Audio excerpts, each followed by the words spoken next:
So I'm going to ensure you speak before you go this side. Honorable Nancy Achora.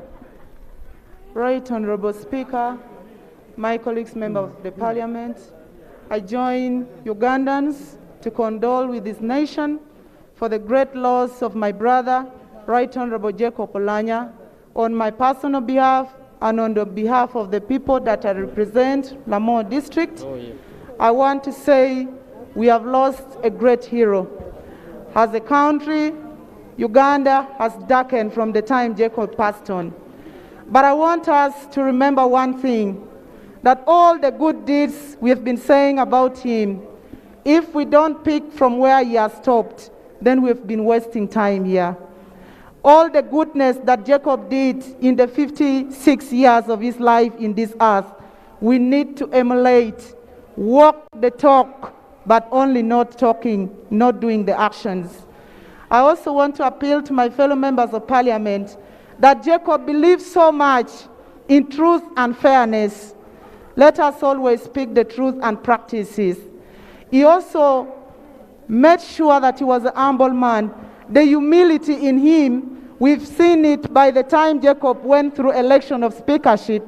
He went and apologized in public that if there is anybody that he offended during his walk of time, he apologized. I want us also to remember and follow his footsteps. As I sit down, Right Honorable Speaker, Jacob was a great lawyer. He believed in justice and fairness. As the person who comes from Acholi sub-region, I don't want to be tribalistic, but I want us to remember the legacy that Jacob has been doing in this country.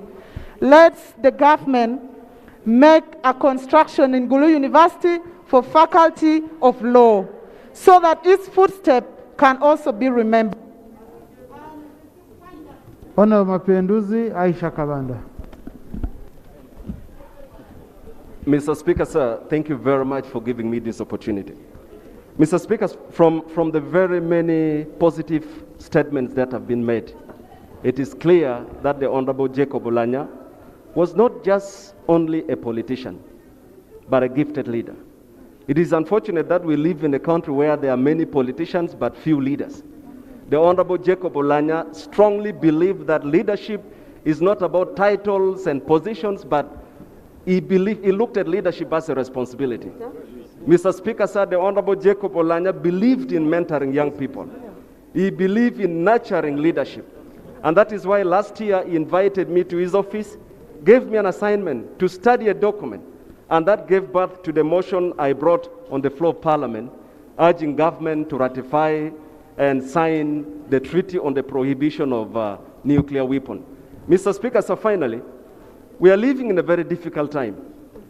When the Honorable Jacob Oulanyah was taken for treatment, we witnessed the very unfortunate behavior of some Ugandans who went in front of the hospital to demonstrate. Mr. Speaker, I think that action was intended to break him down. Much as some people think it was an activity to demonstrate the need to scale up our health sector, I think the intention was bad, and that has to be condemned. The Honorable Jacob Oulanyah was a peace builder. He believed in dialogue, and I think this country needs to get into that level of deeper reflection. And we begin to see how we can reconcile this nation, and we begin to treat one another with respect. Otherwise, this country, the direction it's taking, is not the best. Thank you, Mr. Speaker, sir. Aisha Kabanda, and then Honorable Joel Senyonyi, and then Honorable Kanya Geoffrey. Thank you so much, Right Honorable Speaker. I join the nation to condole. I condole with colleagues and the nation at large, and I want to address myself to the Right Honorable Oulanyah that is departed now. And I want to address him as the Deputy Secretary General of the National Unity Platform. When the Right Honorable Oulanyah was taken to Seattle, the NUP people demonstrated. I am here to tell the senior colleague that those that demonstrated did not have a grudge against you. They didn't hate you, they hailed you in very high regard. But They intended to send message to the government that you served. If there was any grudge, the grudge with the government that for 36 years has failed to provide health services that are deserving for the nation. We condole with everybody. It's a great loss. And we assure Ugandans that when we fail to provide services and provide for few that we airlift outside, we shall continue to demonstrate while people are taken outside there. Just think what the Honorable Minister has just said here, that when the Right Honorable was in the Mulago Hospital in a cancer institute, he was attended to by 15 doctors. And the statement from the Ministry of Health says that there are only 20 specialists for cancer in the Cancer Institute. And if out of 20, 15 were attending to him, the rest of the nation was left to be attended to by only 5. There's been a ceiling on recruitment of professionals for a long time. We are here to say,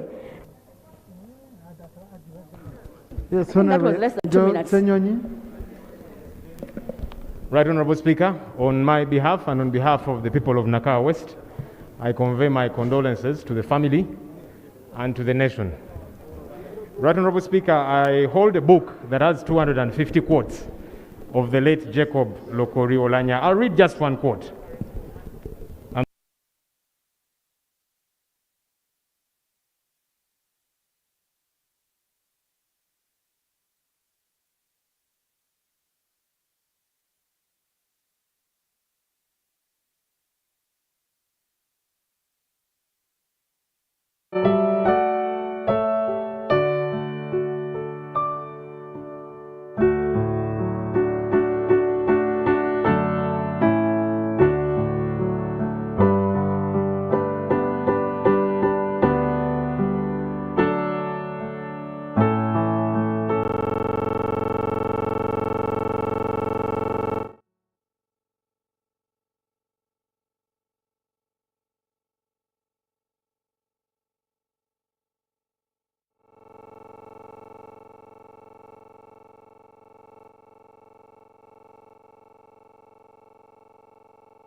He has left children, Ojok, and your sisters and brothers. We are going to stand with you to the very end. Honorable Speaker, Jacob delayed marriage after the death of Nangwale. I met him, he told me, Honorable, my brother, I am having one kid sleeping here, one kid sleeping here. How can I bring another woman here? I need time to grow these children and nurture these children. He loved his family. Finally, Honorable Speaker, Jacob loved this country. Even the day when Kololo, he was not well, but he served this country. Can we pray for him? My brother, may your soul rest in peace. Thank you. Honorable Nyamutoro Fiona, Honorable Rematia Ruth, Honorable Gidudu. Thank you so much, Right Honorable Speaker. Right Honorable Speaker, I might not find the right words to describe a leader so distinct that even in death, we all mourn in admiration. One thing stood out for sure about the late Right Honorable Jacob Oulanyah. He dreamt of a better Uganda with a spring of leadership across the divide. And because of that, Right Honorable Speaker, allow me thank the late for creating inspiration among the young people. The late Right Honorable Jacob Oulanyah was very passionate about young people. And whenever we had an interaction with him as youth members of parliament, he told us that he missed his young times because he believed that when one is young, all odds are in your favor. And he always encouraged us to spread the same inspiration and hope among our peers. He would always close a meeting by saying, I am very proud of you, my young people. Ladit Jacob Oulanyah, today is our turn to say, on my own behalf and on behalf of the young people of Uganda, we are extremely proud of you. May your soul rest in peace. Honorable Rematia Ruth, then Honorable Gidudu. Thank you very much, Right Honorable Deputy Speaker. I stand to bring words of condolences from people of Maracha East and from myself to the children and the family, to the Parliament, to government of Uganda and North at large. I knew Jacob 2010, but before that, I knew Jacob's wife, Dorothy. Dorothy was schoolmate with my late daughter. So that gave me ease to know Jacob very easily. In 2010, I had it good.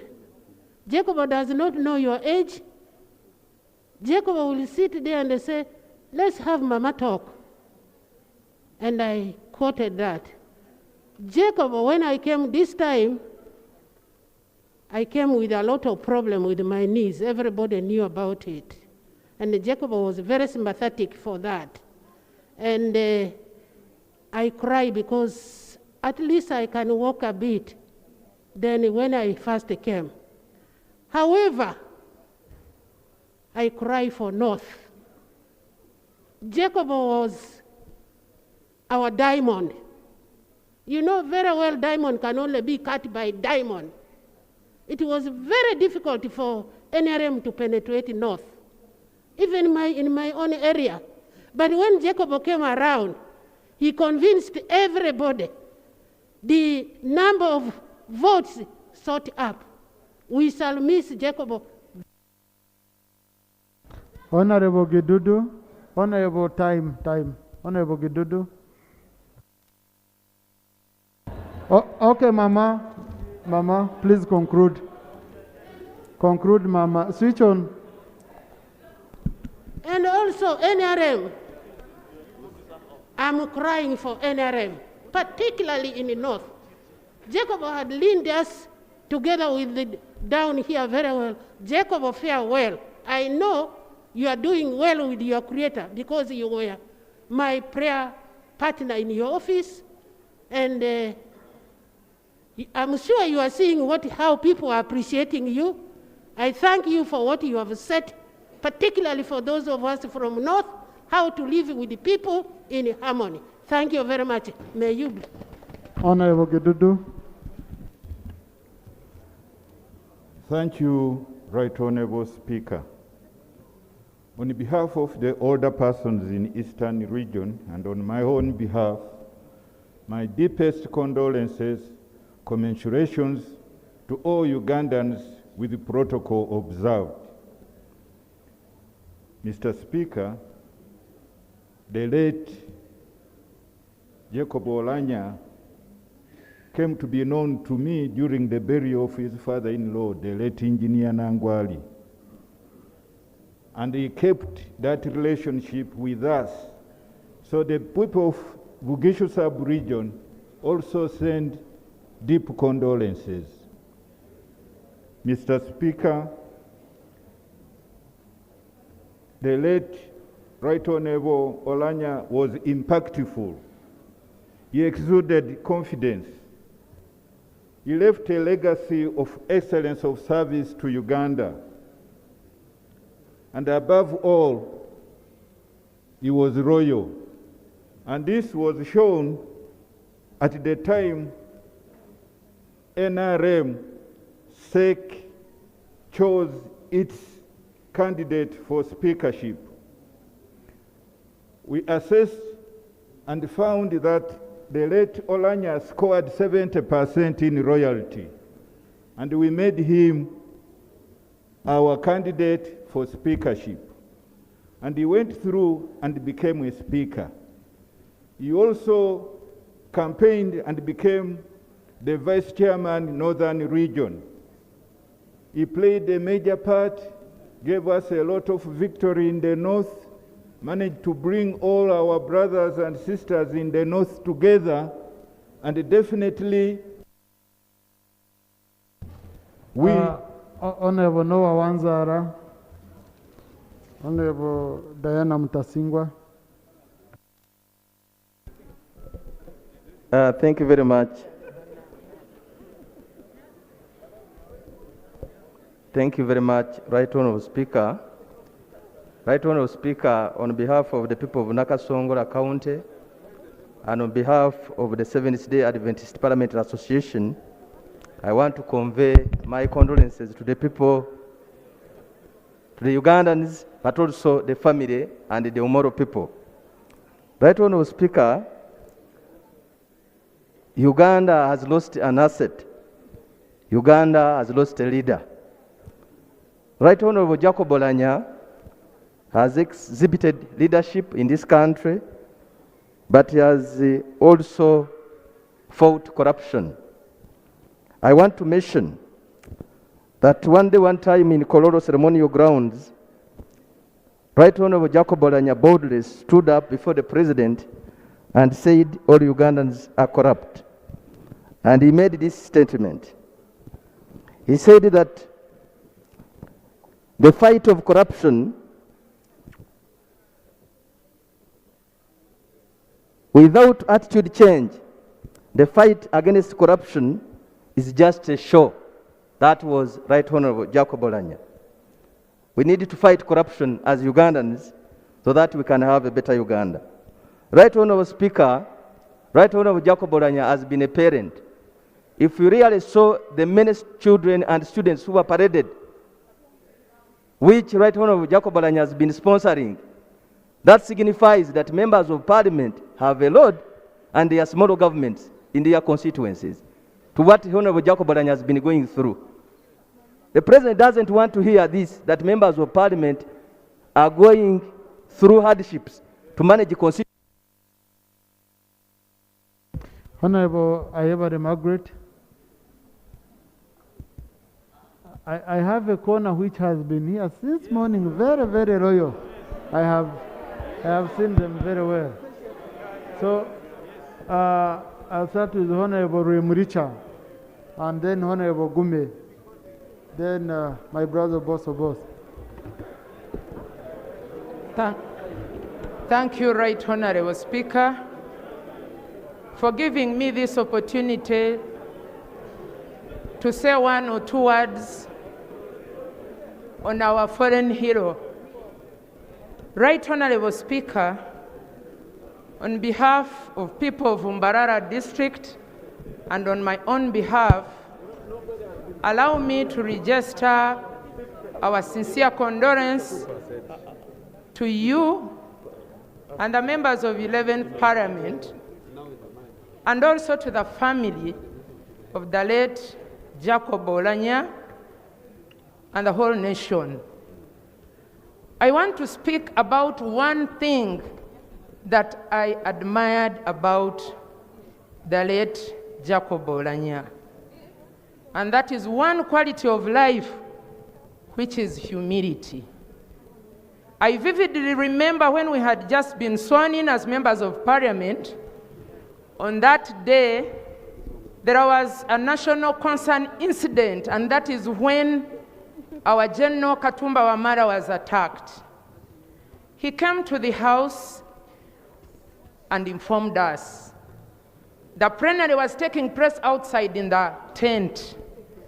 The way he came and asked us to let him go and find out what was happening, and later came back to inform us what was there showed us how humble this man was.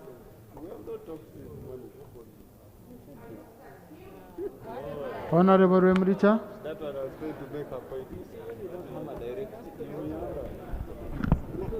Thank you so much, the Right Honorable Speaker.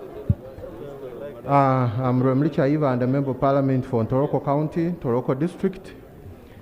I come from Rwenzori. On behalf of the people of Rwenzori and in Toroko, I want to extend my deepest condolences to the Excellency of the President, to the Right Honorable Speaker, to the family of the late, the people of Acholi and Uganda at large. The Right Honorable Speaker and Honorable colleagues, the Right Honorable Oulanyah had nationalistic character of loving his country. We see him dedicating his entire life in serving a country. Seeing him in Juba peace talks, he faced with LRA rebels in order to pacify the northern part of the country. So we really thank him for what he did. And we see the man who is lying here was the person who would fight corruption. Corruption in this country is ravaging our country. People have huge appetite of eating public funds. So we saw him fighting and he wanted accountability. And I want to ask all of us, let's really, in remembering his contribution, we should be in forefront of fighting corruption. The Right Honorable Speaker loved his work. You saw him keeping time. He knew rules of procedure well. And he would want quality debate in this parliament. So indeed, the Right Honorable Speaker, we need really take this forward. Lastly, the Right Honorable Speaker was a unifier. The Acholi, the West Nile, the Lango sub-region, they were now becoming one.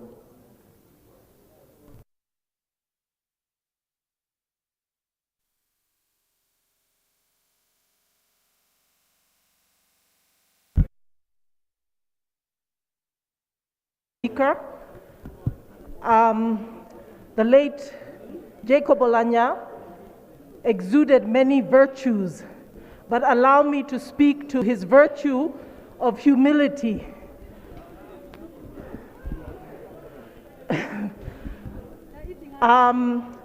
In January,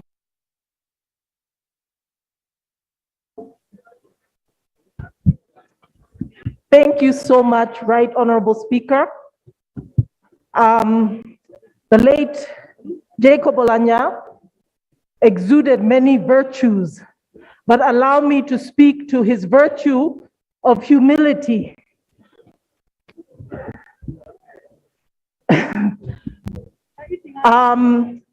In January, the late Jacob Oulanyah came to West Nile to visit the NRM members. And during that time, when he was leaving, there was a space on his flight, and I was able to take up that space. But I felt like an odd man out because all the other people in the plane were ministers and members of his staff.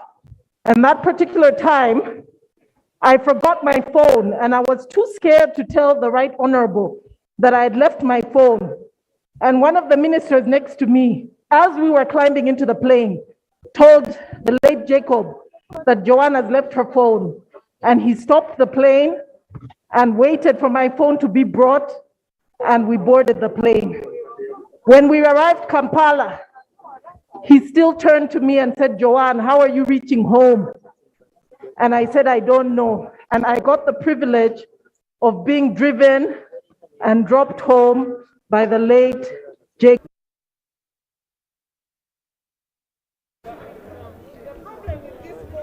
Thank you very much, Mr. Speaker.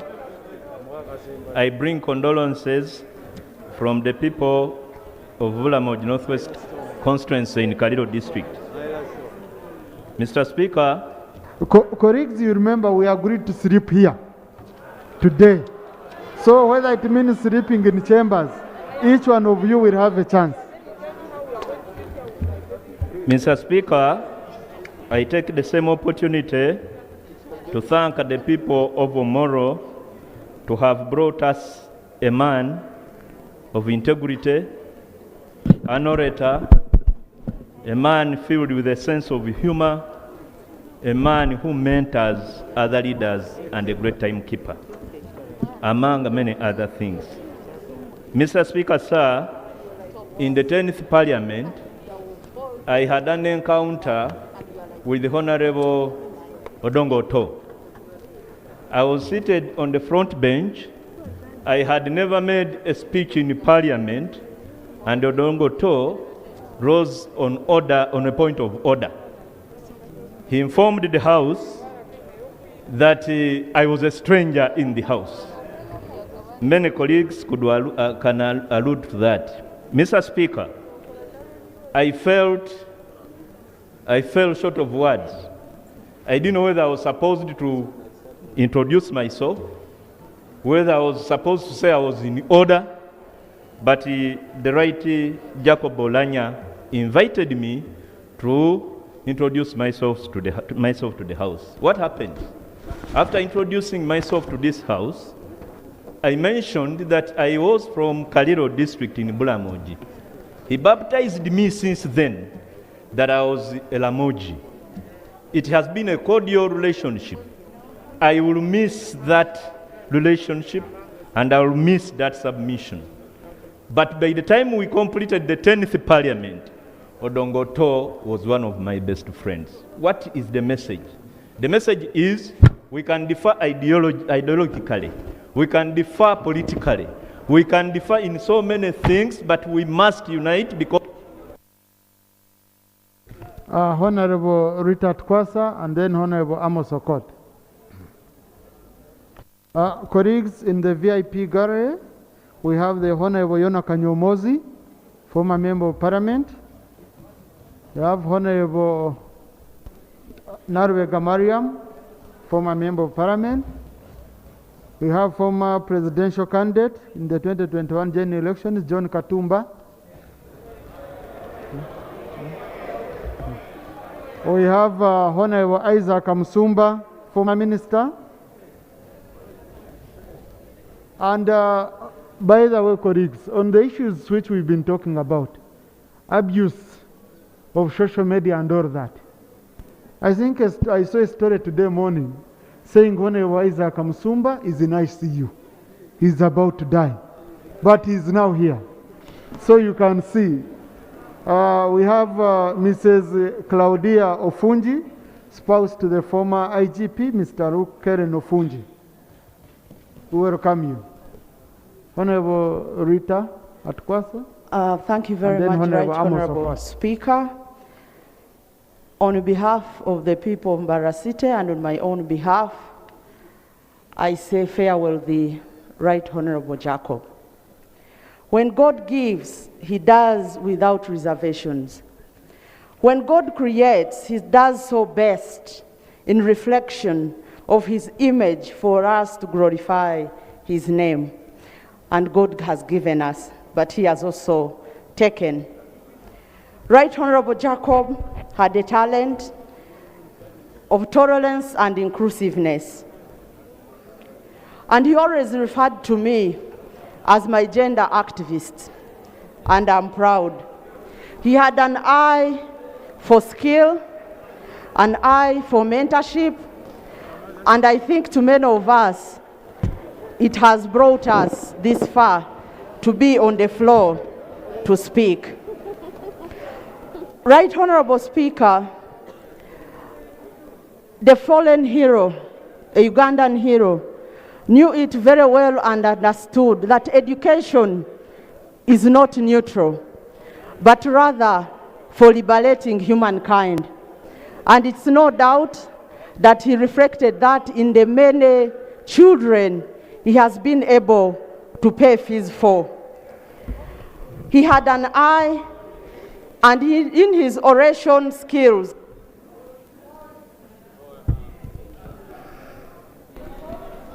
Honorable Kavanda.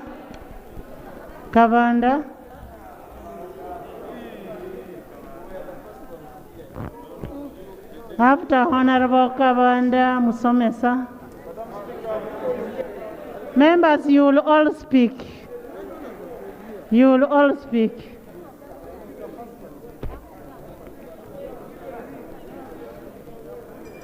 Kavanda. Thank you very much, Right Honorable Speaker. Yes. For giving me this opportunity to pay tribute to my friend. Right Honorable Speaker, on my own behalf, as a member of Parliament for Kasambia, I want to take this opportunity to thank you, Right Honorable Speaker.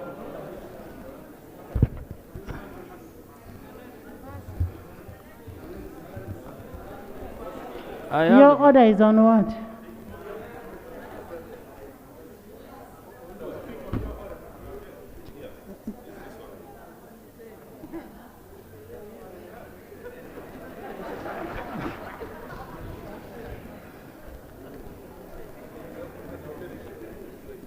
Right Honorable Speaker, I want to send my sincere condolences to you, His Excellency the President of the Republic of Uganda,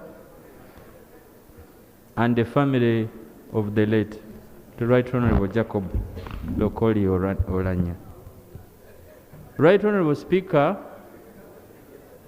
when I got elected into this House,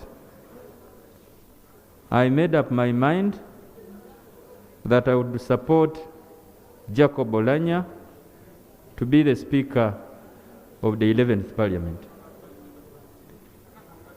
The Right Honorable Jacob Oulanyah had told me before that he desired to be the Speaker of this Parliament. And I made sure that I joined those who were willing to make sure that he achieves his dream. Right Honorable Speaker, I remember very well you yourself organizing us that when Jacob Oulanyah recovers and when he is preparing to return from Seattle, USA, we go and receive him from the airport, not knowing that we were going to receive the body of the Right Honorable Jacob Oulanyah. He was my friend. He was a good man. I campaigned for him. Many people who are mourning him, who are crying here, abused me because of OJ. But later he reconciled with many of them. I want to thank him because he was a unifier, he was a leader, he was not vindictive. He became a true Pan-African. I want to pay tribute to you, my friend. May your soul continue to rest in eternal peace. Thank you, Honorable Kavanda. Honorable Seungo.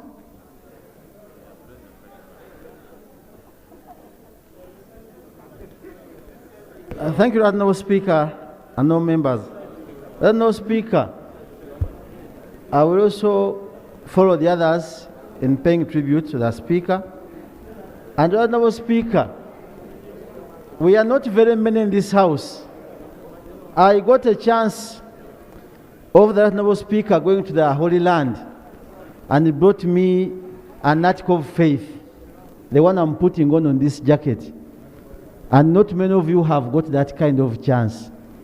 However, when I got this article of faith I'm wearing, I was challenged by Father Lokodo the late, may he rest in peace. He said, Sewung, were you once a priest? I said, no. Why are you wearing our articles as priests? I said, it was brought in by the Right Honorable Speaker. And ever since then I took it off, but today I had to enjoy it physically.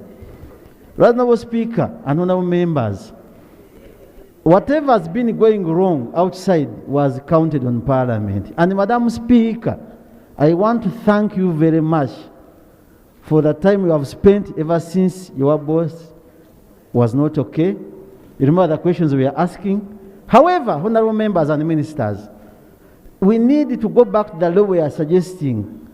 For example, if Sewungu dies in Kalungu, the chairman LC5 cannot be the chairman of my burial ceremony.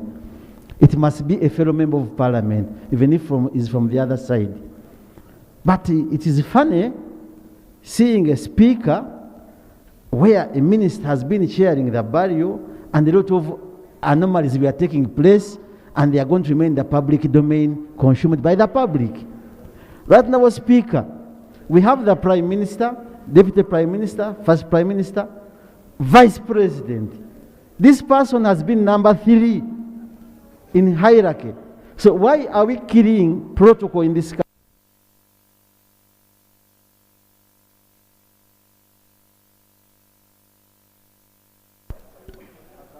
Madam Speaker. Honorable Ministers, I just want to remind you, Honorable Sewungu, Mukatoliki, I just want to remind you that we are one government. Even if a minister the other side is chairing a committee or whichever, we are one government and we complement each other. So, Stephen? On behalf of the people of Kabweri, I would like to pay tribute to a fallen hero whose announcement of the demise sent a quiet moment to the entire world. It caused an eczema-like situation on the epidermis of every loving Ugandan. Most of the mothers felt a labor pain-like situation because of the falling of a hero. I would like to pay tribute to a friend, to a neighbor who has been so good in this country, whose eloquence was really a style of its own nature. He exhibited all the 3 pitch tone style of speaking, low, high, and flat. And he could vividly leave everybody awake when he was speaking. We thank him for that legacy. I remember his humility and meekness. When we passed the NSSF amendment bill here, he was quite happy. He called me to his office the following morning and he said, "My younger brother, I thank you because you have answered my call for giving a debate which is evidence-based, well-researched. I thank you." He picked a bottle of water and gave me to drink. And he promised me that I think you will be a good debater, even if you have just come, and I will continue to mentor you. Sorry that you have gone before we reach that level. Even if the presidium is of able leadership, I'm very sure we cannot step in your foot, but we shall just follow. I thank you, and as Another Stephen, then Angora. Members, don't send me your cheats because I know all of you by name. I know all of you by name. Thank you. Right Honorable Speaker. Right Honorable Speaker, on behalf of people of Ukanga, DNLM Party, allow me to take this opportunity to extend my sincere condolences to His Excellency the President, to you, Madam Speaker, the August House, and Ugandans. Right Honorable Speaker, I want only to speak on only one issue. The issue is timekeeping. And everyone knows that Right Honorable Jacob Oulanyah was good at that. He exercised it, he implemented it, and he had love for it. How did I come to know that Right Honorable Speaker was a very good timekeeper? It is the day when I went to his office in the 10th Parliament. We invited him to come and visit the people of Isinjiro. He did not hesitate and he came.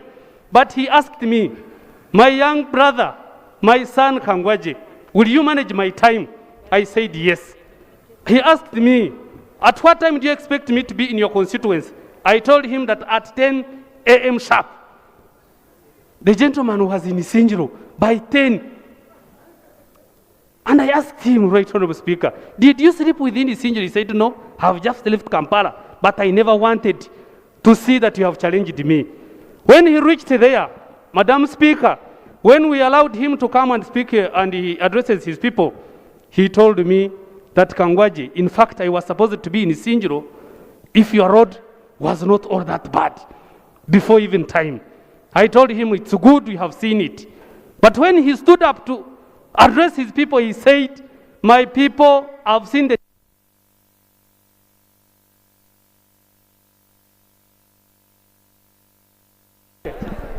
Sorry, I'll give it.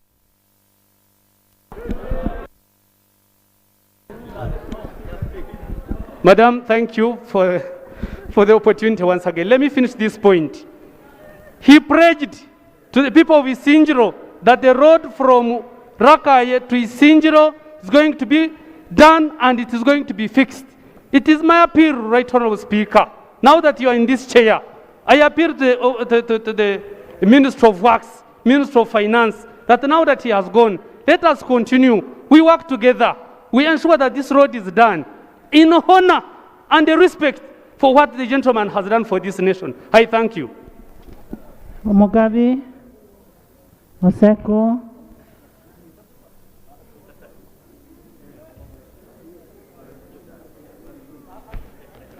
Mugabe Stephen.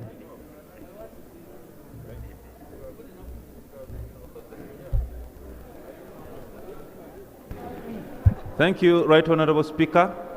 My name, Right Honorable Speaker, is Baka Stephen Mugabe. I represent Bukoli County North. Right Honorable Speaker, on behalf of the people I represent of Bukoli County North, I wish to convey my condolences to this House, to you, the Speaker, the President of the Republic of Uganda, Vice President, and the entire House, upon the demise of this great son of Uganda. Right Honorable Speaker, at 57, we may say Right Honorable Speaker could have lived enough years. But for me, he left too soon. He left too soon because the country was yet to see his best in mentoring this House. For the 10 years, the Right Honorable Speaker would have been a Speaker of this House. We are very sure that he had great plans which we are going to transform this House.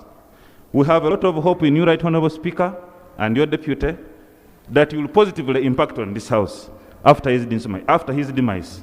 So we pray that you pick on from where he has left to ensure that in 10 years, we see a real change in this House. Finally, Right Honorable Speaker, he has left too soon because just around the corner, we are seeing a transition, a political transition in this country. But that transition requires men and women of character, men and women from all the regions of the country who can guide this country in this transition.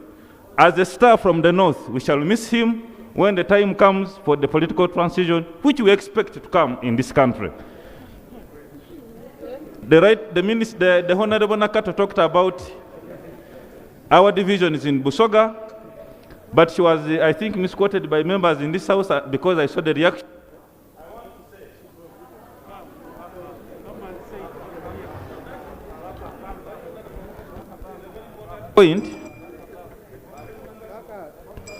Honorable Nakato was misquoted when she said the demise of the Right Honorable Speaker should unite us in Busoga. I wish to join her by appealing to all members of Parliament in this caucus, in this Parliament from Busoga. We have two caucuses in Busoga, Right Honorable Speaker. A caucus that was allied to the Right Honorable Oulanyah and a caucus that was allied to the former Speaker. With the demise of our brother whom we loved so much, let us get together and move forward as a region. I thank you very much.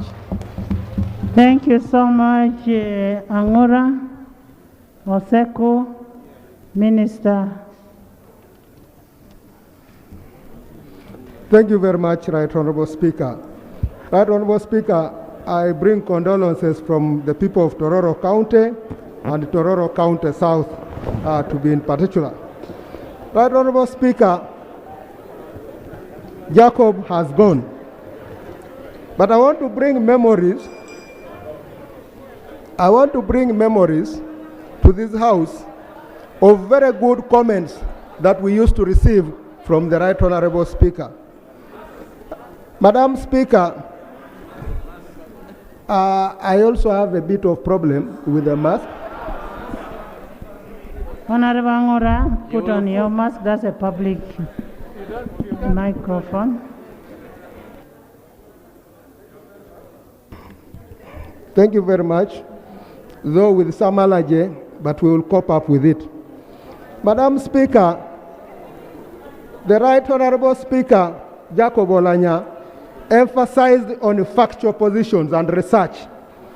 I recall in 2017, in the 10th Parliament, when our issues of Tororo were rocking on the floor here time and again, and we got an opportunity to correct this by going for a factual position in London. The Right Honorable Speaker Oulanyah called me to his office, and he told me, now that you've been asked to go to London, be patient, go to London, all the facts that have been missing as far as the issues of Tororo are concerned are going to come out. And I want to say that, Right Honorable, what you said is true. We brought the facts from there, but we are waiting for the executive to dispose of that. Right Honorable Speaker, I also want to inform this House. Right Honorable Oulanyah discouraged issues of national importance to be raised here. When you went to him and he had an issue of national importance, he would guide and say, come up with an oral question. It is better that way, because the executive that will be coming to answer the oral question will come with an informed position. Other than coming here, you say a few things, and at the end of the day, you get a casual answer. So that is one important attribute that we are going to miss, and I hope it is also encouraged by the Speaker and the Deputy Speaker, because an oral question comes with a researched formal position from the ministries for which the questions are directed to. Right Honorable Speaker, when we were preparing to go to Spain, I led a team of young talent to Spain. Let me just conclude with this. Honorable I led a team, Right Honorable Speaker. Oseko.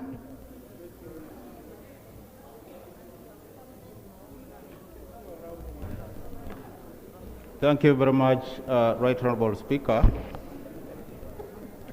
The country and this Parliament is united by a sad but fact of life, and that is of death. The unfortunate part of it is that death of who? This is where we really have to go with the reality that we have lost a great son of this country, a gallant son who has made a very great contribution to the affairs of this country and that of humanity. I have no complaints because the Bible is very clear about life. There is a time to be born and there is a time to die.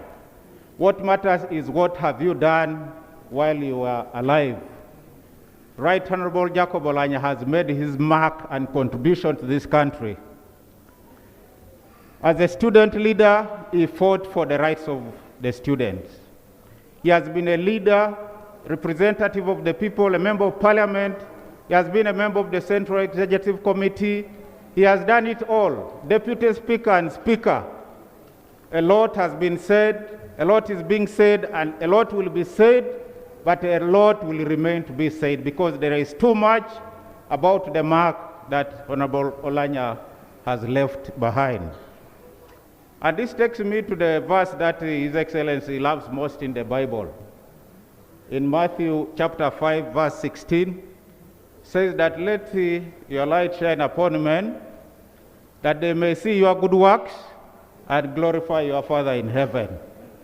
This is precisely what we are seeing, what we are talking about. Honorable Kinyamatama, then ICT. I saw a baby out looking like Kinyamatama. Kinyamatama? She has gone. Then Songa. Songa, then ICT.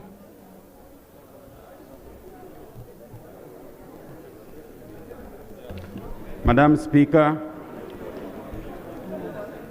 on behalf of the people of West Nile, on behalf of the people of Ura County,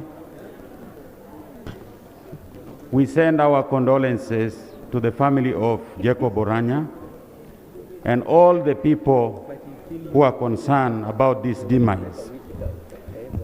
We have lost a man who was a uniting factor in this country.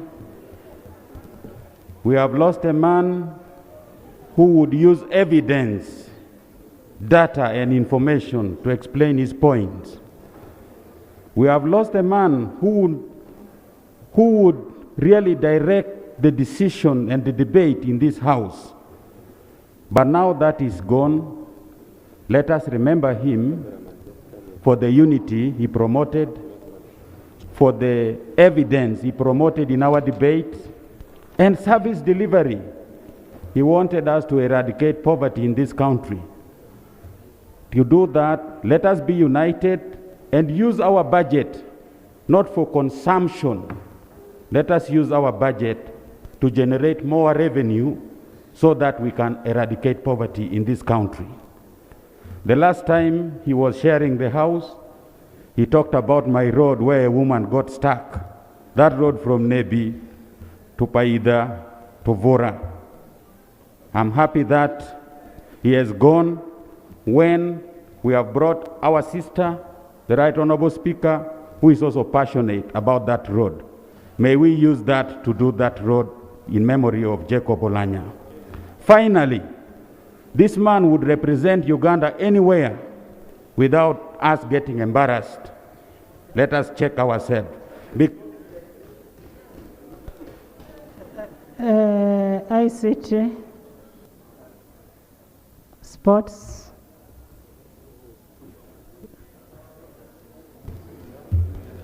Thank you very much, Right Honorable Speaker and Honorable members. I convey condolences from the people of Chinchiz East constituency that I represent in this house, and also the NRM people from Western Uganda, where I am the Vice Chairperson, and Jacob was Vice Chairperson for Northern Uganda. I came to know Jacob in 1990 during our university days, and since then we have known each other. And we have worked closely, including in NRM as SEC members, but also when he became a Deputy Speaker, I was voted a commissioner, together with the Honorable Cooper and the others, and we did a lot of good work in the commission. But one thing which used to puzzle us, that whenever we would be drawing a budget for the commission, we would have to budget for how many MPs will die in that year. It is very sad that Jacob is lying in a coffin here. And we pray that nobody comes here up the rest of the term. And we would budget for 4 and 5, but you wouldn't know who would come. But let us learn how to accept death, that this is the journey all of us have to take, and we should always prepare ourselves. Jacob is known for many things. He was incorruptible, and he never had interest in material wealth. He was honest and reliable. If you agreed on something, he would do it. He was resilient and he loved work. Can you imagine when he chaired Parliament in Kororo, when the budget was read? He had been operated the previous night. But he had, because of the love for work, he came to chair Parliament. I visited him in his home when he came from Dubai. He had been operated. We had a discussion about his health. But he wanted to come and chair Parliament. He said, no, you first rest and big love for work, and we salute him. May the good Lord receive him and rest his soul in eternal peace and comfort members of his family, particularly the children. Thank you very much. Sports, Sadeke and Goreth.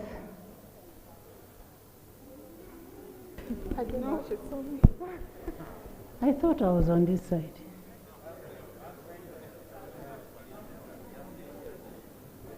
Sports, Anna Deke. Right Honorable Speaker and Honorable members,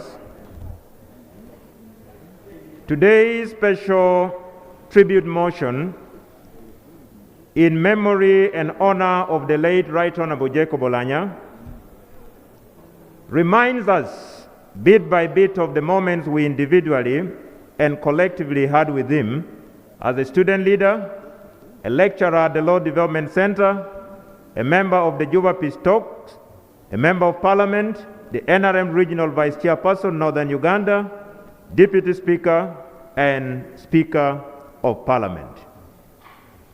During his lifetime and lifespan, the Right Honorable Jacob Oulanyah demonstrated with distinction his natural, human, political, and professional prowess, expertise, capability, and skills. He exuded perfection and served with precision. Right Honorable Jacob Oulanyah, by all standards, was a very magnetic human being, very inspiring, very motivational, and we will miss him. We will remember him as a Deputy Speaker and a Speaker who laid a strong legislative foundation on research, evidence-based submission, evidence-based legislation, post and pre-legislative scrutiny. Right Honorable Speaker, his slogan in the constituency was Dano Padano. Right Honorable Jacob Oulanyah, iwe hoa ko mina. Inoro wa kelo wakara chiel. We will miss you. You ran a good...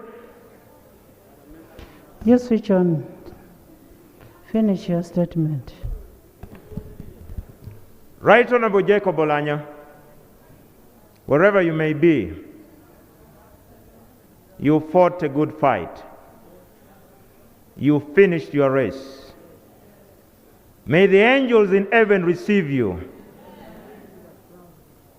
and hand over to you the crown of eternity. We will miss you, but we will join you at the right time, one by one, when our time comes. Fare thee well, Jacob. Rest in perfect peace. Thank you. Thank you. Honorable Anne. Thank you, Right Honorable Speaker. Right Honorable Speaker, I'd like to pay homage to an astute leader whose precision and meticulous nature and style in executing assignments was highly impressive. Every time he took the international stage, he took it like it was his last, and he did his best. I watched him speaking at the UN, and I couldn't have been more proud. And that is how he held our flag high. He was so meticulous in everything that he did. He wanted all his T's crossed and all his I's dotted. He had such high standards and wanted quality work. The last time I spoke with him, we discussed the application of Article 91, Clause 3, and our rules of procedure in Rule 125. And he stood very firm in maintaining that the 30 days rule had not been adhered to, and we had not saved parliamentary business. And in doing so, he stood by the law as it was. That is the leader who lies before us. We must be predictable leaders who give confidence in the public that consumes our work.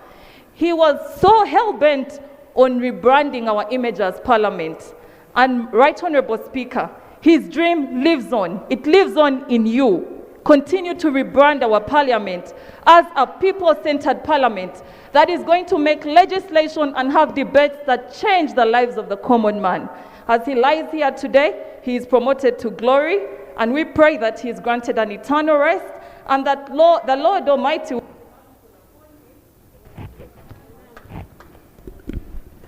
Lord Almighty will be merciful upon him and rest his soul in eternal peace and comfort his family.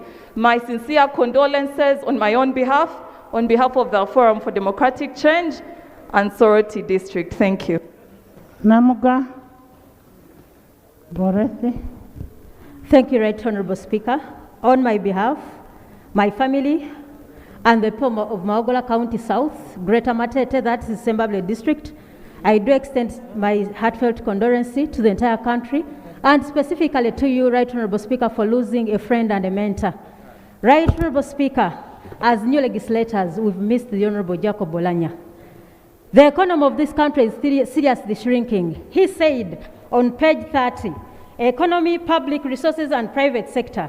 As we despair about how public resources are mismanaged in this country, there is hope that something can be done in the right way. Right, Honorable Speaker, we should stop extravagancy in expenditure of public resources. The country is watching. We should stop pretense.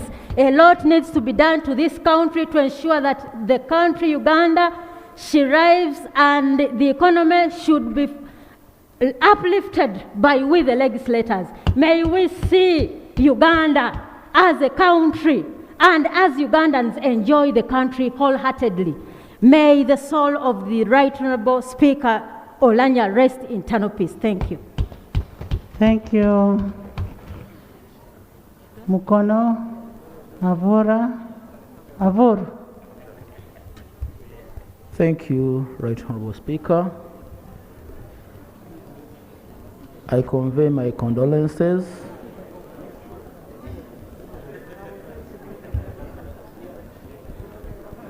Jane, stop disturbing the young man. Thank you, Right Honorable Speaker. On my behalf and on behalf of the people of Mukono North, I extend my condolences for the loss of the Right Honorable Speaker, Jacob Oulanyah. I first learned and knew Right Honorable Speaker in the year 2000 as an active advocate of the time when he was a true advocate of the rule of law and good governance in this country. He later on led a crusade of legal aid in the aftermath of the LRA around 2000, where he provided legal aid to the people in the northern Uganda. And in that, he spearheaded the passing of the judiciary, the administration of the Judiciary Act, which has streamlined the administration of the judiciary to its independence. Finally, Right Honorable Speaker, the Right Honorable Jacob Oulanyah, in the recent past, in my interaction with him, he was strict in the rules of procedure and its applicability as far as when we are proceeding in Parliament. Finally, Right Honorable Speaker, I beg to submit, this country has been suffering on the issues of in the health sector.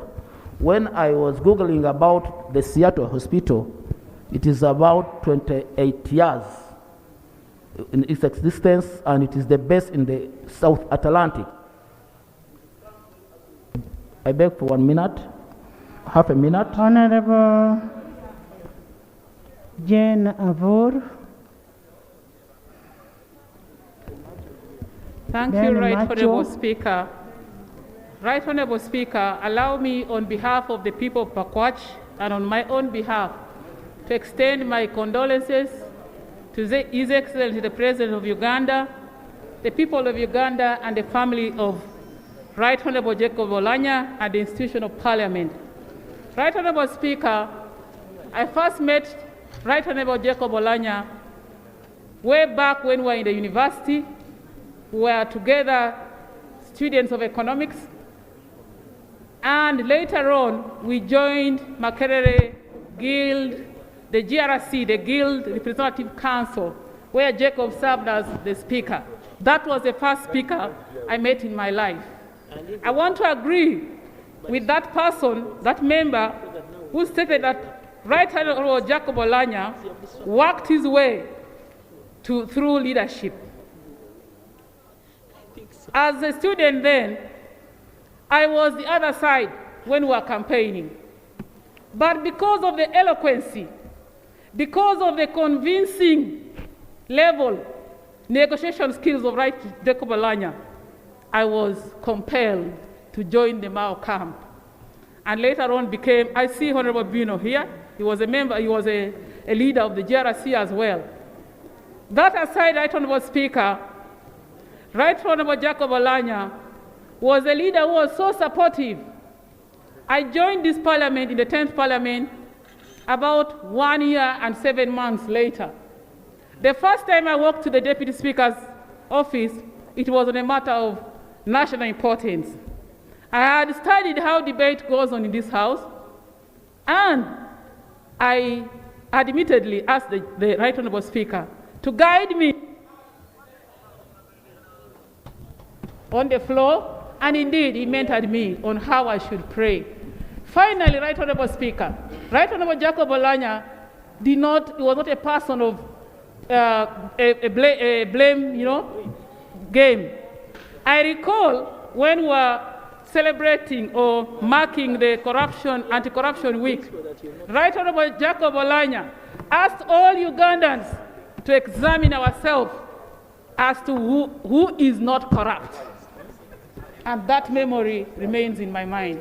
If we are to leave the legacy of Right Honorable Jacob Oulanyah, let us all re-examine ourselves as leaders in this country so that we can leave a mark in this country, so that our people can get the right service delivery. And that is why he had asked us to debate on the Uganda we want. And I pray, Right Honorable Speaker, that debate will one day take place in honor of the Right Jacob Oulanyah. Thank you, Right Jacob Oulanyah, go well, rest in peace. Madam Speaker.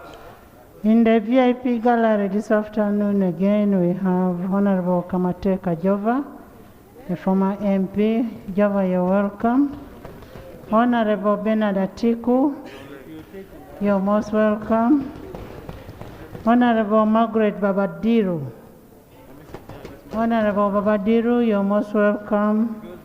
Honorable Tete Chelengat, former Member of Parliament, you're most welcome.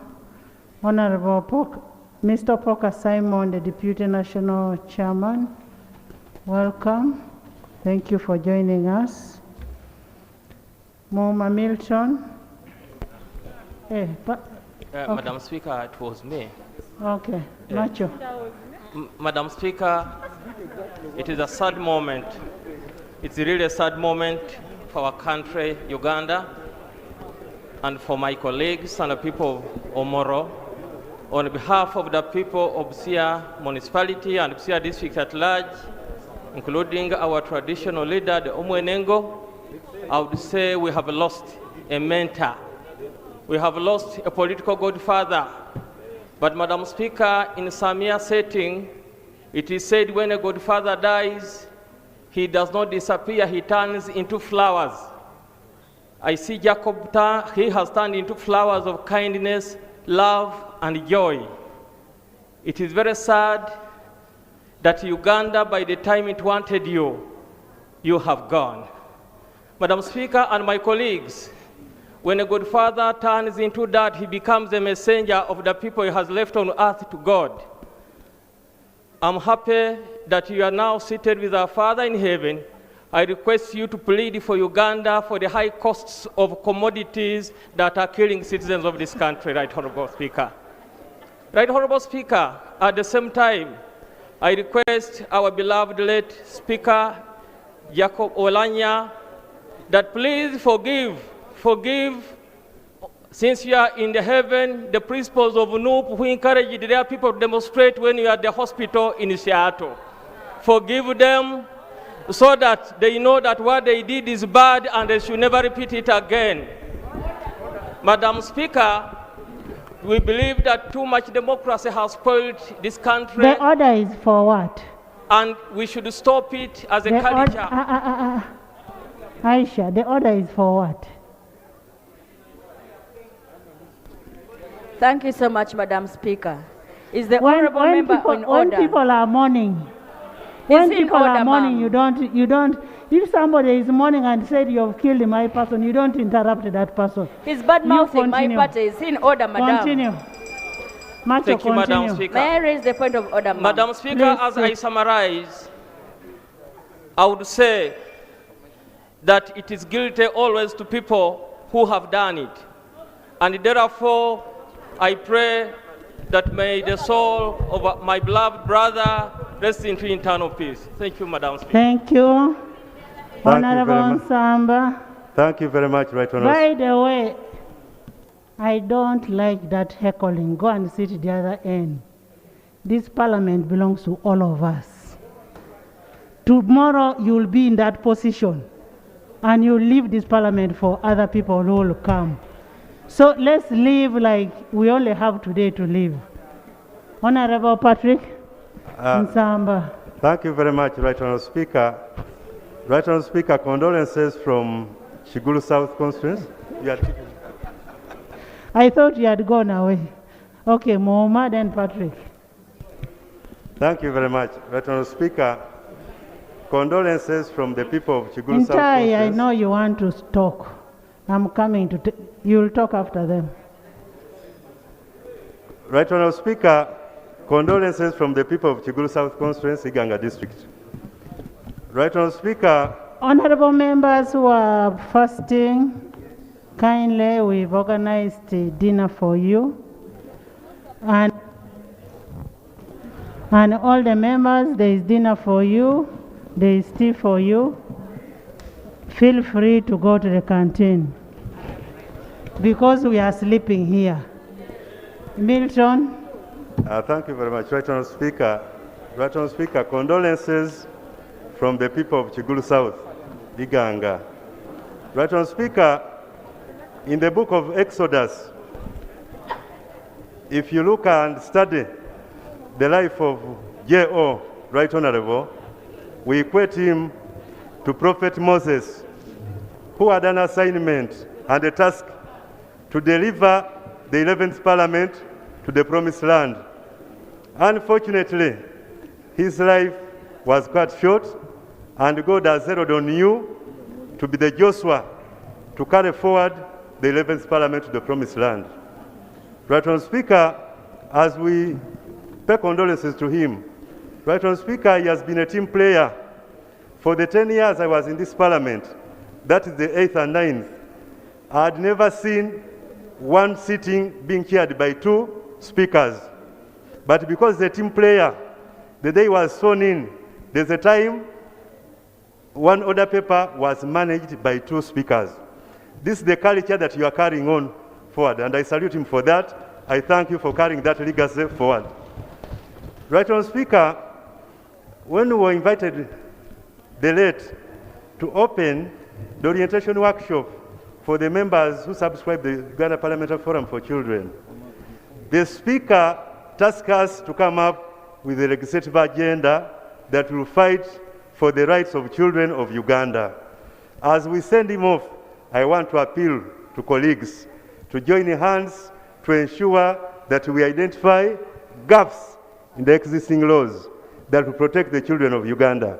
Right Honourable Speaker, will rest in peace if we followed that trend. On his maiden trip to Kamuli, that was his. Right Honourable Speaker, I pray for lenience on this one. His maiden visit to Busoga, he was on invitation for a memorial service of a former member of Parliament, Hajat Watongola Rehema. When he went there, he had the following to say: "You can never know that you've been sleeping until you wake up." That was a call to people and members from Busoga sub-region, that please get united, stop bickering, stop quarreling amongst yourselves. Unite and we move forward. But the commitment he made that any program that is geared towards development of Busoga, he will always support it as long as he's seated on that chair. It is unfortunate that he's no longer there. Right Honourable, we look upon you, we look at you for the programs that will push forward the Busoga sub-region. I thank you. May his soul rest in eternal peace. I can comfortably play that will support all the programs that Right Honourable was handling. We will do that in the whole country. Honourable Samba. Right Honourable Speaker, thank you so much for... He's the chairman of actual parliamentary group here. Thank you so much, Right Honourable Speaker, for the opportunity you've given me. Right Honourable Speaker,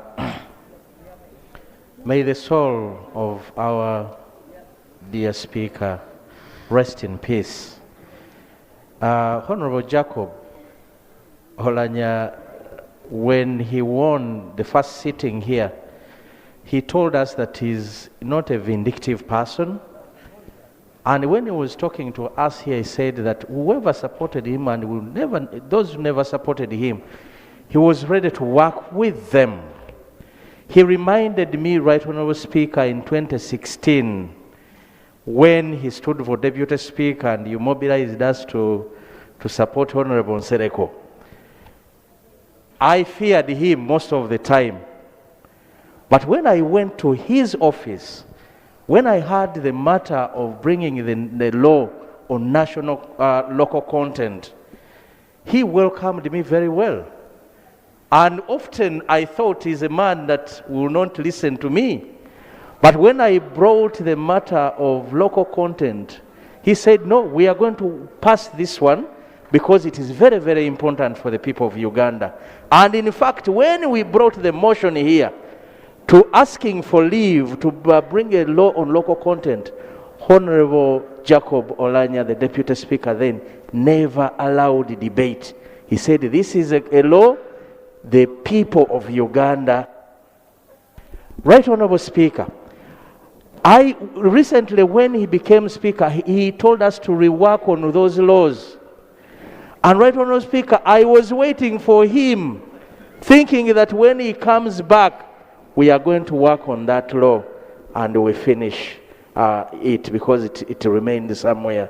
Right Honourable Speaker, I was passionate about matters of local content, and I pray that the law of national local content is given opportunity in this House. Lastly, Madam Speaker, he requested us to have a debate on the Uganda we want. I'm just requesting, and I know, Right Honourable Speaker, you were around, and you know it. Give us opportunity after his burial. We debate the Uganda we want in memory of our Speaker. Thank you, Honorable Basalirwa. Basalirwa, then I will have you. Thank you very much, Right Honourable Speaker. Right Honourable Speaker, on behalf of the people of Bugiri Municipality, on behalf of the Parliamentary Sports Club, on behalf of the Muslim Parliamentary Caucus, and on behalf of the Justice Forum Party, where I am whip, I extend my deepest condolences to you and the country upon the demise of Jacob, the Right Honourable, whom I have known since 1998. Right Honourable Speaker, in 2006, and I mentioned it here in the 10th Parliament, I, the late Jacob, and the late Bamwose were together in the task force of the Honourable Gurawori when he was campaigning to be president. And when the body of the late Bamwose was brought here, and the president was there and Jacob was seated there, I reminded him of our times during that time. Right Honourable Speaker, in one of the sessions that he chaired, I had a disagreement with him over the interpretation of our rules of procedure.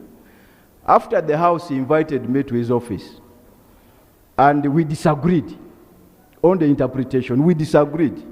The following day, when he came on the floor, in his communication, he made reference to the fact that he had called me to his office. We had discussed and disagreed about the rules.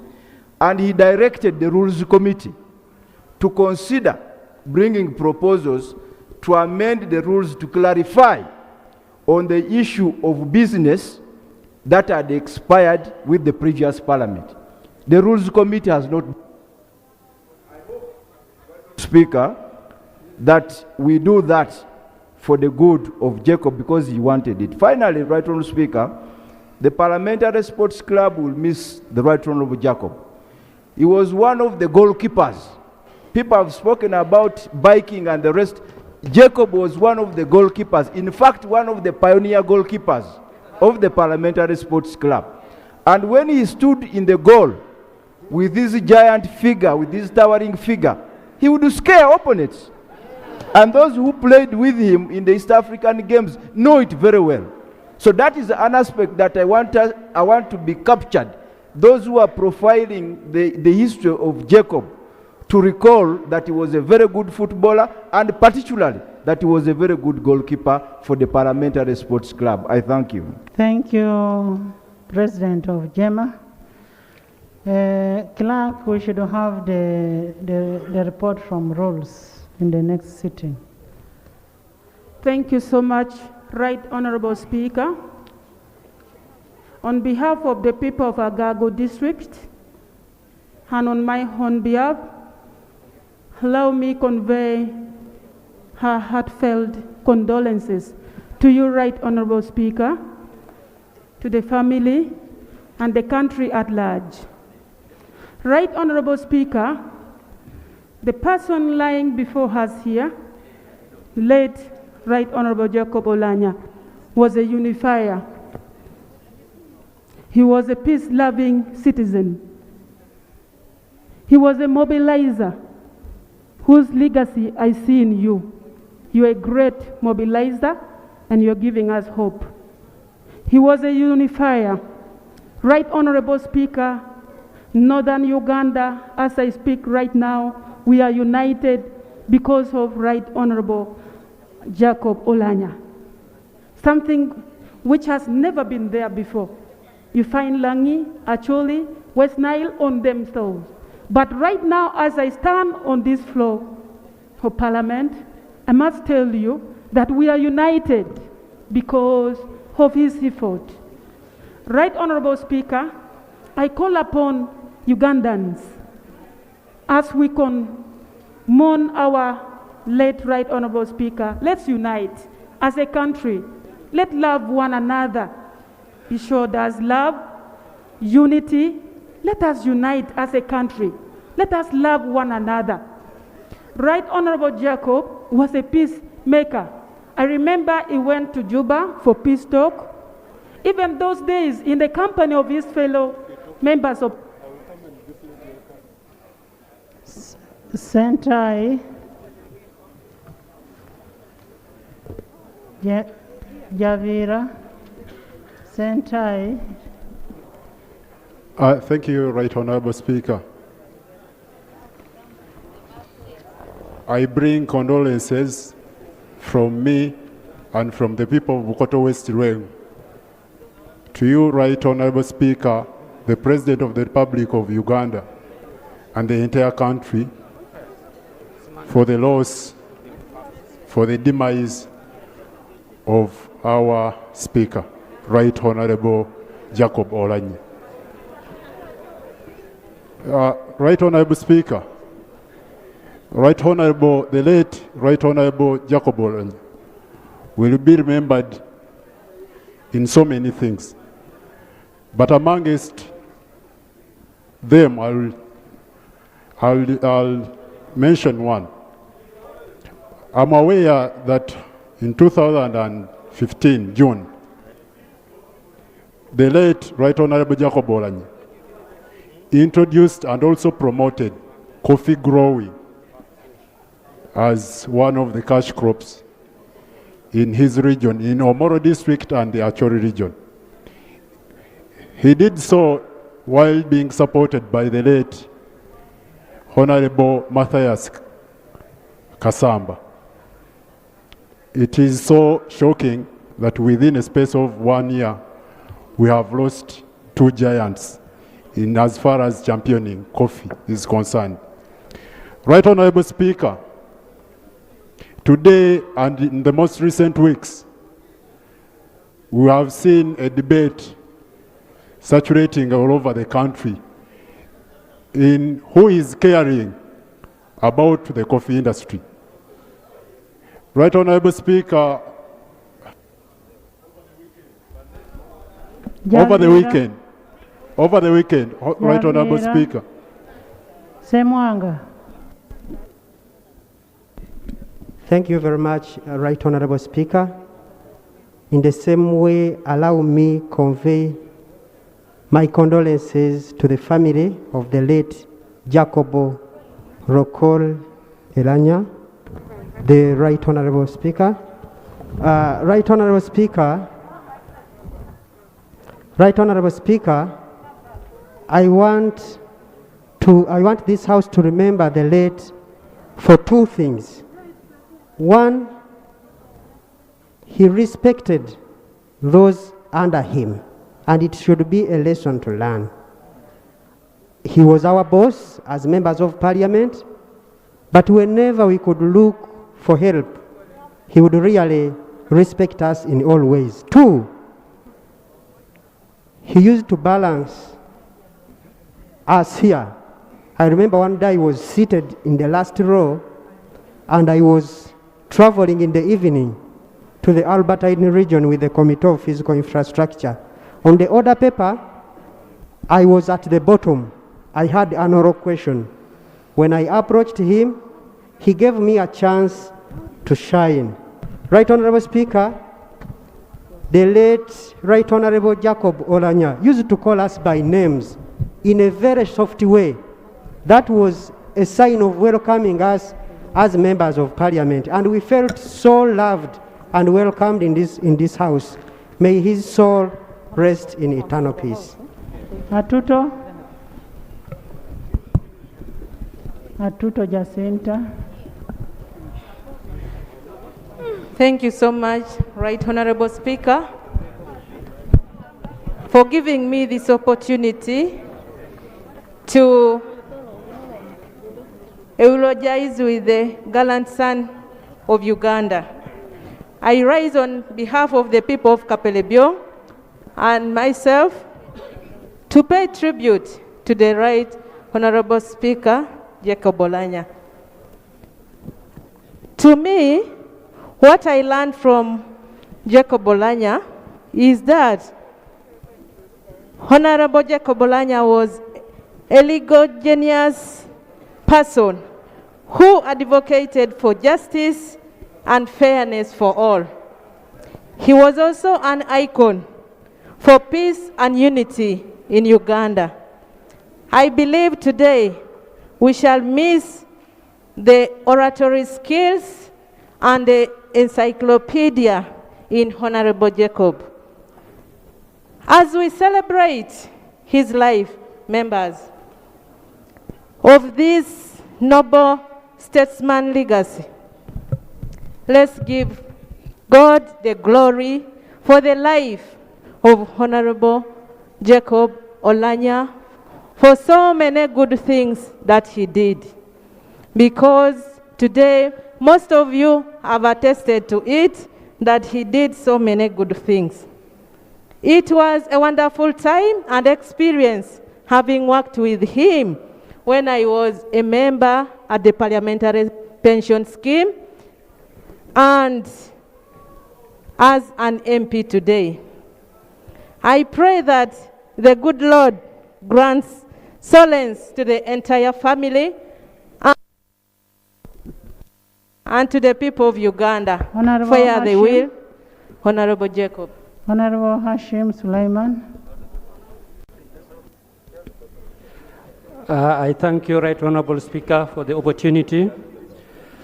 Right Honorable Speaker and the colleagues, members of Parliament, on behalf of the people of Nebi Municipality and on my own behalf, I want to join my colleagues to sincerely condole with the HE, the President of the Republic of Uganda, the Parliament of Uganda,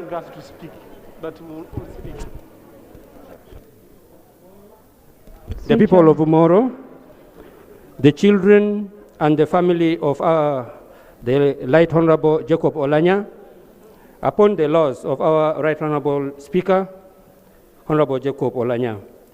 Right Honorable Speaker, I came to know Right Honorable Jacob Oulanyah as a very humble person, down to earth, very accommodative, very approachable, and a great timekeeper. Right Honorable Speaker, I personally interacted a lot on several occasions with the late. Notably, I remember on the 10th in the 10th Parliament, he went to my constituency. In fact, when he went there, he really impressed my people, especially excited them when he joined them during the traditional dance, our traditional dance called Agwara.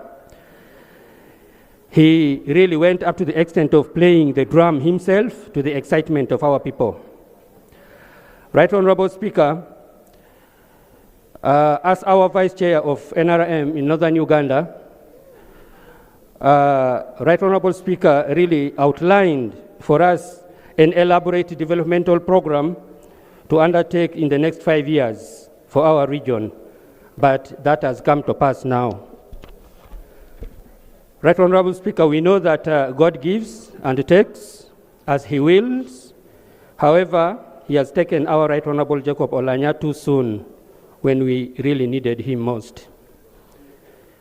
May the soul of our Right Honorable Speaker Jacob Oulanyah rest in eternal peace. Model Isaac. Right Honorable Speaker, members, I come from Bududa district constituency from where the wife of late Oulanyah comes from. Colleagues, the Right Honorable Speaker, the late has made his record, he has left a legacy. We must agree that ever since he parted, we have observed rare issues or rare characteristics. There is sense of forgiveness, apologies, and at the same time, there is sense of hope. You may recall that at the time of his death, a few people who were not contented with some of issues made remarks. You recall very well that the Chief Justice made an apology. And from there on, we have seen some sense of apologizing, sense of togetherness, sense of appraisal that we need to be together. I come from an area where the wife of the late comes from. Unfortunately, both of them are not with us. He married from Engineer Nangware, who was a member of parliament. I recall on the function, he said he had come to Ududa to get a wife who would stand with him. In fact, as we talk right now, they are watching us. I want to appeal to you that let's, as members of parliament, try to help that family. And Honorable Speaker, Right Honorable Speaker, let's not make emotional promises. When you make emotional promises that we shall help the family, and then tomorrow these children have nowhere to go, they would have.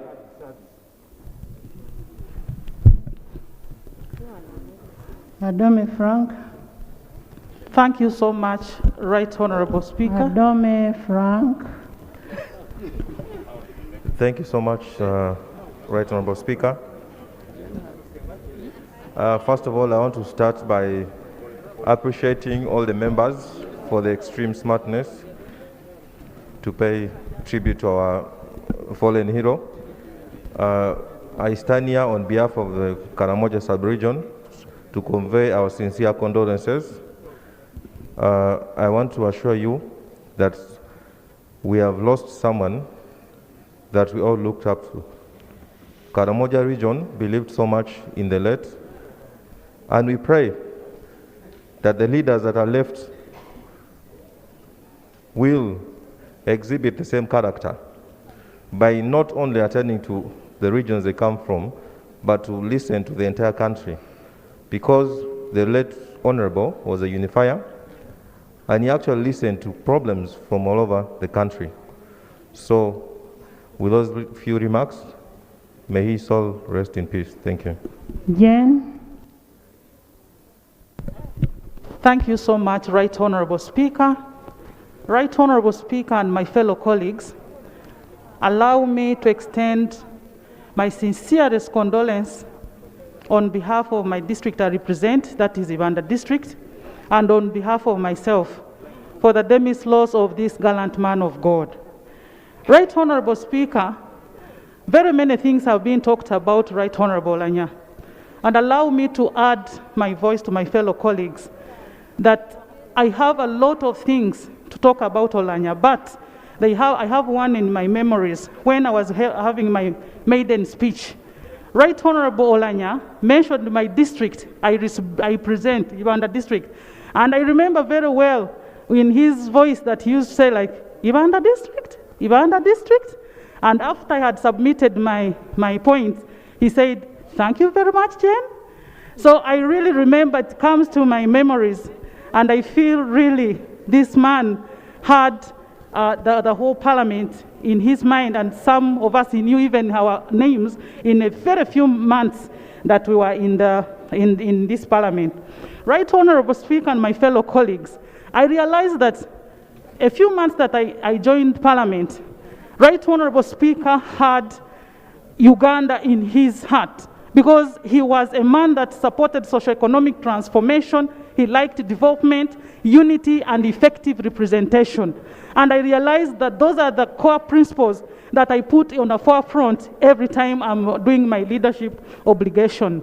Sincerely speaking, we shall live to emulate the good thing that he has done for us, nurturing us. And also, when he mentioned my name over the floor of Parliament, he boosted my self-esteem and confidence as a woman.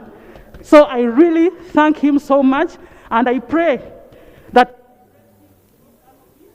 But still, when you will remember that when Jesus died, he left us with the Holy Spirit. So let us always pray for our Right Honorable Speaker, really, and we know now that the power of the Holy Spirit. Wakoli Godfrey, Honorable Ikojo Bosco. Thank you so much, Madam Speaker. For record purposes, I'm Wakoli Godfrey, and I do represent the people of Utilu County in Manafa District. On behalf of the people of Utilu and on my own behalf, allow me to extend my sincere condolences to the family, but also to you, Madam Speaker, and the country at large for the great loss of the great son of this country. For us, the young legislators, Madam Speaker, and also the youth of this country, in the death of the Right Honorable Speaker, the library has burnt down, and we shall greatly miss him. I remember the Right Honorable Jacob Oulanyah during the campaigns for the speakership race. It was our first time to interact with the Honorable Jacob Oulanyah. Some of us, we were not on the side of the Right Honorable Oulanyah, but after the election of the speaker, where he became the winner of that election, we had an issue as a committee on defense and internal affairs where we had visited Masaka city on a fact-finding mission about the pang welding men. But when we were trying to see our report being presented to this house, we moved as a committee to interact with him and ask him why our report was not seeing the light of the day. But I remember how he handled the issue. Of course, we knew that perhaps he had received the report, but what he told the members, that I'm going to handle your issue, only give me time. When I get the copy, I shall let you know. But on behalf of the people of Utilu, Honorable Ikojo. Thank you. Thank you very much, Right Honorable Speaker. In a special way, I want to thank you, Madam Speaker, for lifting our flag very high. On the behalf of the people of Bukedia, Madam Speaker, I want to join the rest of the country, and particularly this legislative house, in praising the life of the fallen Speaker of Parliament, the Right Honorable Dr. Oulanyah Jacob. Madam Speaker, we know Dr. Oulanyah as an icon of peace, as an icon of unity, and we also understand Honorable Oulanyah as a very good orator. He's a man who spoke. He's a man who spoke with a lot of honesty, a man who spoke with boldness. And I remember at one time, during the Anti-Corruption Week, the Right Honorable Speaker Oulanyah said, Mr. President, we are all corrupt.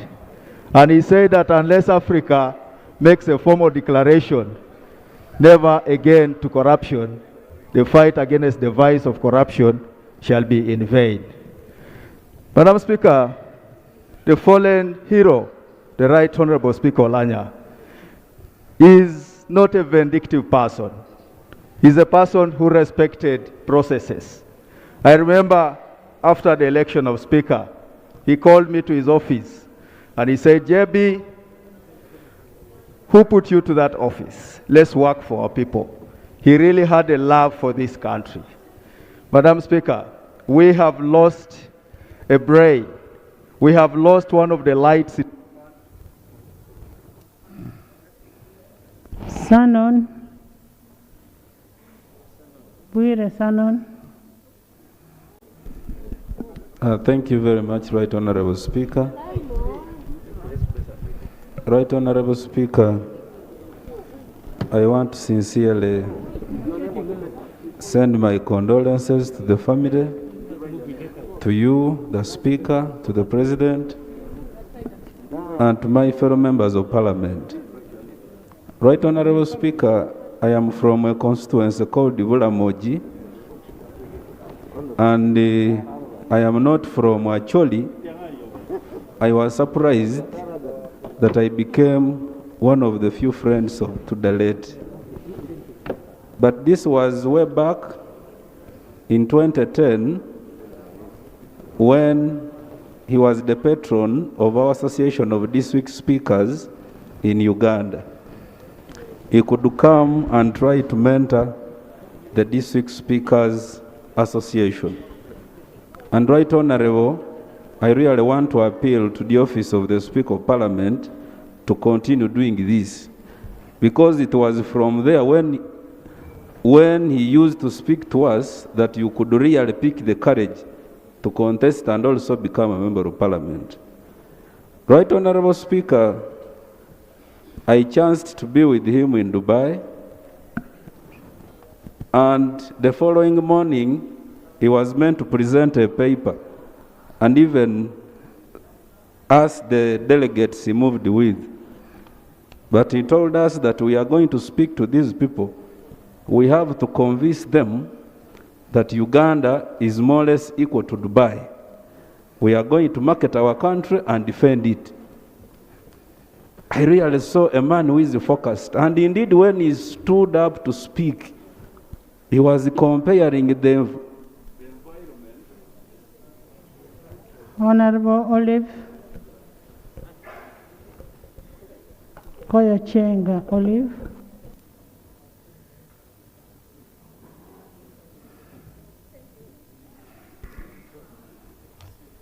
Thank you, Right Honorable Speaker, for the opportunity.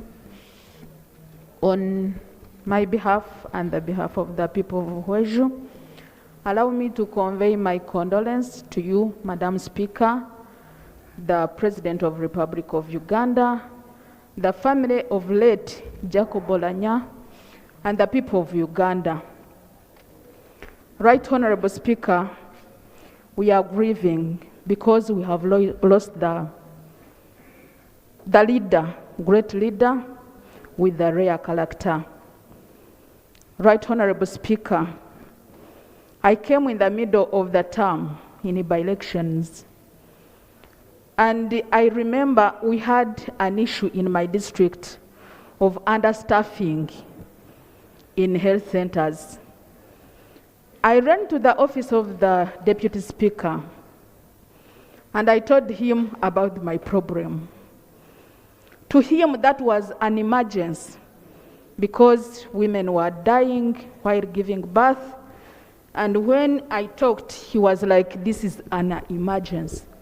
He called the line minister and told him to make sure that they work on the issue of Mhwejo.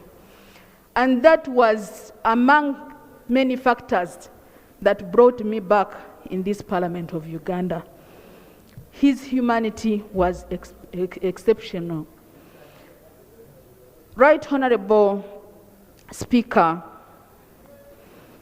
I want to remember Honorable Jacob Oulanyah. It was one day he was seated in that chair and we were discussing on the issue of nodding disease in northern Uganda.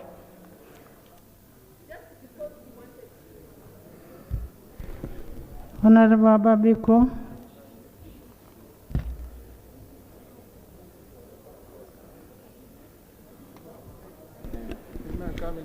Thank you, Right Honorable Speaker and my colleagues. On my own behalf and on behalf of the people of Adjuman District, I convey my sincere condolences to the family, to you, Right Honorable Speaker, our head of state, and the whole country. Right Honorable Jacob was a man of intellectual authority. He had knowledge that everybody will wish to have. His presence showed hope and a smile. Very humble and jolly, forgiving heart. I want to thank the family that gave us late Right Honorable Speaker. Very patriotic, nationalistic, reliable. Right Honorable Speaker and colleagues, I want to say one thing. Our colleague who is lying before us helped us in terms of problems, in terms of health challenges, to be treated in and outside the country. In my culture, when an elder gets sick, you have to respect. Therefore, we needed to do the same to the Right Honorable Speaker. At this point, I want to thank the head of state, Right Honorable Speaker, and your team that ensured that our brother was free.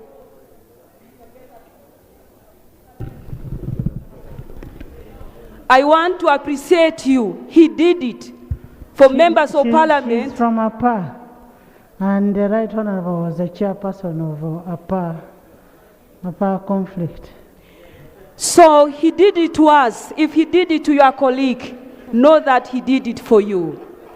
So my appreciation to you and the head of state for having flown our dear brother for better management. Let's respect it. Right Honorable Speaker and colleagues, as people of northern Uganda, our unifier is lying here. He tried his best, but the journey is not over. So the question is, how best can we finish this journey? My brother, may your soul rest in eternal peace. Thank you so much. Thank you, Jessica Vako, Emigo. I am coming to the ministers. Kindly bear with me. Avako. Right, Honorable Melsa. Speaker. I thank you so much for the opportunity. Thank you. I am Avako Melissa Naimagule, woman MP Yumbe. On behalf of the people of Yumbe District and on my own behalf, I want to convey a sincere, heartfelt condolences to the Parliament of Uganda, to His Excellency the President of Uganda, to the family and the country at large. Right Honorable Speaker, it was fortunate enough to work closely with the Right Honorable Jacob Oulanyah. Whenever we met him, we were struck by both the force of his personality and the quality of his intellect. He was a father indeed. As many others have said, he will call us by names and he will identify with us. we have really felt we have lost a father. As he has said to Ugandans many times, we must never tire. We must not give up. We must persist. His legacy will stand as an example for all of us to pursue our progress. May Almighty Allah reward him with the paradise. We shall miss him. Thank you. Thank you, amigo. Allahumma. Thank you. Then Indiwalana. Margaret. Amigo Indiwalana Margaret. Thank you, Right Honorable Speaker. Amigo first. Thank you, Right Honorable Speaker. Right Honorable Speaker, the people of Uchero County in Kabaramaido District speak a fairly similar dialect with that of Honorable Oulanyah, the late. In that case, for them, they treat the people, the Honorable Oulanyah, as their own. Actually, when they heard of his sickness and his eventual death, it pained them actually to their bone marrows. And I would like, on behalf of the people of Uchero and my own behalf, to commiserate with the Parliament, the immediate family of Honorable Oulanyah, and the whole of Acholi land. When I joined Makerere, I found the dust that was raised in Makerere was trying to settle down the Mao government, in which Honorable Oulanyah actually was the guild speaker. Oulanyah, I got to know him as suddenly I saw him. I didn't know the whole team. But the way he would talk, his oratory skills was so special of his own. Intelligence and all the attributes that people have been giving towards him were really so great. But Oulanyah was not braggant of any of them, just as simple and remained humble as most persons are really alluding to here. Honorable Speaker, after I finished my career and disappeared for about 7 years, I bumped into Honorable Oulanyah again. Is it over? I thank you, Right Honorable Speaker.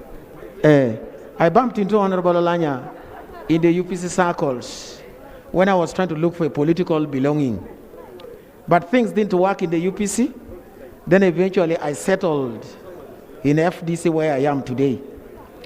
In this 11th Parliament, when I came and Honorable Oulanyah was elected as the Speaker of this Parliament, I thought I was going to benefit from his guidance, his experience, and his intelligence.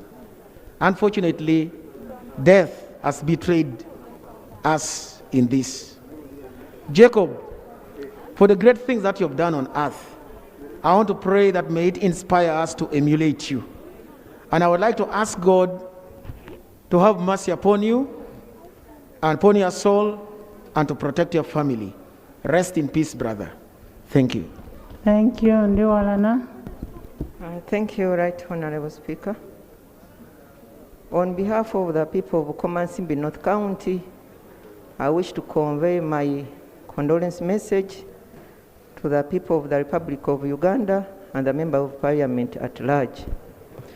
Right Honorable Speaker, the late used to respect the culture and the norms of this country. I therefore stand here to beg you to follow that trend, and you allow us as mourners to view the body of the Right Honorable Speaker before any proceedings again. Secondly, the people of Komansimbi have been so inquisitive about the cause of the death of the late Right Honorable Speaker. Now that the Minister of Health gave us a well-elaborated medical report concerning the causes of the death of the Right Honorable Speaker. At least now we have the confidence of what we are going to say down there when we meet our people, because we have been carrying the luggage on our heads, thinking of what to explain to them. They have been asking us all the time what killed our speaker. I therefore thank the Right Honourable Minister, and I ask her to continue with that spirit, to go to the medias, and more especially CBS, which is well listened by the people of Komansimbi, and continue to narrate the cause of the death. Thank you so much. I had given Margaret, but I am also not sure whether Honorable Oulanyah is the only person who has died of recent. And I'm happy you're appreciating what the minister said. And I also know that you trust me. I viewed the body on behalf of Parliament. I did view the body yesterday and dressed him in the Parliament attire on your behalf. Margaret. Thank you, Right Honourable Speaker, for giving me the opportunity. On behalf of the people of Namayingo and on my own behalf, allow me to extend our heartfelt condolences to the family of the late. Right Honourable Speaker, I am the woman MP Namayingo District, as well as Chairperson Uganda Parliamentary Forum for Children, where the late has been our patron. We've surely missed a man who has been our mentor, who had opened his door wide open when it comes to issues of children. Right Honourable Speaker, the late has been an advocate for children. He has been a lover of children. When you go there to consult on anything concerning children, he has been there for us. I remember vividly when we invited him as our patron to come when we were having an orientation of the new members of the 11th Parliament. We tried to tell him, we narrated all the challenges that children go through in this country. Because he's result-oriented, he challenged us and told us to stop adding another chapter of lamentation when it comes to issues of children, but rather open up a new chapter of acts of the 11th Parliament when it comes to issues of children. We shall remember him for that, and indeed, after challenging us, we have come up with a draft of the legislative agenda when it comes to issues of children. I want to request you, Right Honourable Speaker, that you open your door for us as a forum. Honourable, both.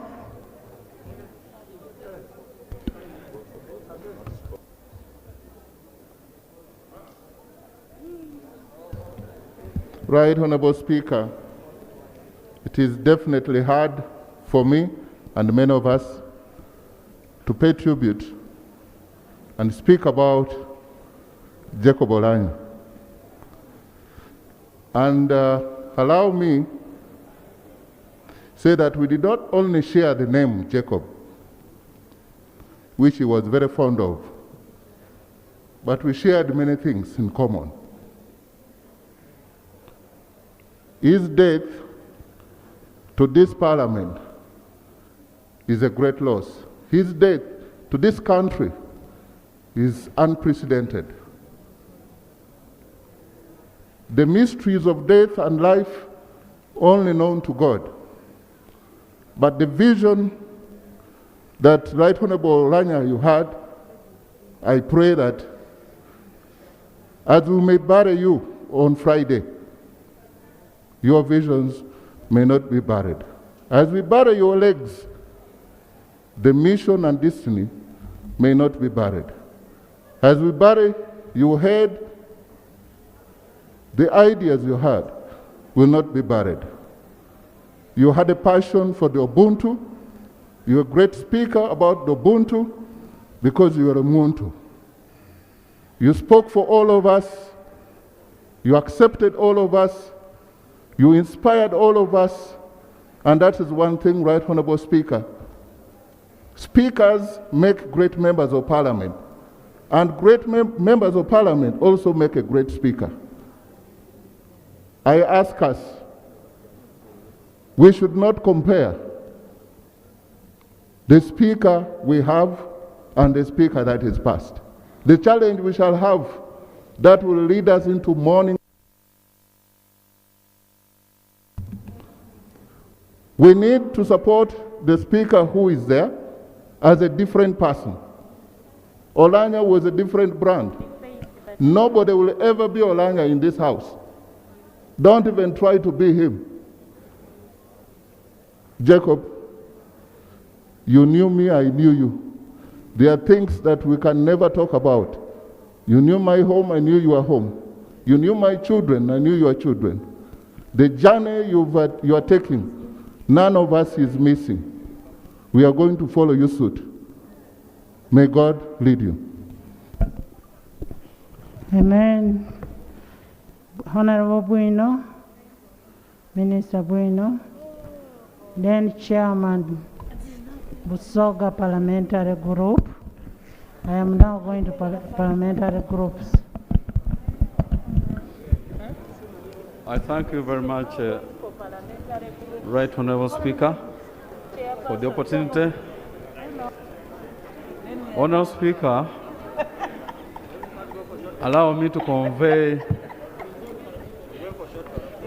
my condolences to the family of our departed hero.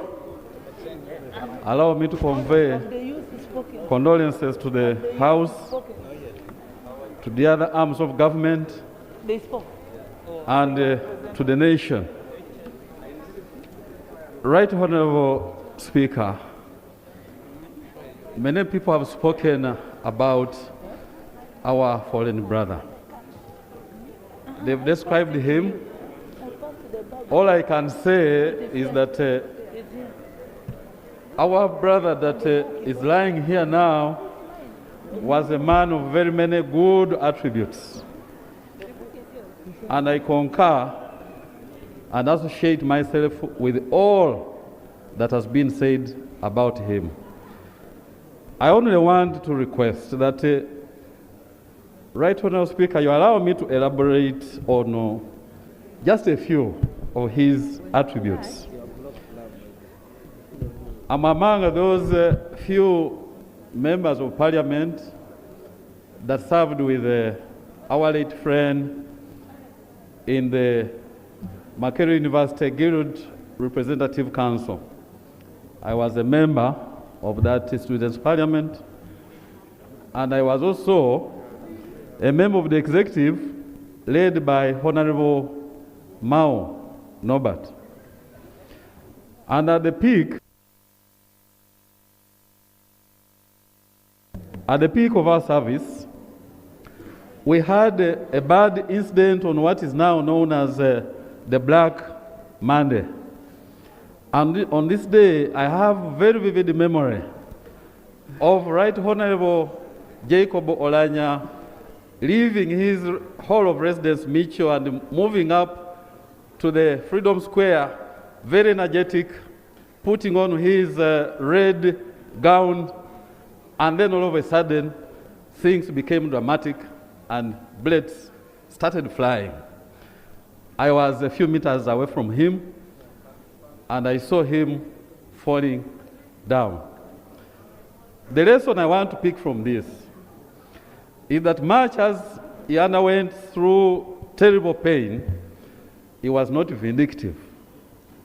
He did not carry grudges. And at the time of his demise, he was part of the movement, part of the NRM. We must emulate this as leaders, and may his soul rest in eternal peace. Thank you. Chairman Busoga. Thank you, Right Honorable Speaker. I want to thank you, Right Honorable, for giving me an opportunity to pay tribute to the fallen giant, the love of peace and reconciliation. Right Honorable Speaker, I came to know the late Jacob Oulanyah locally in 2011. I supported him to become a Deputy Speaker of Parliament. We served together. I didn't make it in the 10th Parliament. I came back. Here we are. The giant lying before us here had committed to reconcile the entire Parliament. In the entire messages that he used to give were full of reconciliation. Right Honorable Jacob Oulanyah was a friendly person. How I wish he was here today to see how members of Parliament are dressed. I would look at him, smile, the way we are dressed. Right Honorable Speaker, we shall miss Right Honorable Jacob Oulanyah. He was a very simple man, down to the earth. He would call me brother. He was a person who would love to make sure that his work is accomplished. He loved delegation, one of the principles of management. Right Honorable Speaker,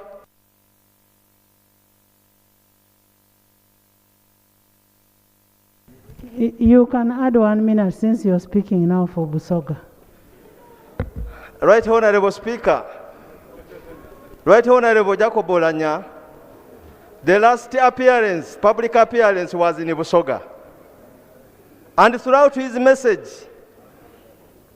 he called upon the people of Uganda and wished that everyone should be given a chance to breathe.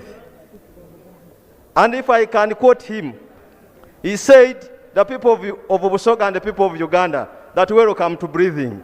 It's very unfortunate that today, Jacob Oulanyah locally is not breathing. He wished everyone to breathe. That was the man. And today, he's not breathing, he's no longer breathing. We want to ask Allah, the giver, the sustainer of peace and love, always to remain with us. May his soul rest in peace. Honorable Amos. Thank you, Right Honorable Speaker. Honorable Amos. Amos, the minister. And then Vincent.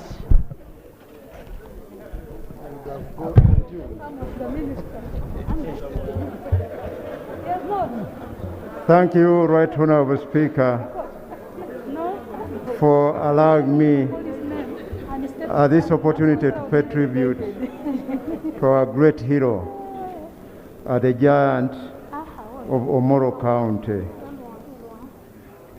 I'm here to convey condolences from the people of Ntenjeru North, Kayunga, and from the Ministry of Finance over this big loss.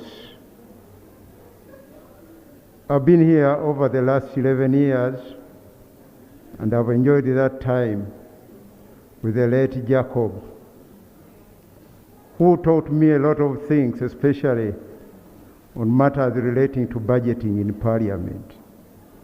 In fact, much of the jargon I use here, I've learned from him over the 10 years when I was presiding over the Budget Committee for 8 years. Right Honorable Speaker, the last time I had a very close encounter with him, or a close association with him, was when he presided over the House to read this year's national budget And indeed, that was his first budget he presided over when he was Speaker of this Parliament. I enjoyed the opportunity where he read the letter appointing me to read the national budget. I really enjoyed that opportunity. He did it. And indeed, I recall very well, that was the time when I had also just recovered from Nairobi Hospital, where I had been over the last 1.5 months, after being in Mulago for 2.5 months, you know. So I almost went through a similar experience, save for the fact that I did not come to lay in Parliament. So I learned a lot of things, that God remains a God. And this house should become a living example in respecting God. And I want to move right on our Speaker, because a lot has already been said about the late. That many of us go to church every Sunday, and on certain other days, we go to mosques. But the one thing that we do not do in this country is recognize God by way of tithing to Him. As an institution of Parliament, and indeed the various MDAs of government, I'm proposing, in memory of the great Speaker, that we create in our chart of accounts a code where institutions should tithe for God. Because it's really God that gives and takes away. And you never know when this comes. When I was in Mulago for 2.5 months, I saw very big people dying. I was there also struggling for life. But I managed to survive. Others die. And nobody has control over this. Now, why wouldn't we recognize this great creator that has all the authority on all living and non-living things? So, Madam Speaker, at the right time, I want to move that as a house we move that we create that chart of accounts where a country tithes to God. I've seen in countries like Malaysia, they actually include in their budgets provisions for taking care of religious institutions like mosques. They make that provision. Why don't we have such provisions? We have provisions for building schools. We have provisions for doing this and that. But we have no provision for rewarding God for keeping us alive. A lot has already been said, so I really take this as a great opportunity for me for having worked with the late Honorable Jacob Oulanyah, and so unfortunate that he opened an opportunity for me to read the budget, but I was the same person that moved a motion on a statutory revision for his burial. I think you can appreciate that God has His ways. He has His ways for all of us, and you can never know. That's why we really need to prepare ourselves well, and we need to respect God, because He's a giver. May His soul rest in eternal peace. Thank you so much, Vincent. Thank you, right? Vincent, Honorable Vincent. Thank you, Right Honorable Speaker. Right Honorable Speaker, before I go further, allow me to make a small report to you and the members that I've just come back from Tanzania. We had a sectoral council of defense ministers for the East African community. And I think in her wisdom, our Right Honorable Speaker arranged a photograph of our Speaker, Jacob Oulanyah, in the council, in the East African Council Hall. But what happened, Right Honorable Speaker, and I want to thank you very much, all the ministers and their delegations lined up to sign the condolence book. And it was not announced. Just everybody just, I think, saw the photo and we went there. And we had to line up to sign that book, meaning that all of you who have said that this man has lifted our flag up, I saw it myself, and it was very evident that everybody respected this man, not only here, but in the region at large. So I wanted to report to you and thank you for organizing such. And this man has given us a lot of pride. I want to condole with you, Right Honorable Speaker, and all the members who are here, and of course subscribe to what you have said about our brother. All of these values, all of these tenets you have mentioned here, they are right. But I want to say, Right Honorable Speaker, when we are leaders here, we have divided the loyalty, because as the higher you go, the cooler it becomes, maybe. The more burden you carry. It is not easy for a speaker, for an MP who is, of course, a chairman of a committee, to be able to serve here, to be loyal to the post he has gained here, and also be loyal to the ground. But Honorable Oulanyah, when I was Minister of Agriculture, he took me to his constituents to establish coffee, but not only to Omoro, but to the region, the northern region. So he wished his people well. He wanted his people to be rich, to get rich.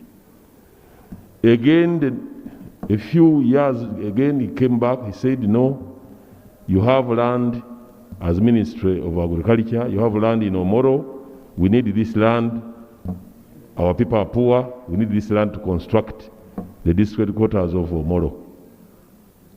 He did not mention anything, he did not organize a party for it, but we consulted the president and he allowed us to get this land to Omoro people.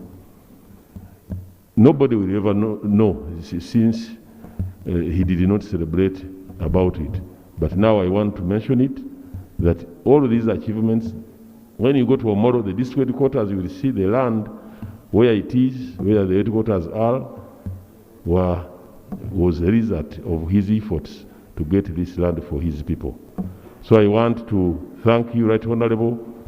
I want to thank the President and your Right Honorable for what you did to try to save the life of our brother. But God decided as we see today. I want to condole with you all and wish our brother, may the good Lord rest his, let him rest in peace.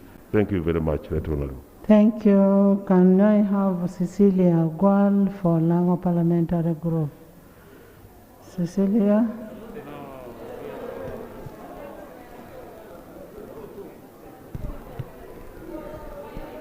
We have a pending motion that we need to clarify. That's why we want Cecilia. Right Honorable Speaker, I'm not a member of the executive of Lango Parliamentary Group, but I'm speaking as one of the members. Right Honorable Speaker, the short time you have given us is good enough, because if all the 500 of us say something, we would have summarized the life of Jacob. But the Jacob I know, or I knew, I will not speak about him in a session. We need some kind of a guiding note to guide us on who Jacob really was. One thing I know, I would just want to give you 3 words. I may speak in less than 2 minutes. One, Jacob never forgot his humble beginning. Whoever he was, He always remembered his humble beginning. He always spoke for the vulnerable. He always spoke for the poor. And he always did something for the rural poor. Secondly, Right Honorable Speaker, Jacob always reminded me about what our master teacher used to tell us, the late Milton Obote. If there are cadres of Obote, we are very few of us left. Honorable Ben Watcher is still around. The cartoon tools had to learn from me because they didn't have time. They were too young. But Obote used to tell us that don't judge us by history. Judge us by the difference between realism and legalism.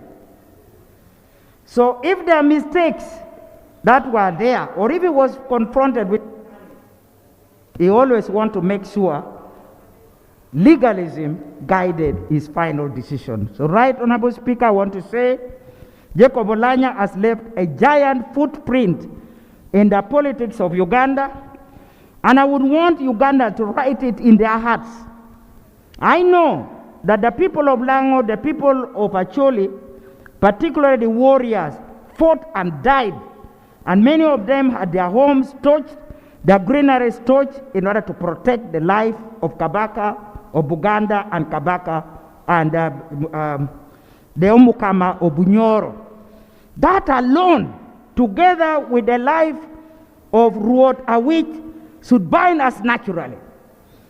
Nobody should talk any other language rather than uniting the people of Uganda, because while the Baganda were denouncing their king, the Langi were ready to die to protect the king of Uganda. So that spirit, I think, should be kept alive. And Oulanyah never forgot about it. And I'm very happy where we are going to bury is where Rurawit comes from, where Lokech comes from, and it is something which we must resurrect in our politics. And I want to say, my son, Jacob Oulanyah, you have made an impact in the politics of Uganda. And let us never forget, don't just recruit the cadres. Recruit the cadres, build them up and help them. Don't just use someone at the time the person is most needed. There are so many women who have come up in politics. The moment they lose the election, they are lost. And even Oulanyah, when he lost the election, he had to struggle on his own. And it so happened at that time, he lost his wife, lost his mother, he had no job, and that is that should have proved that they valued that particular cadre from the UPC. So I'm saying, in case you poach again from any other party, please look after them in hard times and in good times. May God bless you. Thank you. Have you since dropped your motion? Because Dr. Cheng is here to respond to your motion. Yes.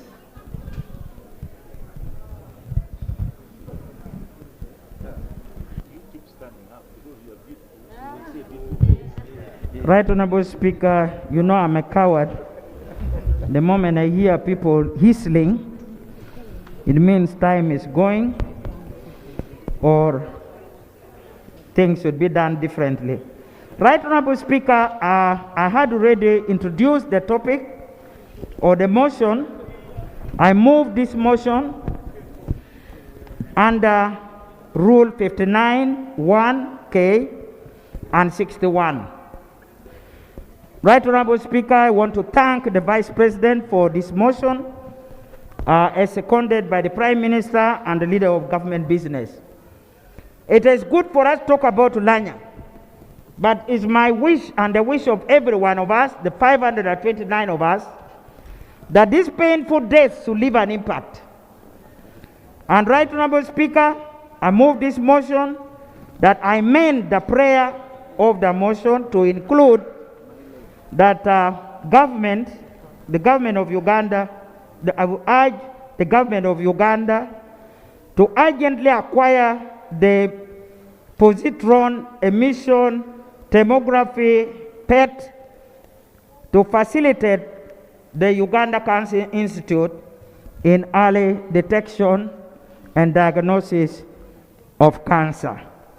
This is the prayer I would like to add to the prayer which has already been listed in the motion which the His High Excellency, the Vice President, moved. I beg to move, and the motion has been seconded by Honorable Sarah Pendi and Honorable Rosemary Mukongoro. I'm not sure whether we move. reached that level of secondment. We did not reach the level of secondment, Matt. Can we first hear from the minister? Because we may be talking about a machine that we have. Thank you very much, Right Honorable Speaker. And thank you for giving me a second opportunity. I appreciate my mother, Honorable Cecilia, who is always concerned about health, and indeed the entire House. Right Honorable Speaker, this financial year, Parliament appropriated 45 billion to procure a PET scan for the Uganda Cancer Institute, and the contract was signed yesterday. So we shall have a PET scan. In addition, this Parliament appropriated money to construct a nuclear medicine unit, which will not only have the PET scan, the linear accelerator, but also be able to offer other treatments, including the type that we are seeking for in Seattle. So allow me, on behalf of the Ministry of Health, to appreciate this Parliament and for the opportunity to provide the information. I thank you. Thank you, Honorable Cecilia. You have heard, we had already given in money for the same. And what we would want to know is how long will it take for the machine to be operational? Yeah, she has given me information. I want to respond. I want to thank you for the information you have given. However, Right Honorable Speaker, we have lived with this crisis for years. And it is strange to my ears and to this institution of Parliament to hear that the contract for the purchase of this very important equipment, which you only find in Aga Khan in Nairobi, the agreement was signed yesterday. So for me and the institution of Parliament, we will insist that our prayer will remain in our resolution. And we'll have to give a timeline that the ministry and the government should assure us when will this machine be operational. But as far as we are concerned, our prayer remains, Right Honorable Speaker, and the motion is on the floor. The motion has been seconded, and I think we should... Information, Madam Speaker. I beg to move. Madam Speaker, information. Where is the information? Dr. Ayome? Yes, is Madam. the chairman of health. Yes, Madam Speaker, I'm the chairman of the Health Committee. I just want to get clarity that treatment of cancer is beyond these wonderful machines we're talking about. We heard that there were issues to do with blood transfusion, where our departed Right Honorable was being transfused every day. This financial year, no money was appropriated for regional blood banks in Moroto and in Hoima. We have a shortfall of 150,000 units of blood. So the Minister of Finance, who is here, that can we please have the right money appropriated for the regional blood bank so that we can cover this shortfall, and the 109 ambulances we're asking for. These machines are just a tip Can in the we iceberg. first resolve the issue of the PET? The PET is what, I thought you were giving us information about the PET machine. Yes, Madam Speaker, the information I was adding in addition to the information the Minister was giving was that there are more things that we require besides the PET machine. We are in the budgeting process. Please do budget for whatever is required. We need blood in all these regional hospitals. We peeped into this policy statement and some of these things were not budgeted for, Madam Speaker. Thank you. Yes, Honorable Okotoba. Jacob.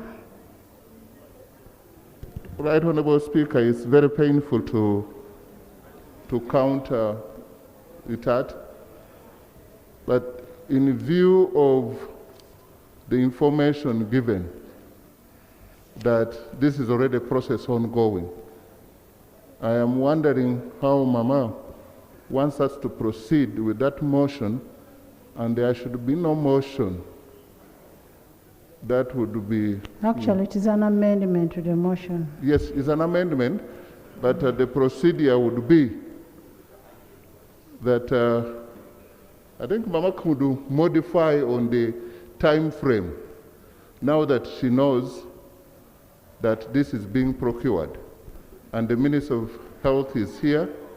I am just seeking her indulgence not to insist on a substantive motion to amend, but to help us process on the time frame so that our government can be urged to fast track. Yes. Yes. I think we really need just to fast track on the process. I think it's bringing an amendment to an amendment. In which case I can say, yes, we can insist that before in the immediate term, and let the government tell me how their interpretation of the immediate term. My interpretation of the immediate term would be 6 months. But let them tell me their interpretation of the immediate term. But I would wish that the equipment should be acquired and should arrive in this country to begin to assist us within the next when you talk about acquiring the equipment, then you're now affecting Article 93.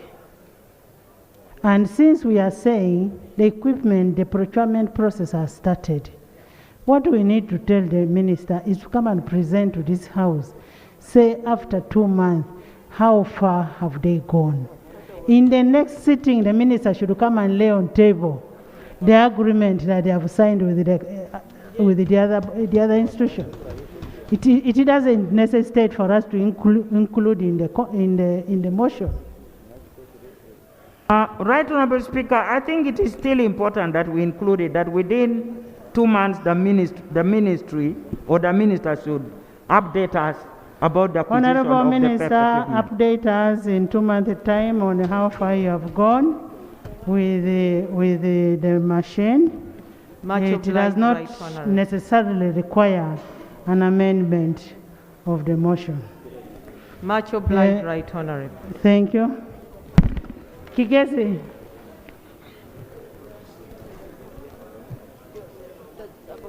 There are two.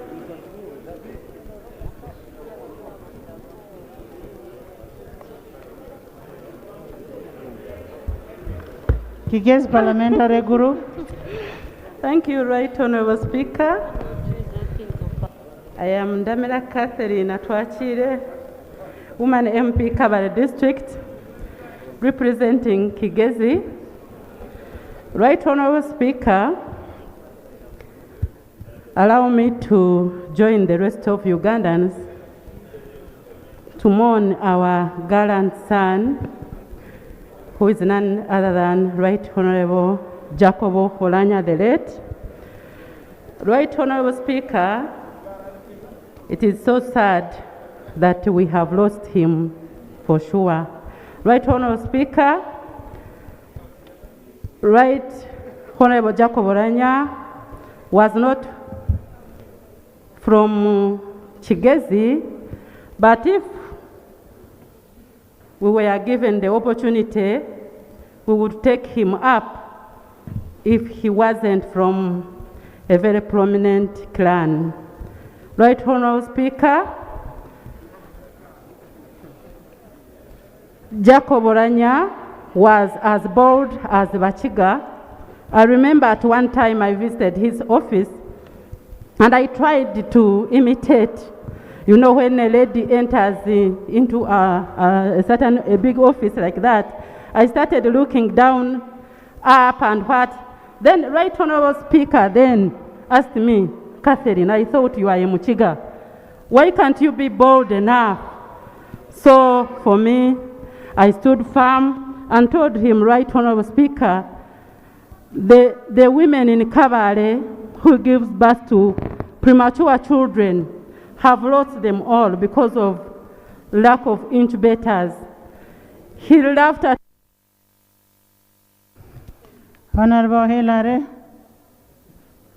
Nick, Honorable Gwang Peter, Honorable Ngalo, Diana Mutasingwa. Thank you.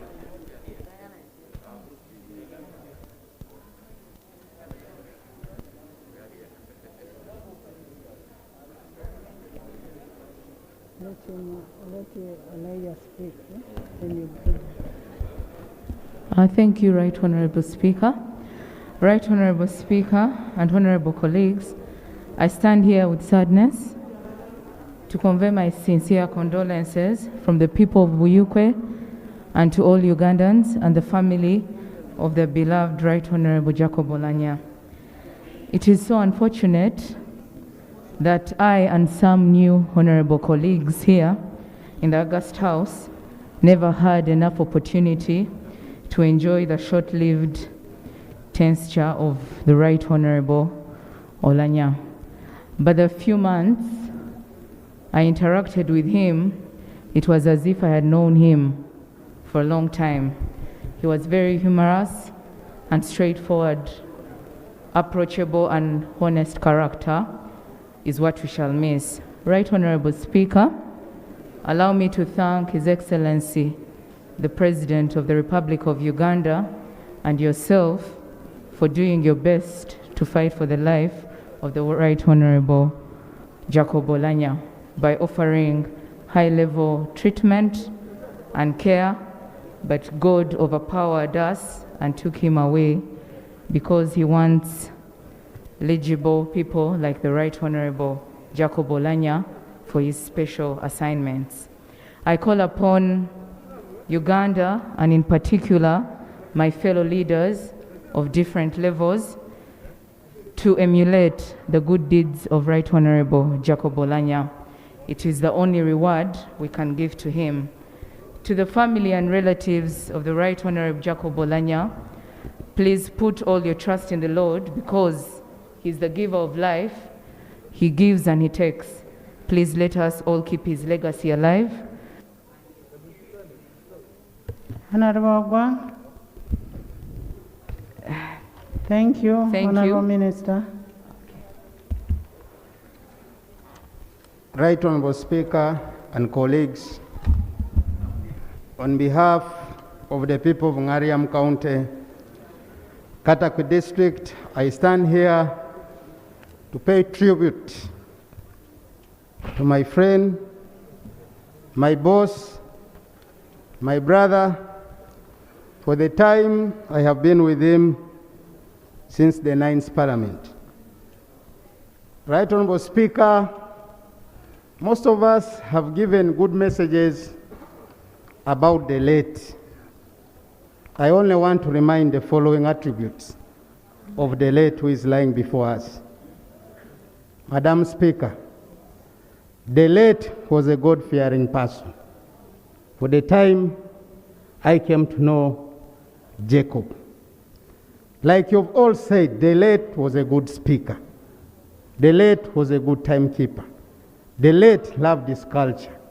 The late was a peacemaker. The late was corrupt-free. The late was a honest person. The late was a hard worker. The late was a dependable and reliable friend. Madam Speaker, The late loved details, and this is where, Madam Speaker, I want to request for your indulgence and time.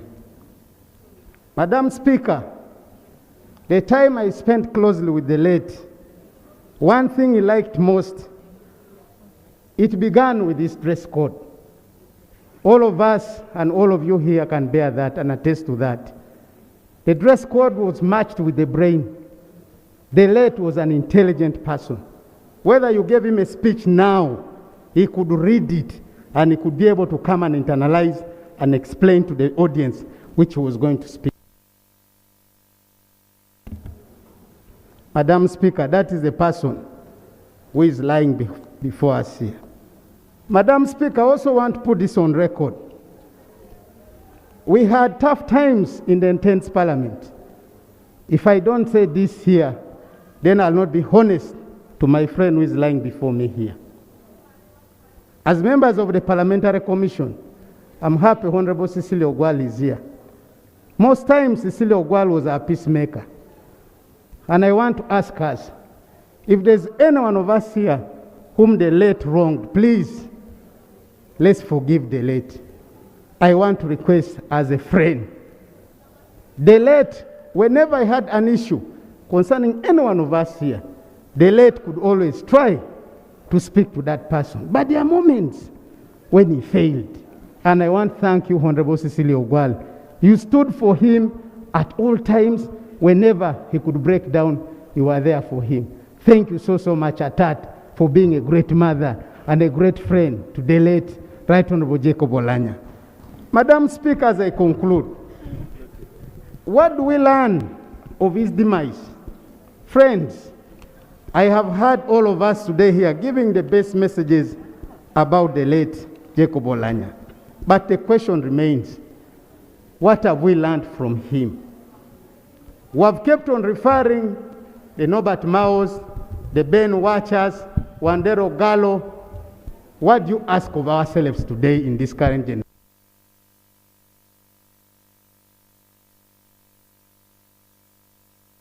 Honorable members, do we have consistency in us?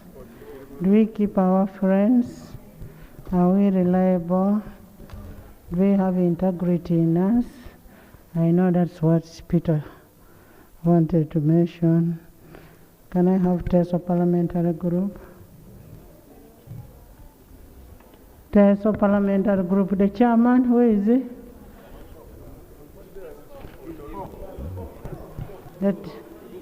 The chairman has gone. Can I have Uganda?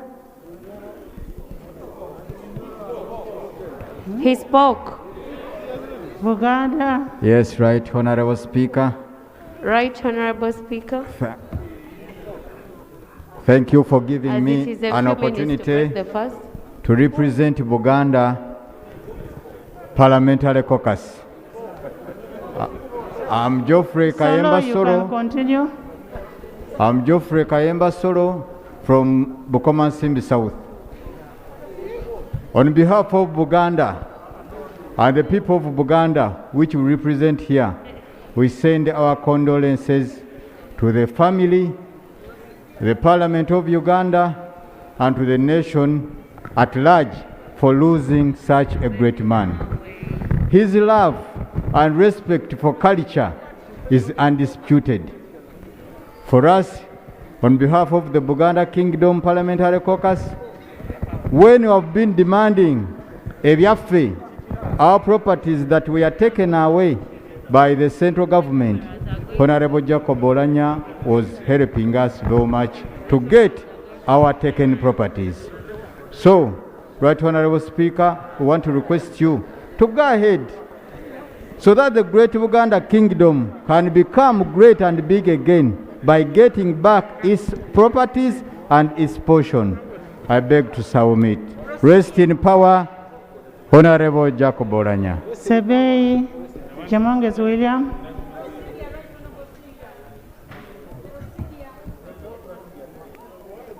Sebei. Right Honorable Speaker and colleagues. Sebei. Right Honorable Speaker and colleagues, allow me pay my tribute and to condole with you on behalf of the people of Queen. A stranger in the house. Sebei. I bring condolences from the entire Sabei region to you, the Parliament of Uganda, the people from the north. Julie, you will speak after Chemongesi so that you take the baby home.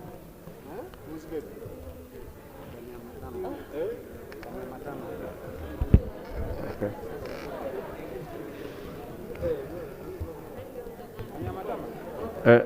Right Honorable Speaker and colleagues, receive my condolences from the entire Sabei region to the Parliament of Uganda, the people of the north, the family of the late Right Honorable Speaker, Jacob Oulanyah, the entire community from Sabei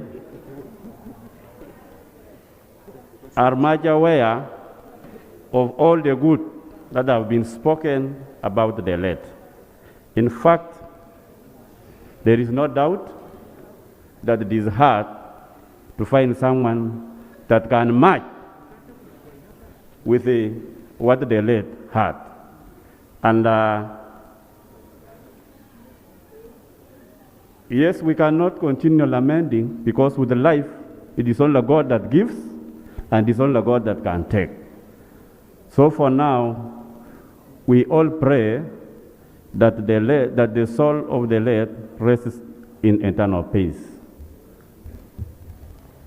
Thank you, Juliet. Thank you so much, Right Honorable Speaker. I first of all extend my sincere condolences to the family of the late Honorable, to the people of Amol and Uganda at large. Omoro. First of all, the late Right Honorable Speaker was an international icon, and Uganda was so blessed to have him. He was a Pan-Africanist and very patriotic. I had an opportunity of sharing closely with him while we were always at the ACP-EU Assembly.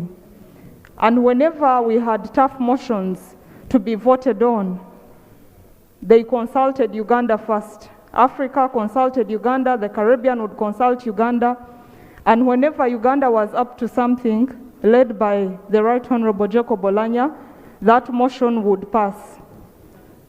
He would first of all consult the interests of his country and then serve Africa. We have lost a library for Africa and Uganda. The Right Honorable was a very straightforward person. You like it or not, he would tell you the truth and you go with it. He was a man of his word, Right Honorable Speaker. I am very sure that all of us here would take it in whenever he would tell us whatever he meant. And I'm very sure he would fulfill, keep a promise, keep his word, which meant that he was not a politician but a leader.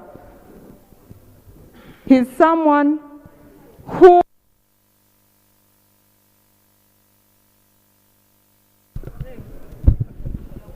Thank you, Right Honorable Speaker. Who has taken the microphone before you and I? Honorable members, we have been here from 10. It is 7.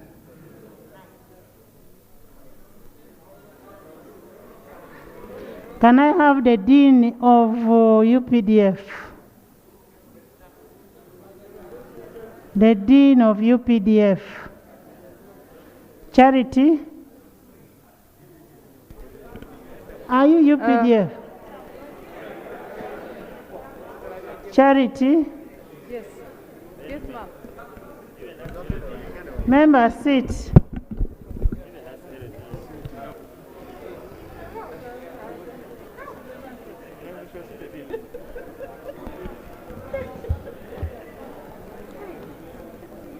Thank you, Right Honorable Speaker.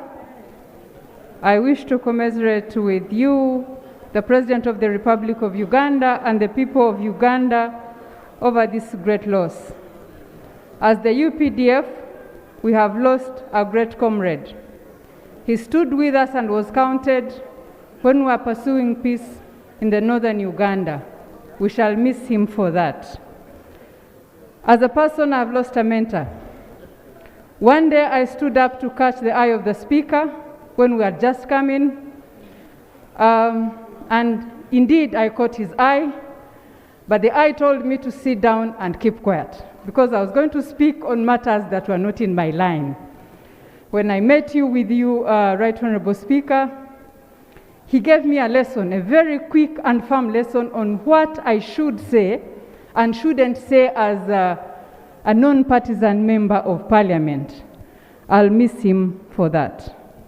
To the family of the late Right Honorable Jacob Oulanyah, may the good Lord comfort you, and may the soul of Right Honorable Jacob Oulanyah rest in eternal peace. I thank you.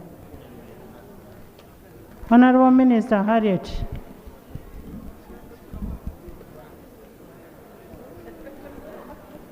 Harriet has been here from 9.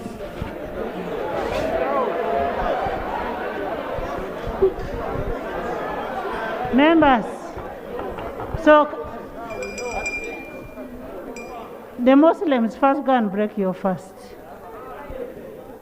You'll get me here. Muslims, if you people want, we sit up to 10. You know me, I can do it. Muslims, go and break your fast. Yes.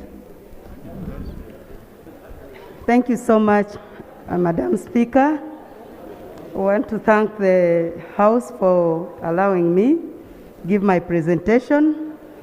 Right Honorable Speaker, I will, on behalf of the people of Bundibujo, the Renzo region, and the Ministry of Trade where I serve, I want to give my condolences to the family, the House, Parliament where our Right Honorable Speaker was serving, the nation at large, and all Ugandans. Madam Speaker, I happen to be a member of the organizing committee, and I traveled to Omoro. I interacted with the community of Omoro. Madam Speaker, the community loved their leader. Madam Speaker, it was also proved that the Right Honorable Jacob loved his community. Madam Speaker, I have only 2 issues to present. One of which is you told us, and we agreed with you that this Parliament is going to father and mother the children of the Right Honorable Jacob. He had a dream, which dream we shall find on the ground when we go. He had put a very huge facility. This huge facility, Right Honorable Speaker, had not yet reached completion. And Right Honorable Speaker, when we looked at the budgeting of completion of this project, it would take us, thank you, 2 billion, Right Honorable Speaker. And when you look at the young family that the Right Honorable Speaker has left behind, if we don't come in as government, the dream of the Right Honorable Jacob Oulanyah will not be realized. I beg you, through this Parliament, that you engage the executive and we really take this on as a project of government. Secondly, I want to thank the members of Parliament, Right Honorable Speaker. The spirit that we've shown, the smartness that we've really shown today is really incredible. Nobody can everybody is thanking Everybody is so happy. And this is emulated from the smartness that the Right Honorable Jacob was showing the country. As a leader, Right Honorable, there are positions which need smartness. There are positions where you find you cannot just get out and pick any type of cloth and put on.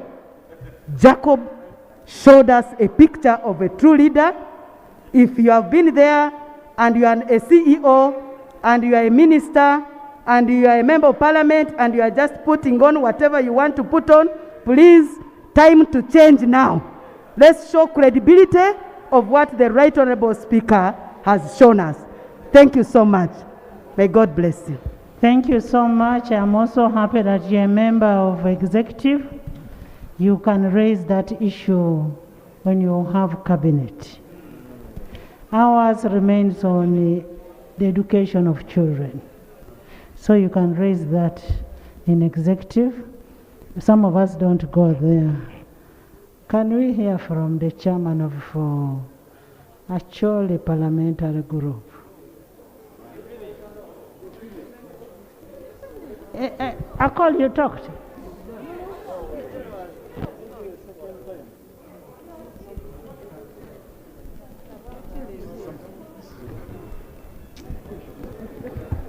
Right Honorable Speaker, I don't know where people saw me speaking. Honorable members, you're supposed to go to Approachable.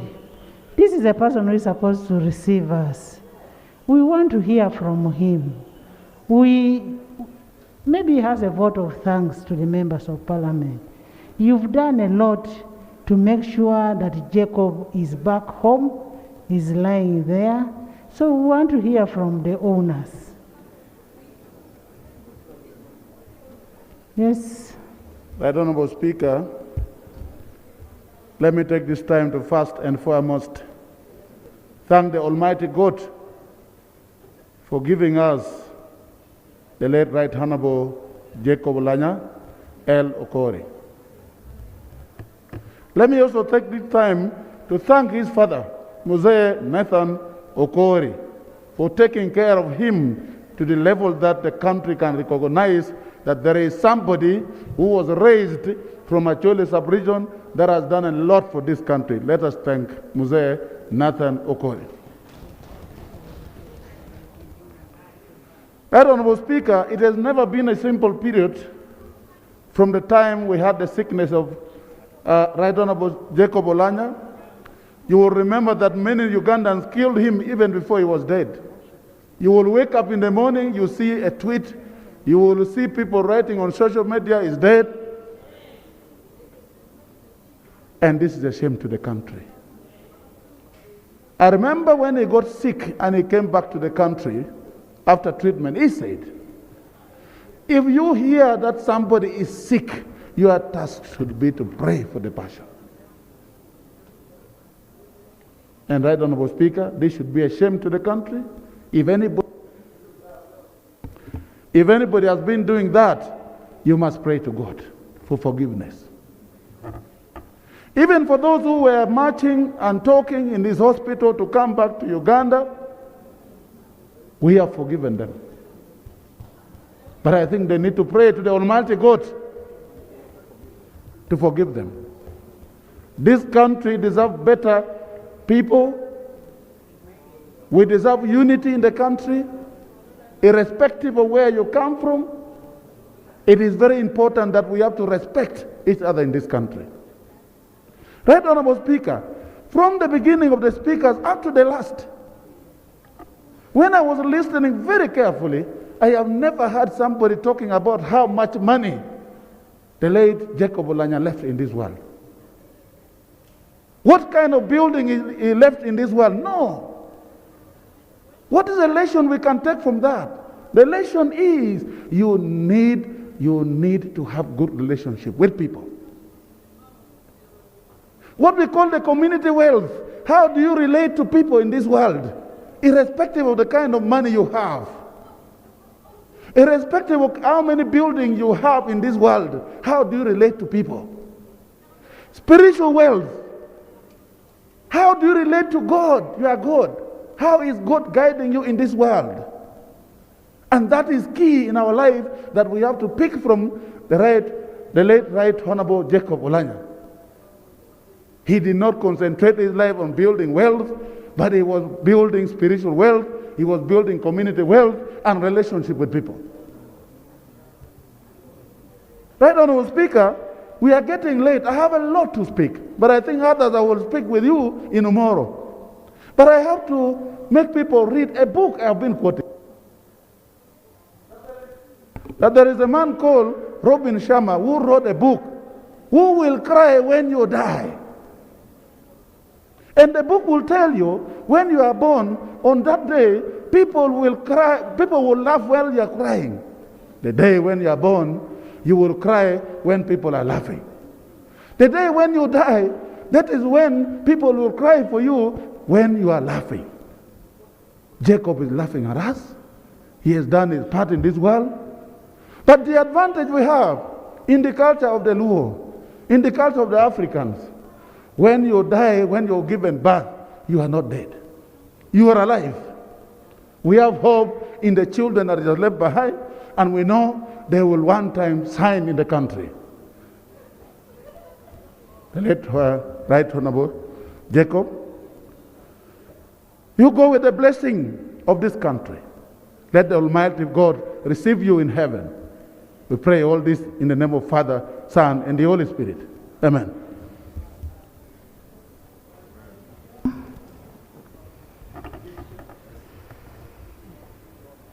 Elijah.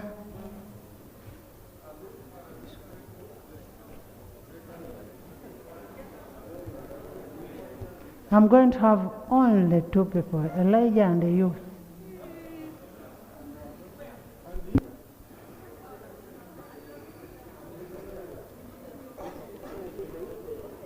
Thank you, Right Honorable Speaker. The session was meant to stop at 6. Yes, there is a motion. Thank you, Right Honorable Speaker. Right Honorable Speaker, on behalf of the people I represent of Castillo County, the people of Teso, I want to pass my condolences to the family, especially to the children, and the country and Parliament. Madam Speaker, on the onset, I want to thank you, Madam Speaker. I want to thank you in a special way, and Honorable Peter Gwang. Our brother Jacob possibly would have died much earlier, but it is because of what you and Honorable Peter Gwang did. You decided that day to drive to the late's home to grab with Peter Gwang. You did not even allow your bodyguards to be with you, and you picked him and took him to Mulago at that time. I want to thank you, Madam Speaker, and Honorable Peter Gwang, for what you have done. Madam Speaker, I've known Jacob for quite time. We met in the UPC. We married from the same place. The day I lost my wife, I was with Jacob when I received the bad news in 2002. He was the first person to comfort and counsel me. Forever, I'm grateful for what he did. Little did I know, a few years after that, that would befall him. In Parliament, I remember the debate we had here on UCB. It's one of the debates where Parliament, where the country got to know who Jacob was, his eloquence, his smartness. Madam, when we served in the commission with Honorable Chris Baryomosi, there were issues. The role I played with Honorable Chris Baryomosi and to make us move forward, we can't forget, and how we're able to move forward. I want to thank the commission at that time. Madam Speaker, Jacob, in whatever he did it to perfection. Whether it's smartness, whether it's the law, whether it is debate, whether it's dancing, whether it's singing, whether it's football, whether it's boxing, he did it to perfection. And how I wish we would learn to do that. It reminded me what the son told us the other day at the vigil, that he told them that, my children, focus your eye on the ball, on what you want to be, and you'll become. At that time when we were here in the 7th Parliament, I and him and Honorable Odongoto were in his house when he had bought that place. The construction was going on. He took us to the balcony. It was not complete. Say, I'm praying that at one time I will be addressing the people of Acholi, the bola dancers, down there as I'm the Chief Justice of this country. That was his ambition at that time. Maybe if he had lived, he would even become the Chief Justice. He was focused on always what he wanted to be. When it comes to humor, you can't beat Jacob. You all know in this parliament here. The recent one was when we had the issue with Semuju and Honorable Jim Wesi. You all know how we handled it. The other one, which I will not go in detail, is when we had a debate here on Miss Kavi. The comment he made, that was Jacob. He said, this is what a debater should be. That's what parliament should be. It's what makes parliament. I want to thank Honorable Ruth Nankabira when at the heat of the debate, of the campaign, of the council and the ideas we shared to try to bring the two sides together. I want to thank you. And I want to thank Jacob that when he won, he called me to his office and said, Elijah, you worked hard for your candidate. But I know you, we have known each other for a very long time. I want us to work together. I said, I have no problem with that. We have known each other for a very long time. Said, let us move forward. Can you help out me to reach out to people? And that was Jacob. That's why even those who were here in the 7th Parliament, when he had boxing with Eli Tumwine by the lobby side, when he boxed him and we had to come in to separate. But after 1 week, it was a reconciliation. And since that time, we moved together. That was Jacob. If he annoyed you, if he disappointed you, he would reach out to you. And that's what we must learn and work together as one, irrespective of the parties, irrespective of where we come from. So, Madam Speaker, I want to thank him. We have lost his colleagues from the Speaker of Commonwealth Dominica has made a call yesterday, former Speaker of Dominica, the Right Honorable Alex Boyd, the Secretary General of CPA, the Secretary General of the ACP EU, they have all been making calls. The Speaker of Tanzania has made a call. He sends his condolences to you, Madam Speaker. Those in the Parliamentarians for Global Action, where I and Jacob Oulanyah and Honorable Katuntu participated in a number of conferences from Colombia, they are sending their condolence messages. Media, don't go, you're going to speak. Madam Speaker. Media, don't go, you're going to speak. With the humility, I want to say, Right Honorable Speaker, like we used to call each other, those who come from Teso know what it means. He was fond of the word called Akwe. Those who come from Teso. That's how we used to refer to each other. So, Right Honorable Speaker, dear colleague, Jacob, we were married to one region. We have lost all of you. One day, as planned by God, we shall join you. May your soul rest in eternal peace. Thank you, Honorable Elijah. Members, can we have one amendment to the motion? Then all of you speak. And we make this part of the vigil. The amendment I want is from Honorable Chairperson of Karamoja. Let's first have that amendment.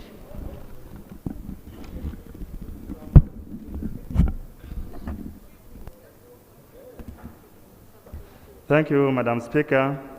Madam Speaker, this afternoon, I propose an amendment under our Rules of Procedure, Rule 59 and Rule 61, that this Parliament, in recognition of the life and the different dimensions that were mentioned near the life of the Honorable Jacob Oulanyah, that a day under our prayers be established that will be called the Jacob Lokori Oulanyah Memorial Lecture or Day, where this Parliament, on an annual basis, can spend time to think through to discuss their values, all the different aspects, whether it was sports, whether it was rules, whether it was honesty, leadership, that we can bring to discuss on an annual basis.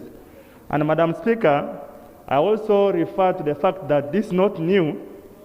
It has happened, for example, in the Bank of Uganda, and we call the Joseph Mubirule Memorial Lecture.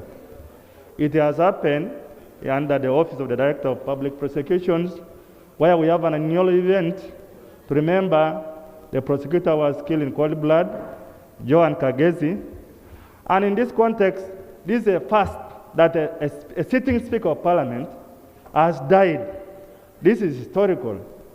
And at the same time, we remember that this Parliament is totally united. I think the God that has inspired this Parliament, all sides of the House, to be here, to dress up, and be here from morning. That's the kind of unity we want to celebrate on an annual basis. And Madam Speaker, we want that day also to recognize the achievements of past speakers since independence. There are different dimensions that we can remember. Also the achievements of the speakers that will come after, that have come after the Jacob Oulanyah. And for any individual member of Parliament that this House considers worth celebrating its achievements. Madam Speaker, I move that the prayers therein under the motion proposed by the Vice President be amended to include a prayer that the Jacob Lokori Oulanyah Memorial Lecture Day be adopted and be celebrated on an annual basis to recognize the achievements of the speakers, Speaker Jacob Oulanyah and other speakers and individual members of this House in the course of delivering service to this country. I beg to submit, Madam Speaker. Thank you.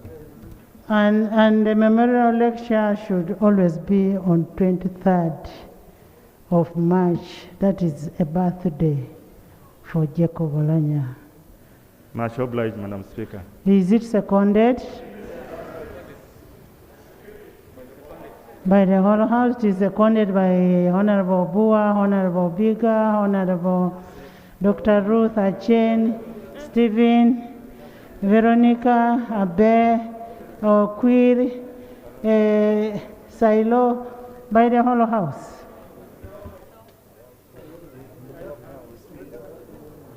We are amending the prayers of Her Excellency to include that we will be celebrating Jacob Lokori Oulanyah Memorial Lecture annually on 23rd March of every year. The amendment has been made. Now let's start the debate afresh. Yes, an amendment? Yeah. Thank you, Right Honourable Speaker. I also rise under Rule 59 and 61 to amend the motion by the Vice President.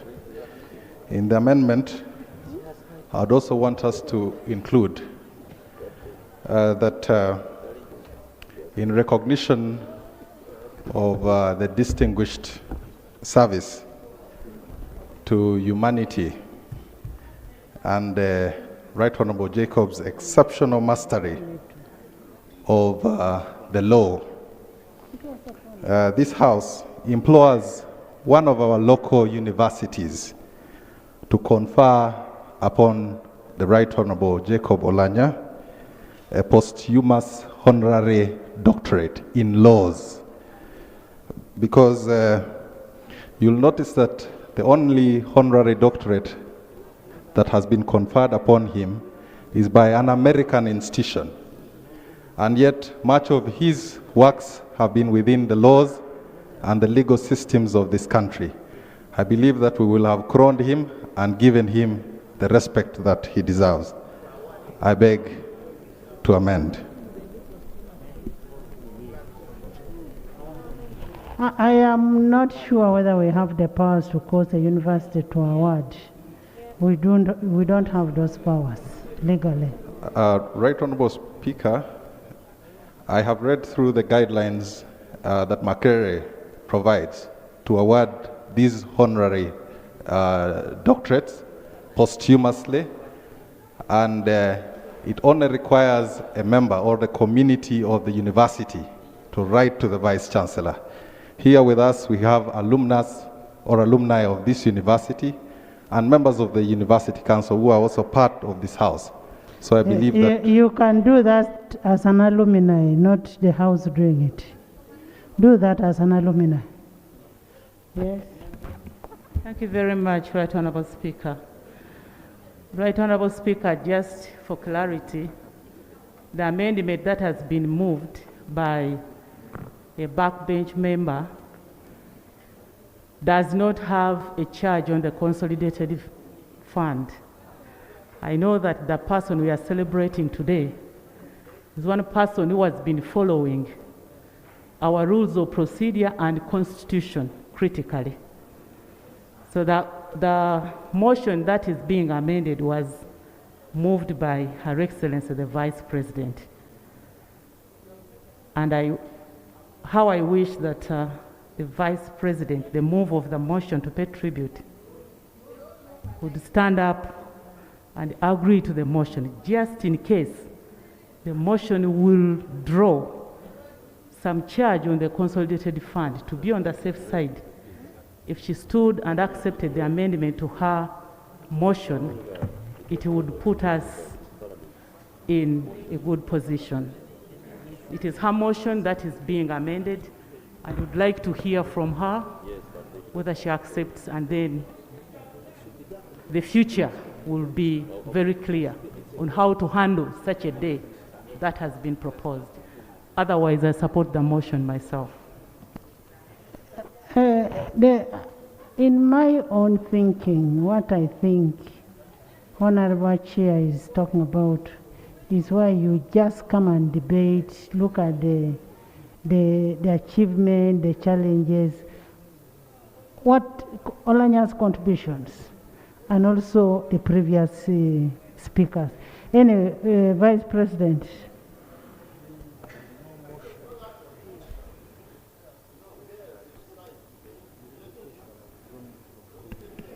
Right Honorable Speaker and colleagues, first of all, to appreciate the whole House for the unity which you have demonstrated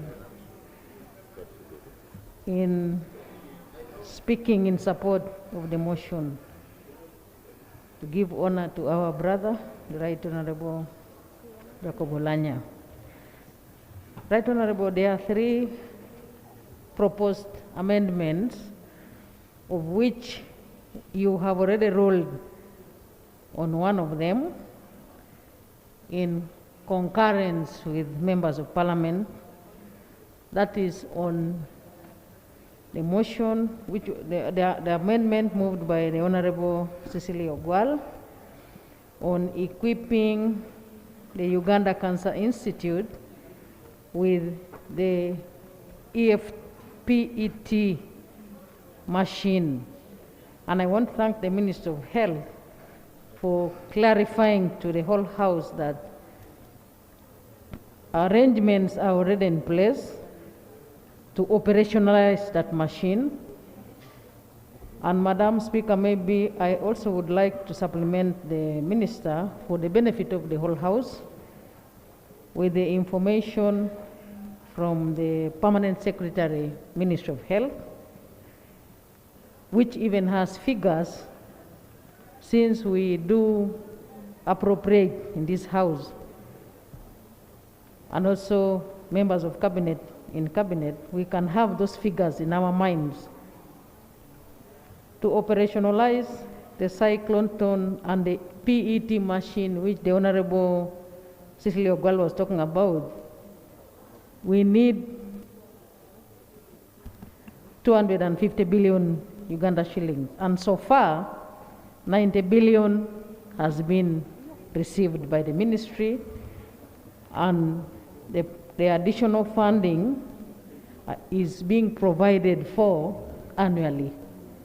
That is the Permanent Secretary, Ministry of Health.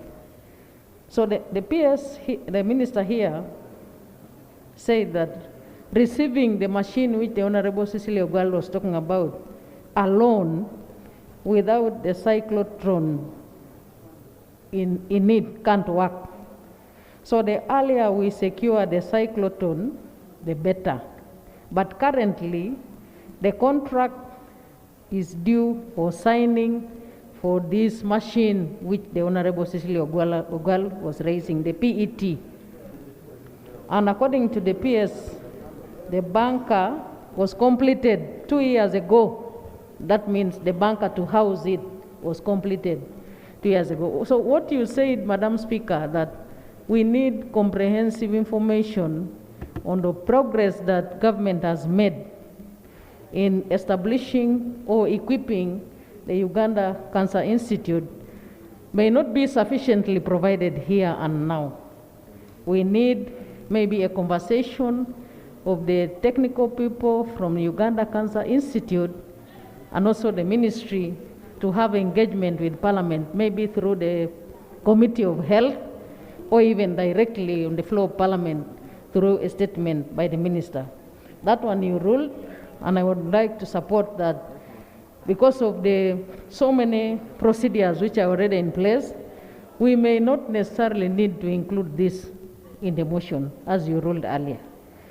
But the second one by the Honorable Remigio Achi, just to have a day annually where we can remember our brother, the Right Honorable Jacob Oulanyah, is agreeable to me, Madam Speaker.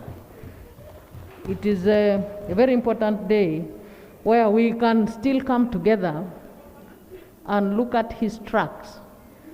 And in his tracts, we shall be reading peace in the tracts, we shall be reading unity in his tracts, we shall be reading smartness and neatness in his tracts, and continue emulating the tracts.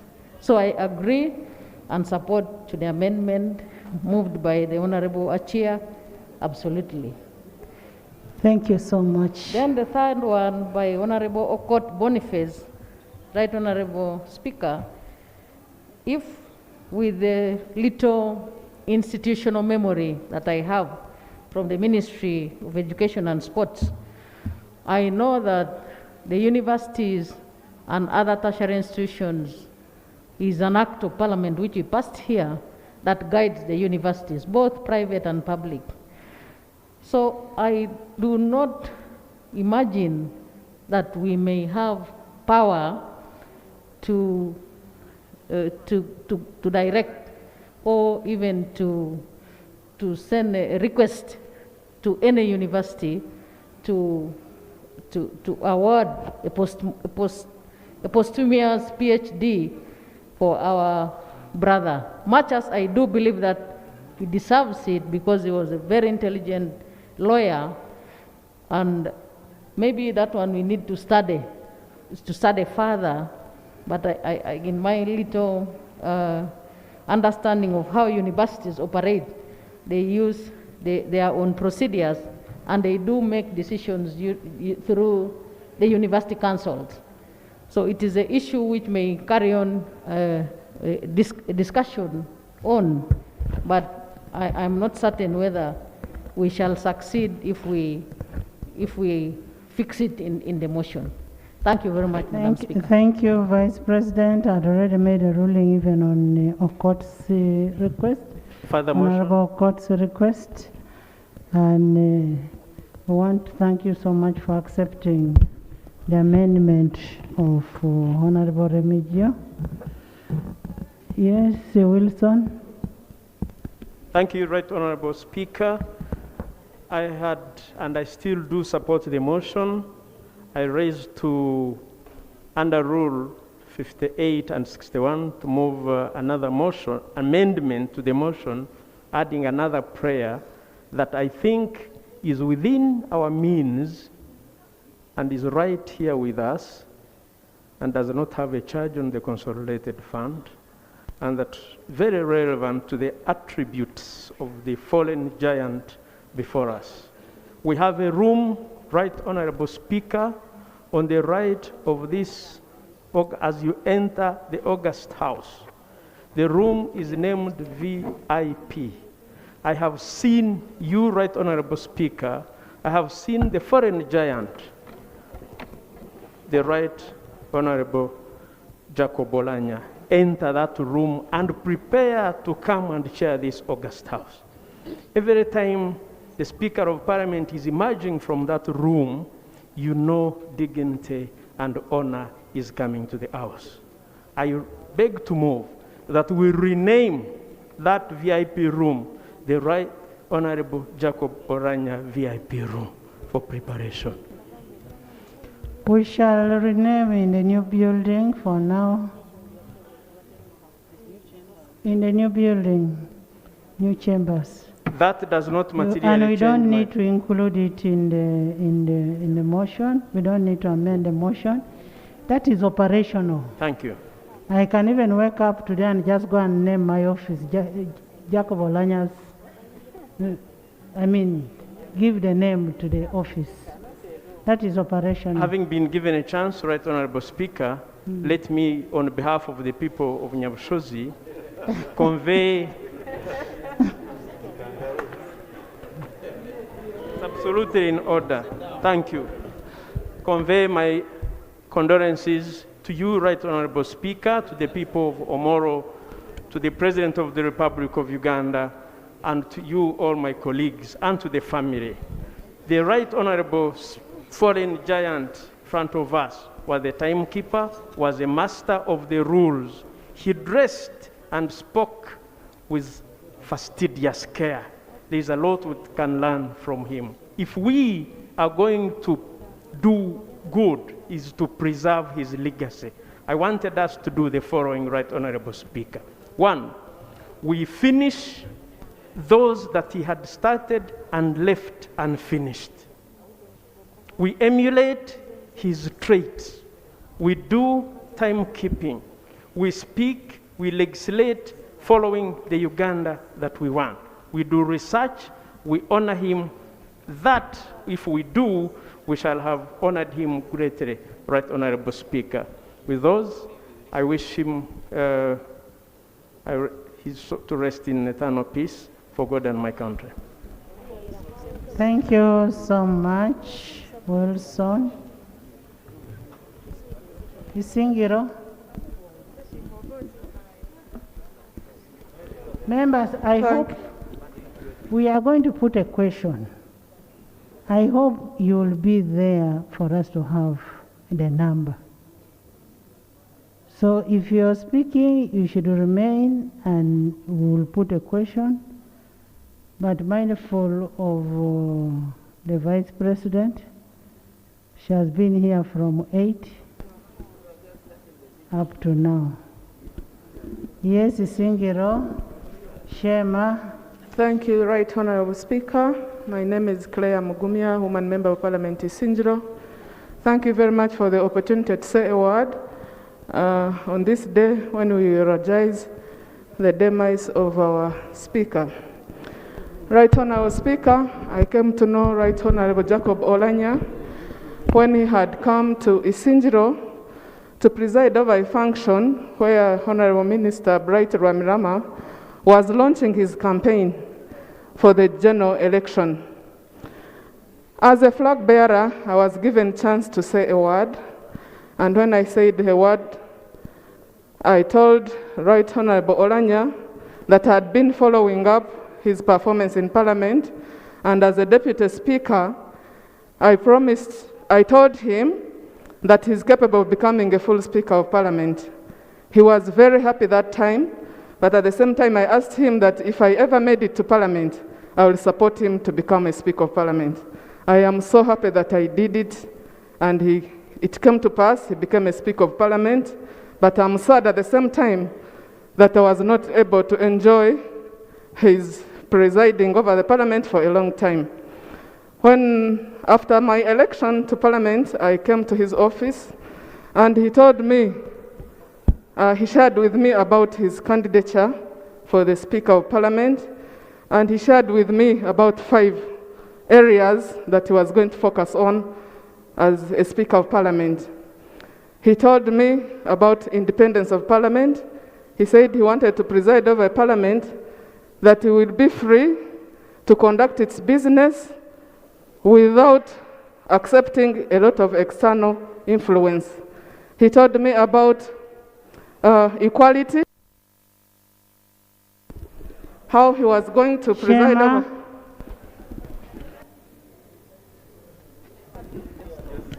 Right Honorable Speaker. Thank you.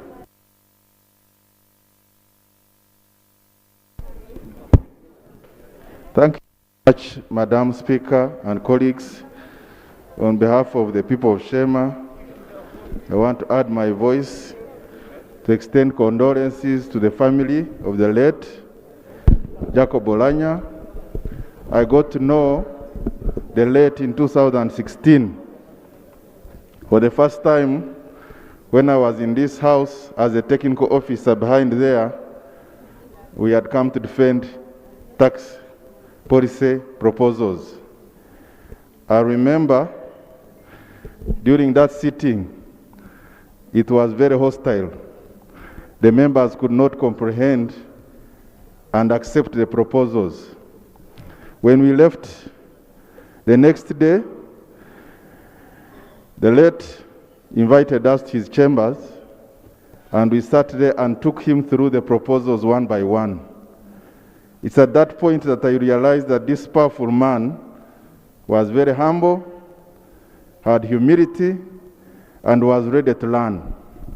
And after accepting, we came back to the house that afternoon, and all the measures were adopted.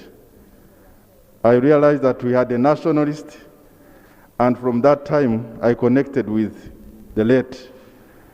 He was one of the first people that called me when I had been elected the chairman of the World Customs Organization in Brussels to congratulate me. And later on, when I was going to resign to come to Parliament, he's one of the first people I told, and he encouraged me. The country has lost a great man. We mourn, but there are very many things he has done that we should live with as examples. And we can only live his legacy by making sure that we do. Right Honorable Thank Speaker. You had given me opportunity as Mohaye Miriam, the woman member of Parliament from Mbale District. Mariam. Thank you, Right Honorable Speaker. But you wait for the question, you don't go after speaking. Thank you once more for giving me the opportunity to pay tribute on behalf of the people of Mbale District, on behalf of the people of Bugisu Sub-Region, who are the in-laws to the late Right Honorable Speaker, Jacob Oulanyah, and also on behalf of the Church of Uganda, where the Right Honorable Speaker was committed as a Christian. I want to bring tribute and appreciate him for standing with the Church of Uganda. This was in a recent meeting that we had with him when we went to visit the Archbishop of the Church of Uganda. The church has a big debt to pay off, and the Right Honorable Speaker contributed 100 million in support of the church activity. And on behalf of the church, as a member, I want to appreciate him for the commitment that he has always had, for the love of the work of God, and this has helped the church to pay off the church house. But there is something that he pledged to do while we're in that meeting. He pledged to stand with the church to ensure that the institutions of the church are not left out to rot, especially the schools that have helped so many of us to be where we are. Some of those schools are now not so good, and many of us are taking our children in private schools. He had pledged to ensure that those schools are renovated, and we ensure that they are back on board to help our children to study in a better way. Thank you. Then Silo, Kato. Honorable members, the mover of the motion wants to leave she requests to leave at 8. She has been here from 8 in the morning. You cannot continue with the motion when the mover is not there. The whole day that you're having will be wasted if you don't adapt this motion. Yes?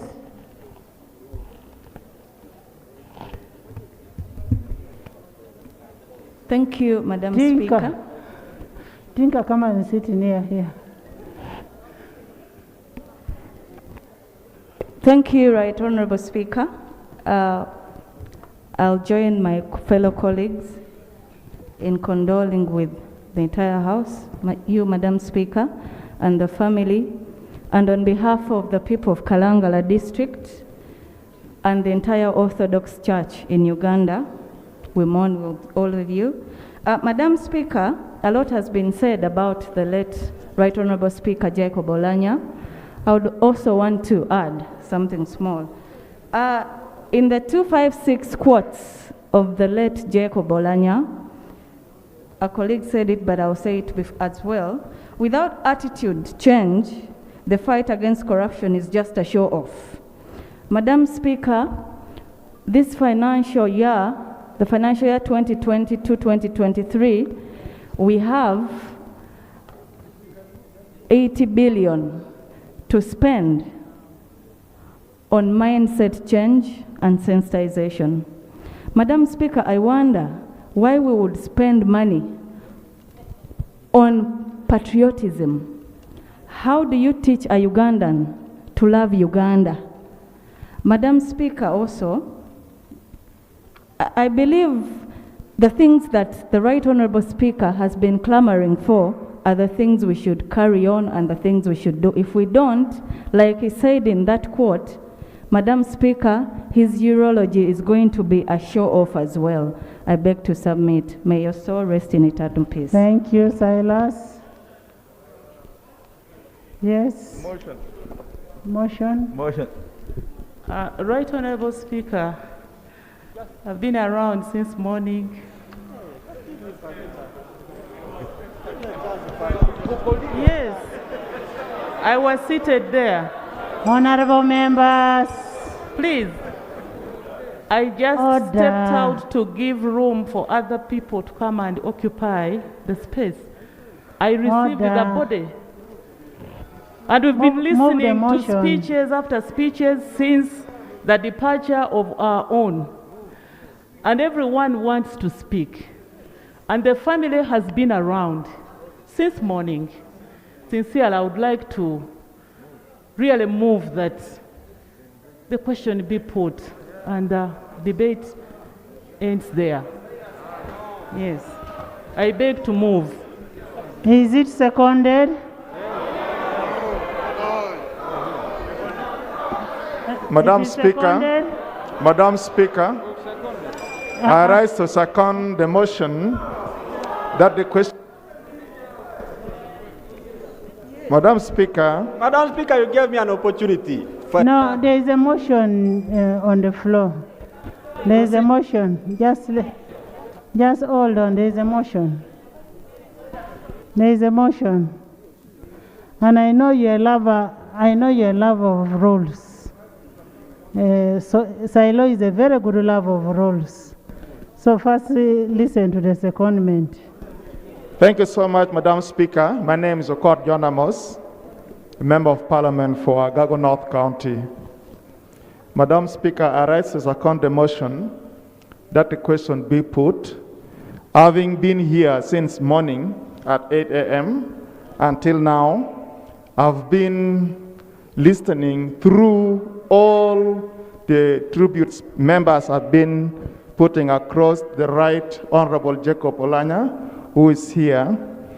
Madam Speaker, I stand to say all the condolences and all the resolutions that came on the floor, having received the motion from our Vice President, Our Excellency the Vice President, and seconded by the leader of government business, the Prime Minister, and the leader of opposition, I second the motion that the question be put. I beg to move. Thank you. Chris? Thank you very much, Right Honorable Speaker. I know our brother, we loved him, all of us, and we would want to speak about him. Earlier, Right Honorable Speaker, the honorable member has made a request that your office grants what the Honorable Jacob had wanted us to do, to have a debate on the Uganda we want. We could, when we hold that debate, also eulogize him as we make submissions. And therefore, I stand to support the motion that to respect the family, that whenever the children go and have something also, we put a question, and then we shall proceed with the vigil. But when we hold that debate of the Uganda we want, we shall integrate some of these eulogies in our submissions. In the vigil that we are going to have, we should have an option of where people can get up and speak about their encounter with the former speaker. This night we have a whole night. We should be able to speak about the speaker in the vigil. Honorable members, in a situation like this, I am reminded by the famous words of Raphael Wako in the course, to love often and love much. That is what Jacob did. To win and respect intelligent people and affection of children.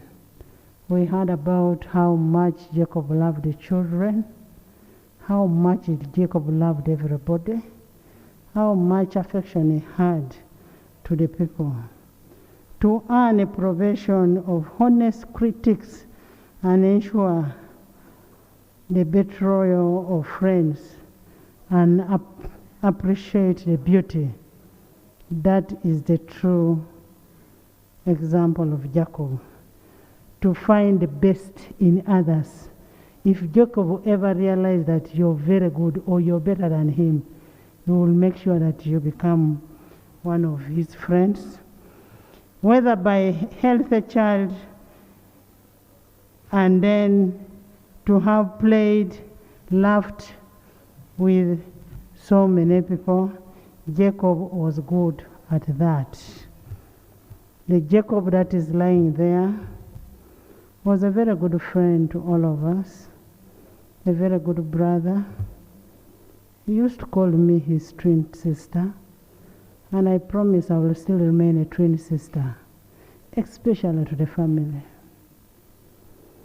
Jacob lived a life well lived, a corrupt-free man.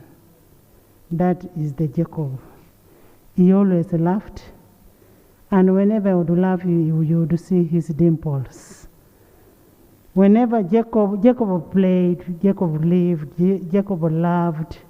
He's a father, he's a brother, he's a friend to everybody. May Jacob's soul rest in perfect peace. And we will dearly miss Jacob. We loved him. I have walked the way, the journey with Jacob for the 9 months. I would be in this office here. After chairing the house, we go back and cry in the office. Jacob would say, I am in pain. I just thank God that it gave me the strength to chair today's session. And I thank my deputy for stepping in. I now put a question that this House pays a glowing tribute to the departed Speaker of Parliament of Uganda, Right Honorable Lokori Oulanyah, for his distinguished service to this nation, with the amendments that was made by Honorable Achia Remegio. Those in favor say unto the contrary, nay. The ayes have it. I now direct the clerk to transmit a copy of the resolution together with extract of the Hansard of this motion to the bereaved family. I wish to welcome all of you to tomorrow's function, to tonight's vigil, and then to the final resting place of our own Jacob. May his soul rest in eternal peace. I adjourn the anthems.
Honorable members, please remain standing as the casket leaves the chamber.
Members, please take your seats.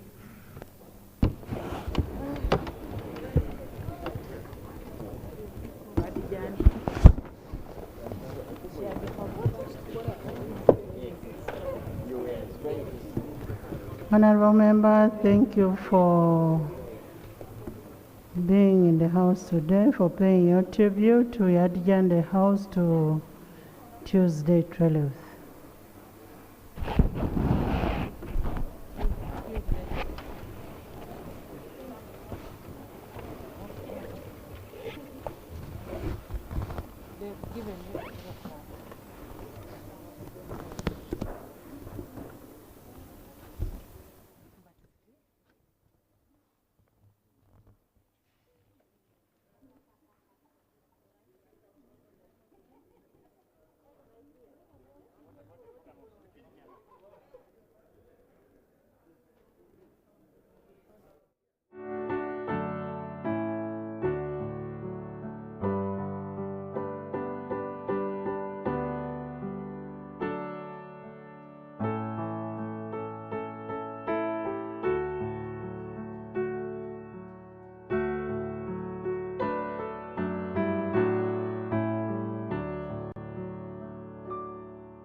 Up next on UBC, brought to you by Keep the lights on. Use Airtel Money to pay for all your Yaka bills conveniently. Open the My Airtel app to buy Yaka units. Airtel Money. Simple, secure, borderless.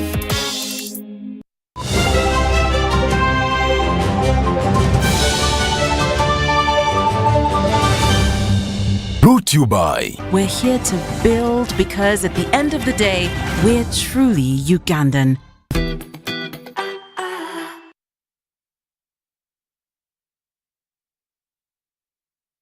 And welcome to News Tonight and welcome from Parliament, where you've been following that special sitting where members of Parliament and the entire country has been eulogizing and paying a special tribute to fallen Speaker of the 11th Parliament, Honorable Jacob Lokori Oulanyah, and of course more than 400 members of Parliament paying their tribute to the fallen Speaker of Parliament. And before adjourning that special sitting, the Speaker of Parliament, that is Anita Mong, saying that the members will still be there because the body of the late Oulanyah will be laying in state at Parliament, and proceedings will continue because more people will be paying their tribute as we go on.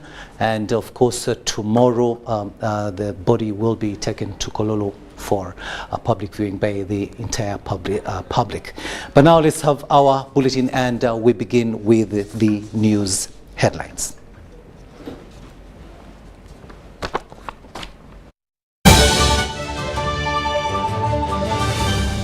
Brought to you by How to get points. Just use MTN to make calls, send SMS, load airtime, buy bundles, or pay for MTN subscription services. Everywhere you go, MTN.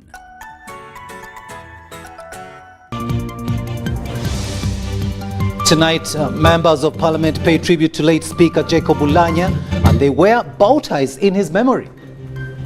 Late Jacob Oulanyah post-mortem report shows he died of multiple organ failure. Pomp and colour unite members of parliament in mourning the late Jacob Oulanyah. And in sports football, to honour late Jacob Oulanyah, players to wear black armbands during games. Was brought to you by MTN.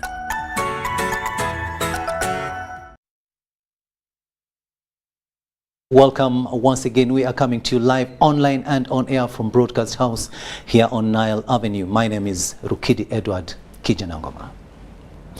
Now, members of Parliament have paid tribute to the fallen Speaker of the 11th Parliament, the late Jacob Lokori Oulanyah. The members of Parliament, most of whom described the deceased as down to earth, saw a well-created legacy in Jacob Oulanyah's national service.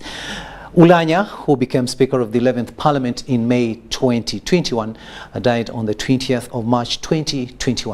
Henry Okrot reports.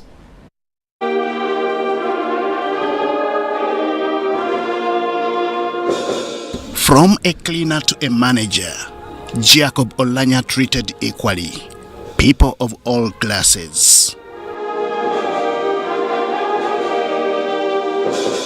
From a farmer to a local or national leader, Oulanyah received all equitably. When he has misunderstanding with you, I saw it many times. He will make sure that he sorts with you. He never wanted to hold the people in his heart. He was always a peacemaker. He would say, okay, you got annoyed with me? Fine, let's make peace. That was his word, always and ever. And he would say, whenever someone wrongs you, don't take long with you annoyed with them. Make peace. These were some of the tributes accorded to Jacob Lokori Oulanyah as members of Parliament converged to honor the fallen Speaker. One of the ways we shall honor the legacy of the late Speaker is by accomplishing his vision of achieving evidence-based debate. The motion to this effect was moved by the Vice President Alupojeska Rose Epel, seconded by Prime Minister Robin Anabanja and Leader of Opposition Matthias Mpuga. The Right Honorable Dr. Jacob Oulanyah was also instrumental in the restoration of peace in South Sudan. The peace talks agreement and was also an advisor to the government of South Sudan, alongside other high-level persons, including Dr. Riek Machar, who was the chief mediator in the Juba peace talks, and President Joachim Chizano, the UN Special Envoy to the Lord's Resistance Army affected areas. The Right Honorable Dr.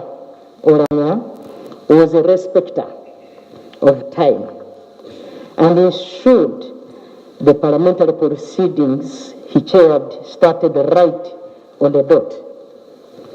He believed that leaders should be the pace setters in handling parliamentary business. He didn't just talk, but he walked his talk. Honorable Speaker and colleagues, he was an expert in law and parliamentary practice. We owe his memory the nature of politics, that is the embracing of our differences. Our differences are not a minus on this country. Our diversities, being a nation that is a melting pot of ethnicities, is not a minus. We should instead use it to serve common good. And I would like to invite politicians at all levels to avoid milking ethnicity for political advantage as they pursue their own goals. Right, Honourable Speaker. Jacob was a unifier. We could disagree, but we'll give you space and listen to you and respect you. We always remember that. A life to celebrate and a journey to remember was what filled the memories of many MPs. This they did as they switched on their microphones one by one to eulogize Jacob Oulanyah. As Oulanyah departs, we must sympathize with his family.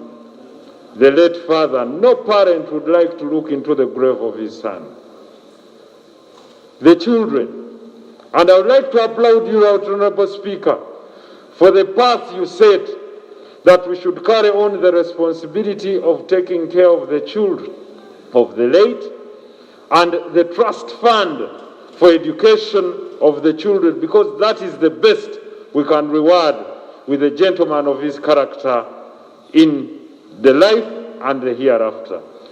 In 2012, when I was appointed the Minister of State Lands, when these mafias realized I was going to take them on, they had to open up a serious fight.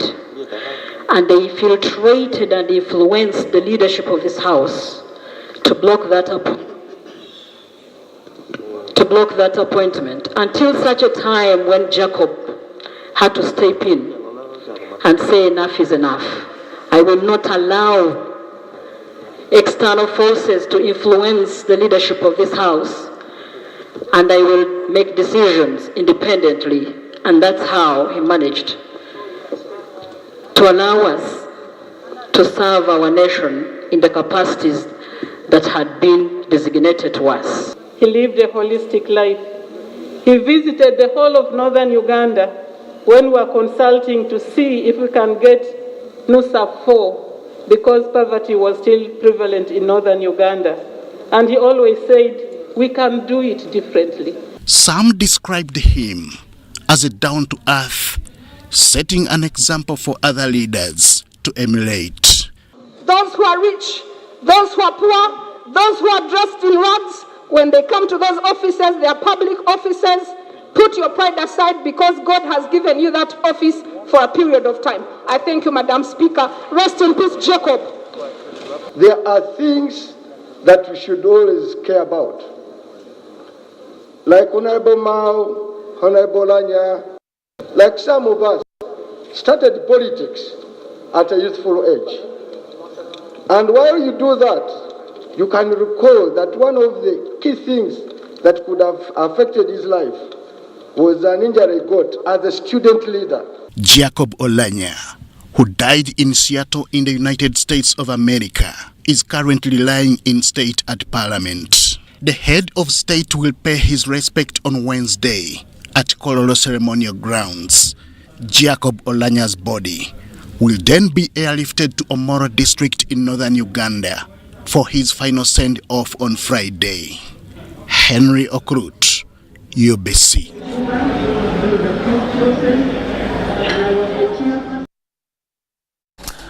Very somber mood, of course, in Parliament. Meanwhile, the body of the late Speaker of Parliament, Jacob Lokori Oulanyah, earlier Tuesday left his home in Muyenga for Parliament, where a special sitting in his honor was convened. Samuel Senono gives us more. For the last 2 days, former Speaker Jacob Oulanyah's body has been at his Muyenga residence, where friends, relatives and well-wishers have been converging to mourn him. At about 8:30 a.m., the burial party, composed of officers from the Uganda Police Force, carried the former speaker's body into a waiting funeral van to embark on a journey which is 9.9 kilometers up to Parliament on a normal day, but not today. Utaweza? Utaweza?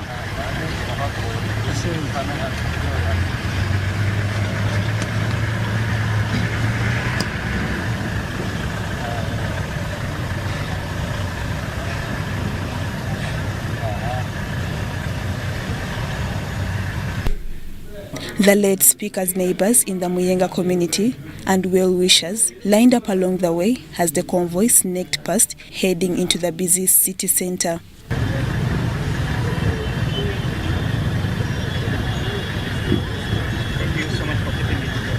As the convoy approached spitting distance with the August House, members of Parliament joined in together with the Bwala dance group to perform the royal dance, which was Speaker Jacob Oulanyah's favorite.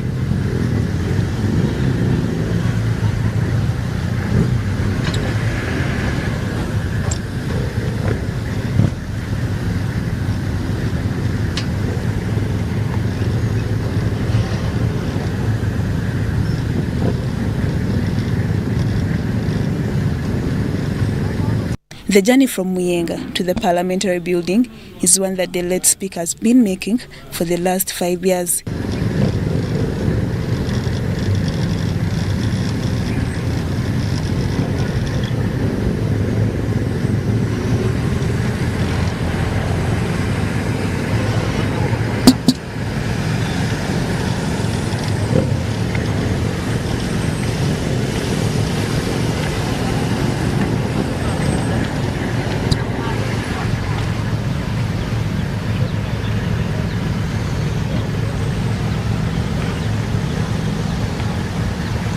The only difference this time around, he wasn't entering Parliament to chair a session, but instead to lie instead. Lydia Chomkama, UBC News. Now, the late Oulanyah's body was wheeled into Parliament at exactly 9:30 a.m. and members of Parliament mounted a guard of honor carrying national colours, balloons, and also male members donning bow ties, a signature fashion style of the late speaker. The body was escorted to Parliament by Acholi Bola dancers and received by the Speaker Anita Among, her deputy Thomas Tayebwa, Vice President Jessica Alupo, and Prime Minister Robina Nabanja. We have more in this report. It was a somber-mooded Parliament buildings as the body of former Speaker Jacob Oulanyah arrived at Parliament for legislators to pay last respects. Members of the public lined outside the Parliamentary Avenue and Kimathi Avenue to take a glimpse at the casket containing the body of late Speaker Jacob Oulanyah. Acholi Bora traditional dancers, pallbearers from the Uganda police as the body was wheeled into Parliament amidst a guard of honor from legislators who were putting on bow ties, a signature fashion style of the late Oulanyah. There's no inside. Outside. It's not inside. It's outside. Not inside. We can't fit. The body was received by the Speaker Anita Among, Deputy Thomas Tayebwa, Vice President Jessica Alupo, and Prime Minister Robina Nabanja.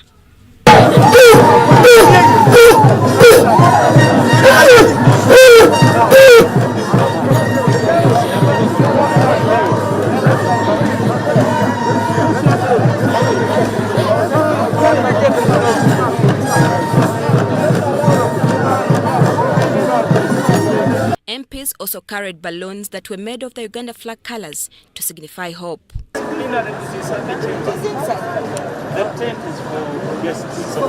Amid songs of hope, hymns of eternal freedom, and tunes of heavenly glory, the body was wheeled to the parliamentary foyer.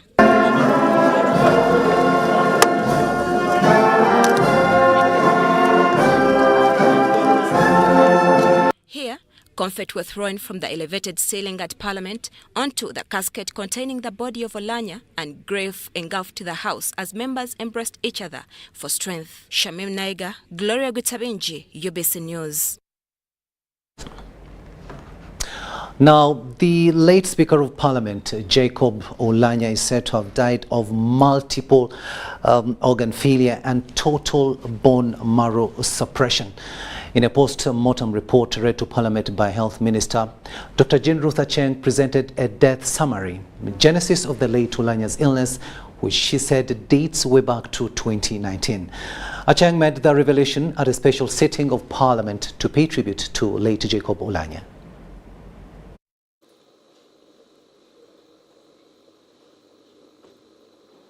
Minister for Health, Dr. Jane Ruth Acheng, presented a summary death report of the late Speaker of Parliament, Jacob Oulanyah, before the House, stating multi-organ failure as the main cause of death. The immediate cause of death was multi-organ failure. The heart failed, the lungs failed, the liver failed, and the kidney failed.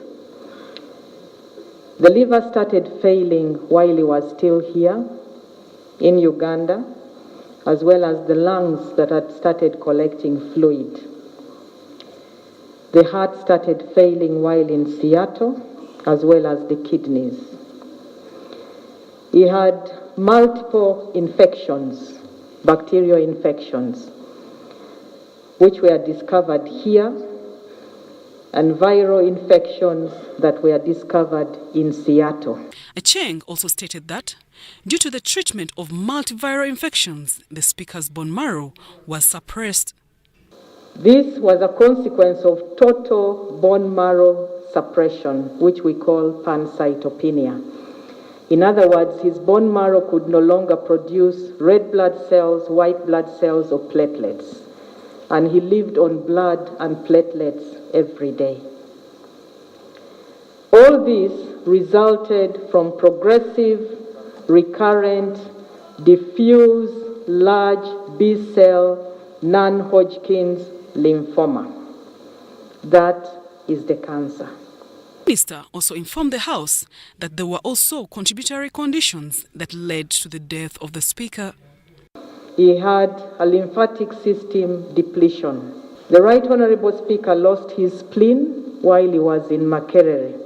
And I'm sure many of you are aware about this. It is the spleen. And my brother, Right Honourable Kotogong, allow me to correct you. It is not the pancreas. You cannot live without a pancreas. It was the spleen. He had a splenectomy following that riot.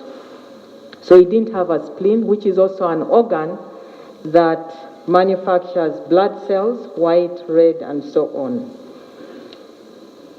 He also had challenges with stem cell, which had a poor immune response because of chemotherapy. He started having gastrointestinal bleeding or bleeding into the abdomen because of lack of platelets. He could not stop the bleeding. He had multi-drug resistant bacteria, and this was Klebsiella pneumoniae, which is usually hospital acquired when you stay in a hospital for too long. And the virus was cytomegalovirus, which affected him. She also unveiled a brief genesis on how the late Jacob Oulanyah's illness started. In 2019, he discovered a swelling in the neck. It was a relatively big swelling. And he took it upon himself to seek medical attention in Germany. The swelling was removed and analyzed, and he was told it was a cancer. And later on I will summarize what the cancer was. He was started on treatment, which he finished in Uganda Cancer Institute. He subsequently visited several other hospitals because of the same, but we also had challenges during the lockdown and during the elections when he was not able to be in hospital. Zahara Abigaba, UBC News. Health Minister there clarifying the cause of death of the former Speaker of Parliament, Jacob Oulanyah. To other news now, and the Cuban ambassador to Uganda, Tania Perez, the Deputy Secretary General of the ruling party of the Burundian government, and other delegates have joined Ugandans to mourn the late former Speaker of Parliament, Jacob Lokori Oulanyah. The high-level delegation had paid a courtesy visit at the head offices of the ruling National Resistance Movement at Kyadondo here in Kampala. The Cuban ambassador to Uganda, Tania Perez, the Deputy Secretary General for Burundi government, Josephine Takiritumana, with other delegates have paid a courtesy visit to the National Resistance Movement Secretariat, situated at Kyadondo Road in Kampala. The delegates first held a closed-door meeting with the Secretary General National Resistance Movement, Richard Todong, and thereafter addressed the media. The visit was a gesture of solidarity that they were mourning with Ugandans the untimely departure of the former Speaker of Parliament, Jacob Lokori Oulanyah.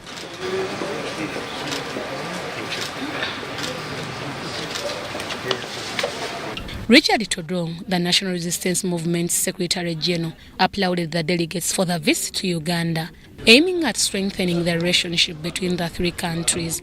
and then the party, the national chairman and the assembly. We are grateful because Uganda and Burundi were very close, and the government-to-government relations is very tight.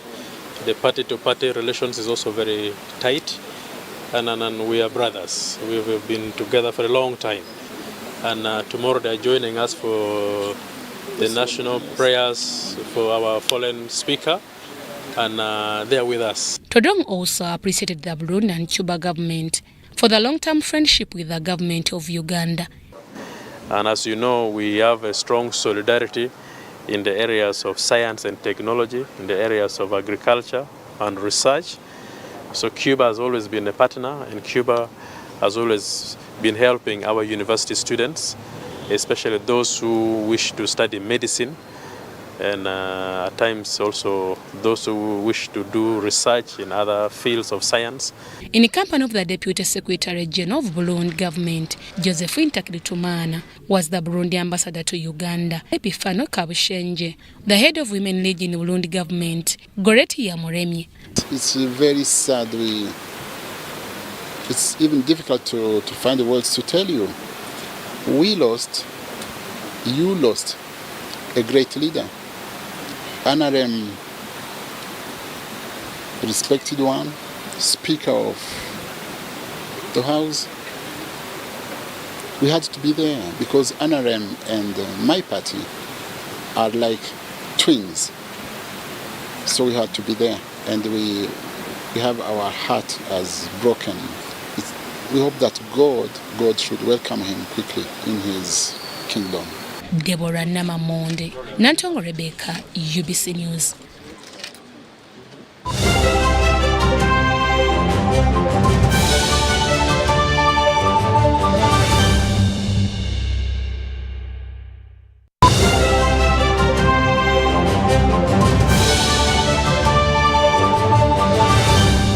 Today in history. On this day in history, President Nelson Mandela earned worldwide praise for his role in persuading Libya to hand over 2 suspects accused of placing a bomb on Pan Am Flight 103. This exploded over Lockerbie in Scotland in 1988, killing altogether 270 people, crew, passengers and residents of the town. Colonel Muammar Gaddafi agreed to hand over the suspects to be tried in a Scottish court of law in the Netherlands. Pay for your dream phone, Mpola. Get your dream phone today for as low as 1,400 Uganda shillings with free data for a year and pay slowly. All phones come with daily 50 MBs for 12 months. Repayment period is 1 year. Available at MTN service centers and M-Kopa shops.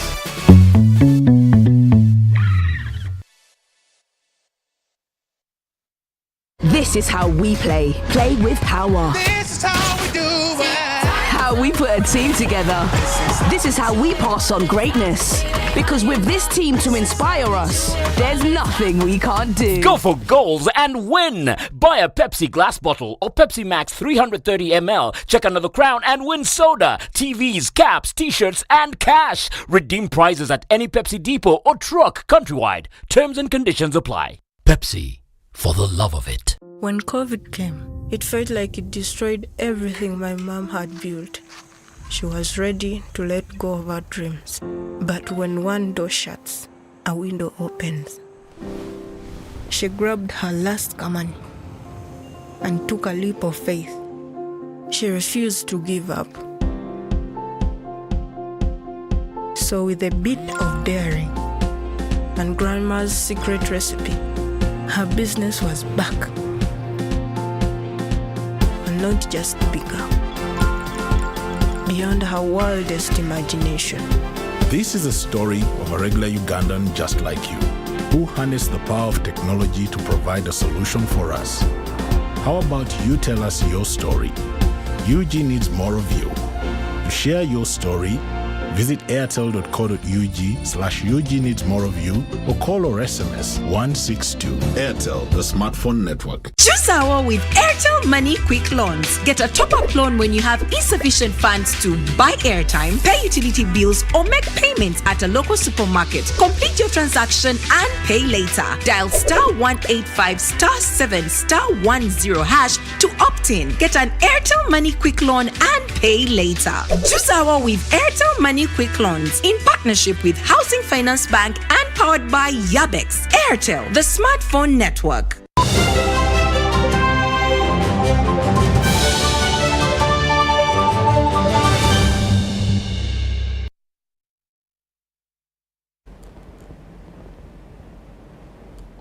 Welcome back, and this is News Tonight here on UBC TV. Now, pomp, colour and centre, the Ugandan Parliament have acted as a uniting factor for members of Parliament as Jacob Oulanyah's body lies in state. Most members of Parliament were dressed in bow ties as a sign of honouring the signature attire of the fallen Speaker of the 11th Parliament. A State Minister for Housing, Persis Namuganza, and her Fisheries counterpart, Helen Adoa, explained why they joined their male counterparts to put on bow ties. There was no paint at Parliament, but the place was well coloured as the body of deceased Speaker Jacob Oulanyah was ushered into parliamentary premises. Black was the main dress code colour, as red, yellow and white, among others, filled the compound. All this was done in honour of Jacob Lokori Oulanyah, whose tenure as Speaker of the 11th Parliament was cut short by the cruel hands of death. Therefore, the legacy that Oulanyah has left in this country should unite us, because he was a friend of everybody. Staring at his mourners in silence of a smile was his portrait at the parliamentary foyer. Next to it was an impression of a bow tie, which was a signature attire of the fallen Speaker.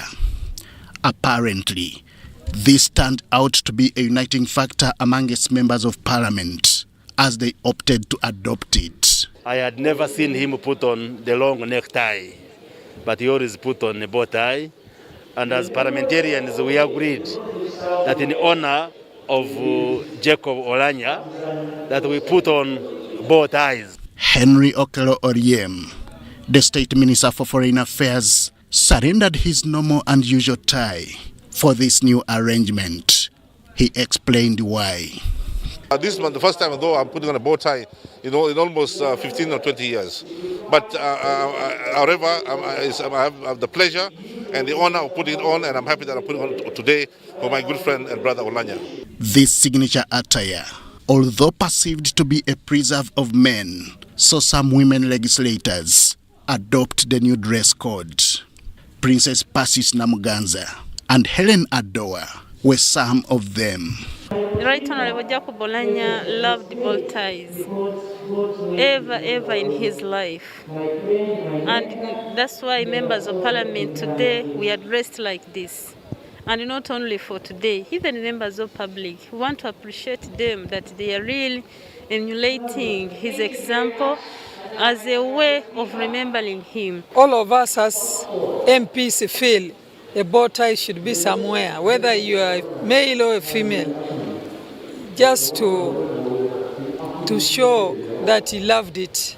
All this was done in honor of the fallen Speaker, whom most, if not all, members of Parliament agreed was down to earth. For every group he did, for everything he did it in depth. I have known him as a friend, as a workmate, and as a fellow lawyer. So it's a loss to the family, to his region, and to the country as a whole.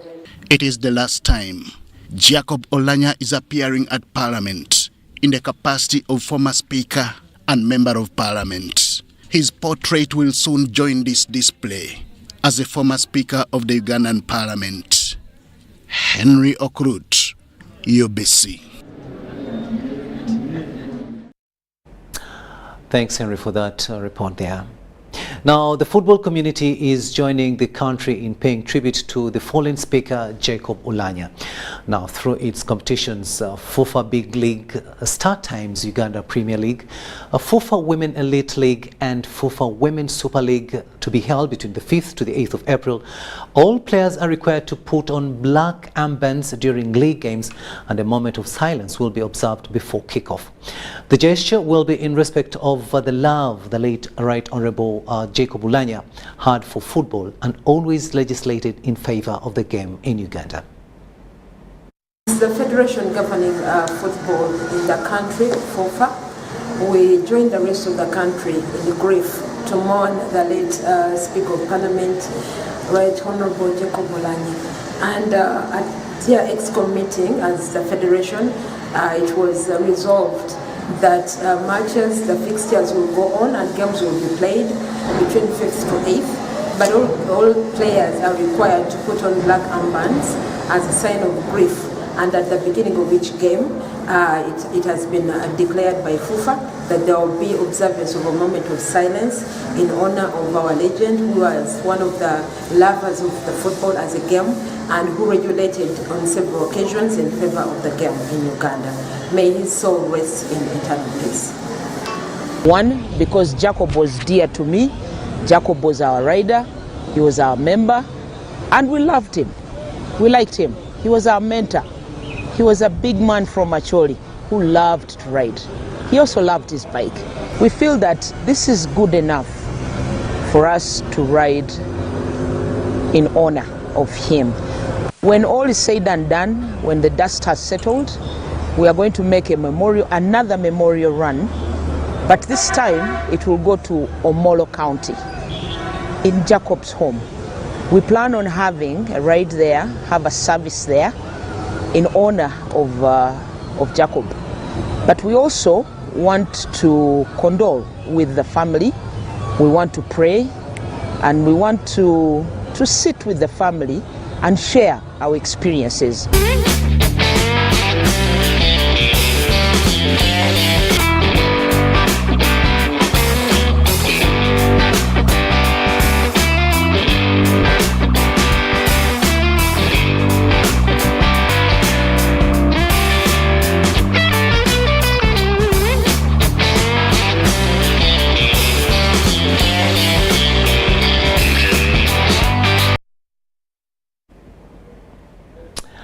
To Tororo District now, where Tororo District Local Government Council has proposed to name a street in memory of the late Speaker of Parliament, Jacob Lokori Oulanyah, to recognize his contribution towards nation building. The councillors in a special council sitting to pay tribute to the fallen speaker said the late did not only serve Parliament but the entire country, and his contribution should not be underestimated. We have more in this story. Tororo District has set up a special council sitting to pay tribute to the fallen Speaker of Parliament, Jacob Oulanyah, at the District Council chambers. The August house that saw its doors open to even the members of the public was characterized by somber moods, with many of the councillors grieving. These eulogized the late Speaker Oulanyah as a visionary person whose leadership will do a lot towards the nation building, as they quote one of his public statements, "Mr. President, we are all corrupt." A man who can stand and tell the president, "Mr. President, I came here because it's a show B. This country is corrupt, we are all corrupt." When has when has RDC ever said that, and yet they know they are corrupt people in this country? But that's the courage, that is the courage. All the courage we have lost in Jacob Oulanyah. Oulanyah was a very, very simple person. He could leave his security detail and join his small riders and move with them. You would see him riding in the cities of Kampala with his other fellow friend. That means he was a person of the people. In the 7th session, Honorable Oulanyah shared in the Parliament of Uganda as a speaker. When the Parliament is sitting at 2, maybe 15 minutes to 2, the Honorable Speaker was already in the what? In the guest house. And he took time as money and was a good time manager that I would request all of us to humiliate him by keeping time for the betterment of this country. It is here that the honorable members of the council propose to have one of the roads of the streets named after the late to memorize his great contribution towards the development of the country, an idea that was welcomed by the spokesperson of Ono Pondo, who was the chief mourner. In memory of this soldier, we as Tororo District Local Government Council should propose one street or a road and name after him, other than having people like King George that we even don't know their origin. Thank you as council for endorsing a proposal mooted here that you will consider naming a public place. Could be a road, as council may find befitting to name after the late Jacob Oulanyah. I will take back the messages you have given here to the government. In his speech, the government spokesperson discouraged the local.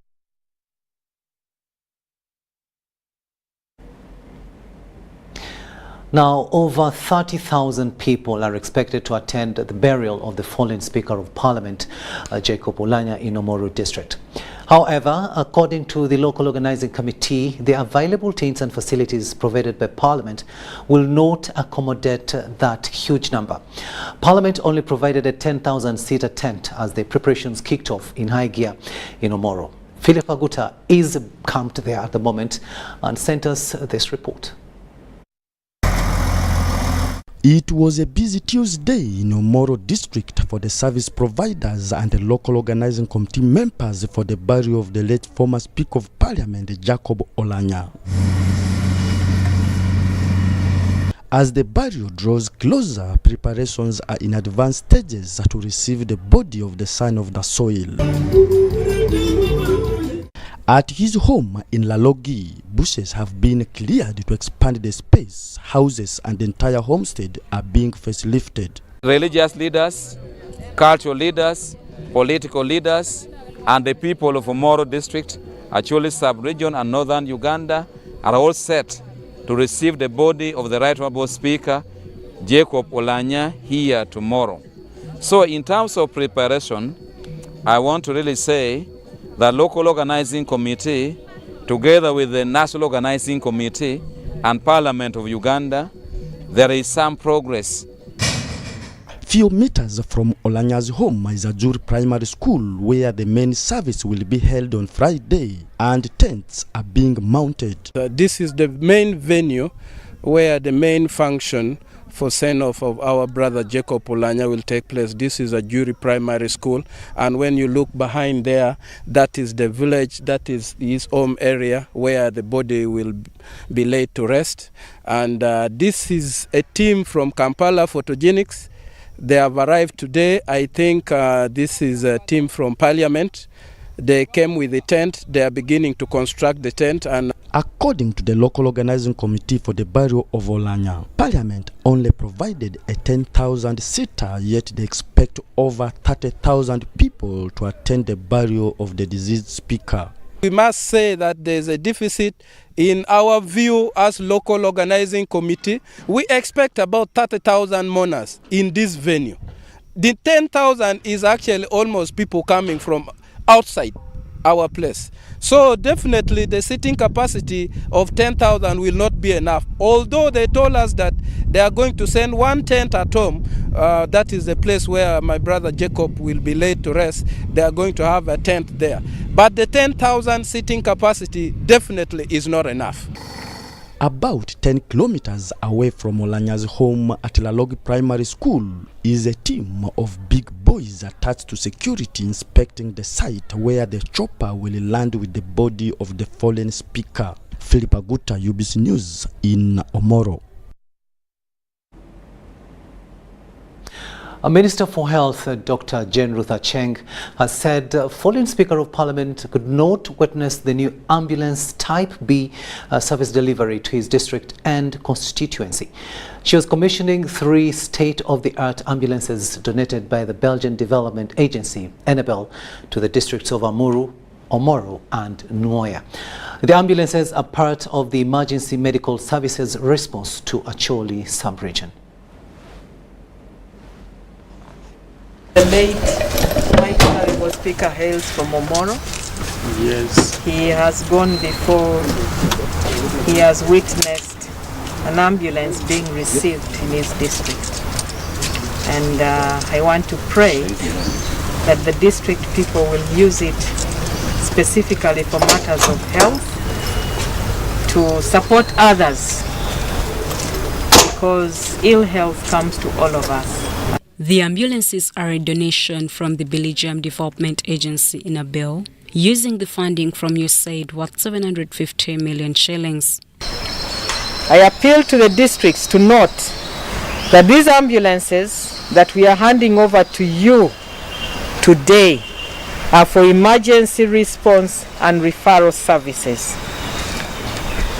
And all common man is entitled to ambulance services. It is not only for a few. Everybody in whichever village is entitled to an ambulance service. Let the services reach the common man. The Nabel country representative Ton Vanesti says the Acholi sub-region has had great challenges with health infrastructure, and as the Belgian people are working with government to improve health care. Yes, it's a state where we continue to work with the Ministry of Health to improve the overall state. Yeah? Ambulances is only one small component of that. There's other components to that, which is improving the facilities themselves. This is what we're doing together with the ministry, training nurses, providing equipment, providing instruments, coordinating. So there's many elements. This is one element, and we are working to ensure that the people of those districts have great emergency services together with the ministry. The Emergency Medical Services Policy 2021 sets standards and guidelines for establishing regional-based coordination systems and fully functional ambulances. We'll now take yet another short break, but we'll return with business news.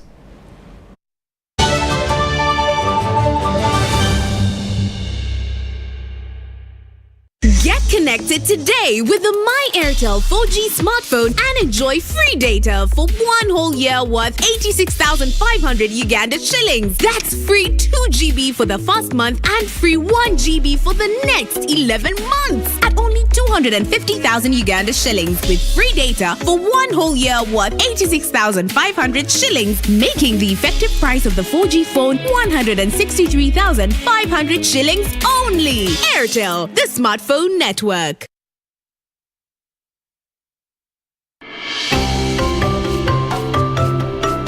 In all its operations worldwide, Total Energies considers national content a key component for the success of its operations.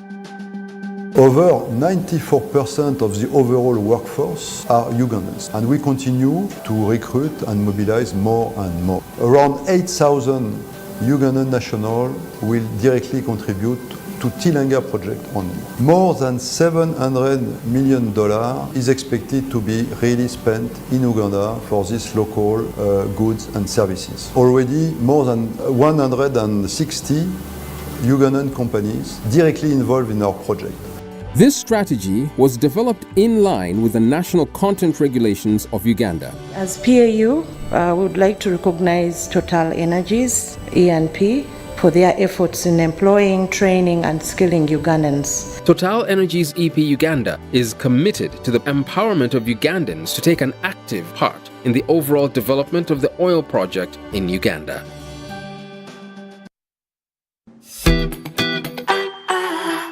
Need to send money to a loved one but you don't have enough on your phone?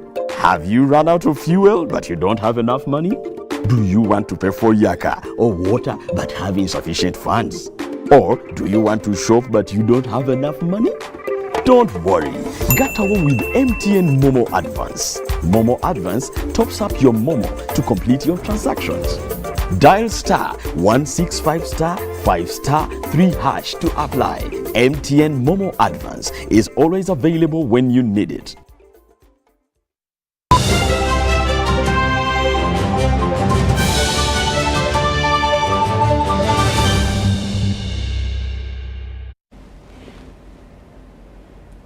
Welcome back from that break, and this is News Tonight. Let's have a look now at what's happening in the world of business. Tanzania is due to commission its first phase of the electricity-powered standard gauge railway. Currently, the 240-kilometer phase from the commercial capital of Dar es Salaam to Morogoro is being tested ahead of commissioning. The government of Tanzania intends to construct the SGR from Dar es Salaam to the port of Mwanza, which links to Uganda through the port at Luzira. Dennis Sigoa reports. Modernization of Tanzania's railway network to the standard gauge railway will be of great value to the region. After its completion, the SGR project will meet an increasing demand for the transportation of passengers and cargo from Dar es Salaam and on the route. Tanzania imeweza, na kuweza kwa Tanzania kumezipatia hizi nchi nyingine za ushoroba wakati na wao wanajitayarisha ili Tanzania ikishafikisha reli yao pale mpakani na wao waanze kuanza mara moja ili reli ya kuingia Burundi, DRC na nchi zingine za ushoroba wakati zitafuata.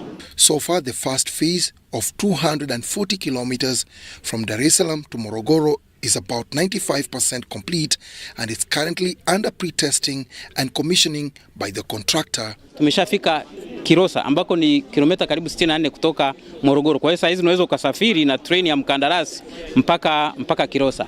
Umeme umeshafungwa kama unavyoona, nyaya za umeme za kuendeshea treni zimeshafungwa mpaka Morogoro. Na umeme wa kuendeshea treni miundombinu yake ile ya 220 kV imeshafika Morogoro.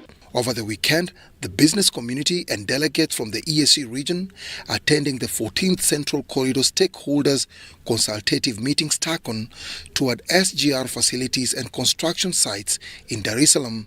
Government of Tanzania intends to construct the SGR in 5 phases from Dar es Salaam to Mwanza via Isaka. And on the side of freight, it will reduce on the cost of doing business, because if you look at the cost of cargo per net ton kilometer will definitely reduce, and this one will greatly impact also on the lives of Tanzanians.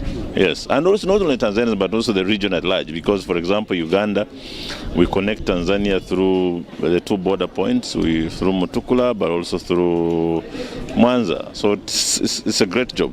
Railways have played a major role in the continent ever since the 18th century. The standard gauge railway, which is more efficient than the outdated meter gauge railway, is part of Tanzania's long-term target in boosting intra-regional trade. One of the major infrastructural projects on the Central Corridor is the standard gauge railway. I mean the electrified standard gauge railway of Tanzania. When this stretch 1,219 kilometers from Dar es Salaam to Mwanza is completed, Kampala will definitely be closer to the Dar es Salaam port. Dennis Sigoa for UBC News in Dar es Salaam. Now, despite efforts by women to start and develop their business enterprises, their husbands are said to frustrate their efforts.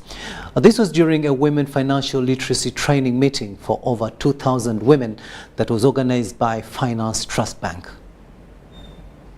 Despite Uganda's women attending finance and business training opportunities, few practice what they have learned. The Managing Director, Finance Trust Bank, Anne Nakawonde, has told women attending a finance and business training meeting that women economic empowerment is a priority. Unless you have an entrepreneurial mind, that's your success. And bank with a bank for you. We know but you're missing out. The main facilitators of the day, Professor Ali Waswa Balonywa and Dr. Diana Ntamo of Makerere University Business School, Nakawa, gave tips to the women for success in business. One of the limiting factors for women's success in business is men, especially husbands. It is common that when a woman is going to start, a man may say, no, don't start a business. At times they allow them to start, but when they allow them to start, once they start getting money, men become uncomfortable. Participants share their views. I've been empowered to persist no matter the challenges we get as we are doing our businesses, as we are beginning businesses. Sometimes I've learned that businesses are not easy. They can give us more energy or more money to add on the quality of our product. Story compiled by Juko Collins for UBC News.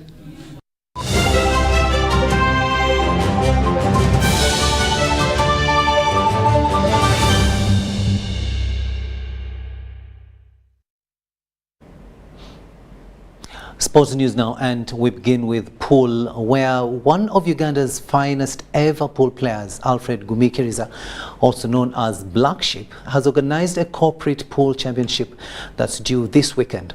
It will be hosted at his Black Sheep Pool Arena in Mukono. The first ever Uganda Corporate Pool Championship is upon us. It's organized by arguably Uganda's best ever pool player, Alfred Black Sheep Gumikiriza.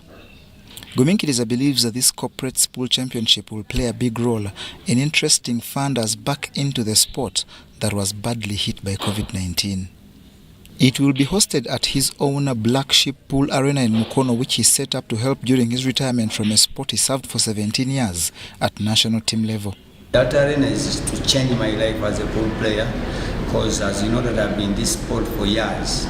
So I decided to come out with a suggestion of organizing a Uganda Corporate Pool Championship, which has never been around, which has never been with us. The main issue of organizing this Corporate Pool Championship is to get back together all the stakeholders, the guys that will love the sport. As you know that this sport of ours, it has been hit by pandemic for the last 2 years, which we all know that the sport that we are playing is always in the bar. But this corporate thing, that's why I have that arena at the Black Sheep Arena, is to get back together with all the stakeholders. As you know that we are struggling as pool, we are struggling with the sponsors. But I think this is a high time that where we can have a corporate pool championship and get us together as all pool players and we discuss far about the sport. Already the 32 slots for the corporates are filled, while organizers have revealed names of the 8 ladies invited to play their section. These are Brenda Akirola, Juliet Namuhanga, Mariam Nanyonga, Sandra Ampaire, Rehema Nanyondo, Deborah Ibunu, Sharon Mirembe, and Shirat Namobiru. It will be a fun-filled 2 days starting this Saturday, with goat roasting and merrymaking to punctuate the sporting displays. John Burns, Sentamo, reporting. And that sports story brings us to the end of this first edition of News Tonight. We shall be coming back later on at 10 for our second and final edition. But before we leave you, let's have a recap of our top stories.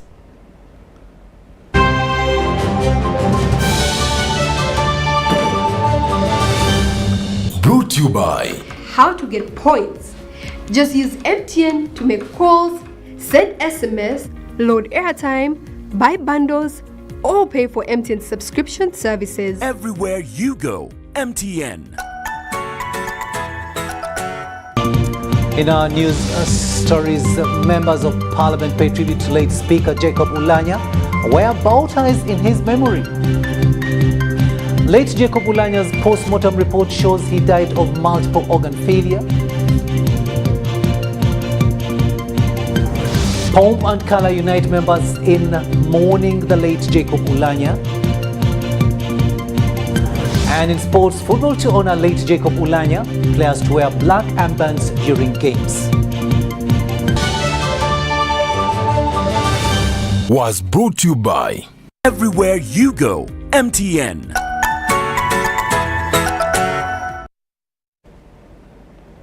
And that's all we had time for. Thank you so much for having kept us company. My name is Rukidi Edward Kijanangoma, and we'll see you at 10.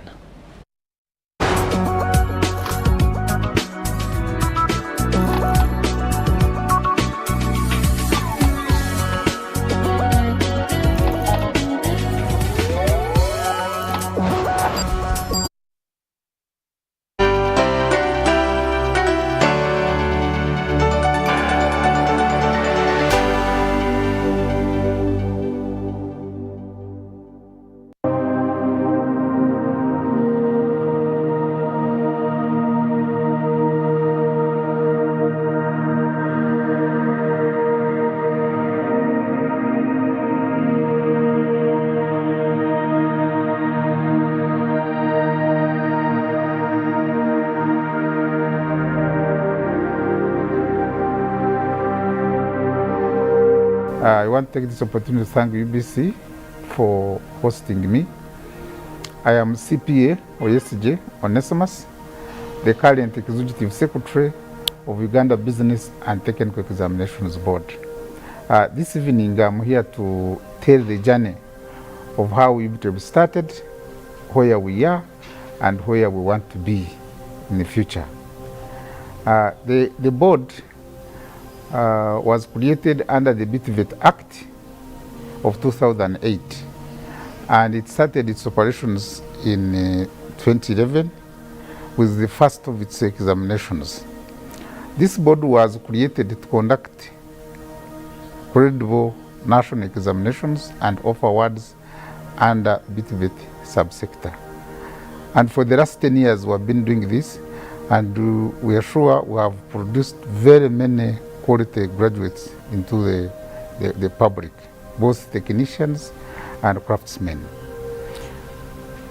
Before the establishment of Uganda Business and Technical Examinations Board, the exams for the institutions other than universities, which offer certificates after P7, certificates after Senior 4, diplomas after Senior 6, in vocational training, were scattered all over Uganda. The assessment one was being conducted by Makerere University Business School, others were being assessed under Uganda National Examinations Board, and other individual institutions were also conducting these exams.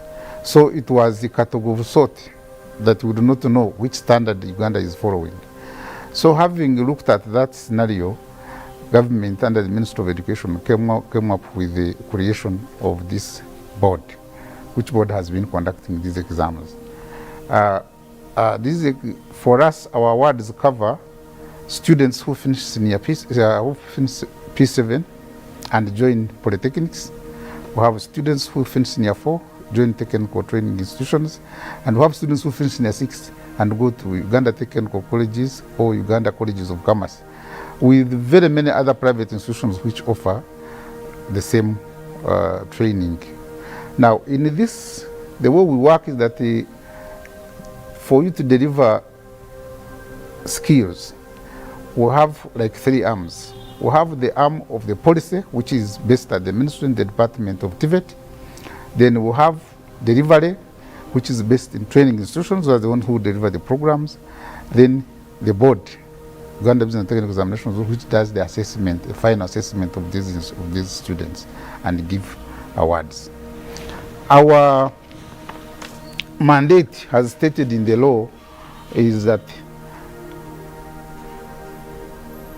we are established to streamline, regulate, coordinate and conduct credible national examinations and award certificates and diplomas in the business, technical and vocational or specialized educations in Uganda. We have areas which are, as we go along, we shall see how these areas, which were called specialized areas. Our functions as per the law include conduct of business technical examination for specialized training institutions in Uganda, accredit theory and practical examination centers used to conduct examinations.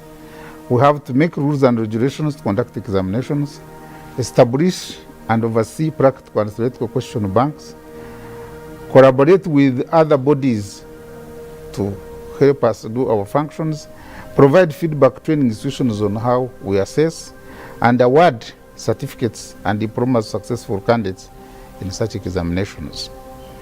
And to achieve our mandate and functions, we are guided by the following vision, mission, and values. Our vision is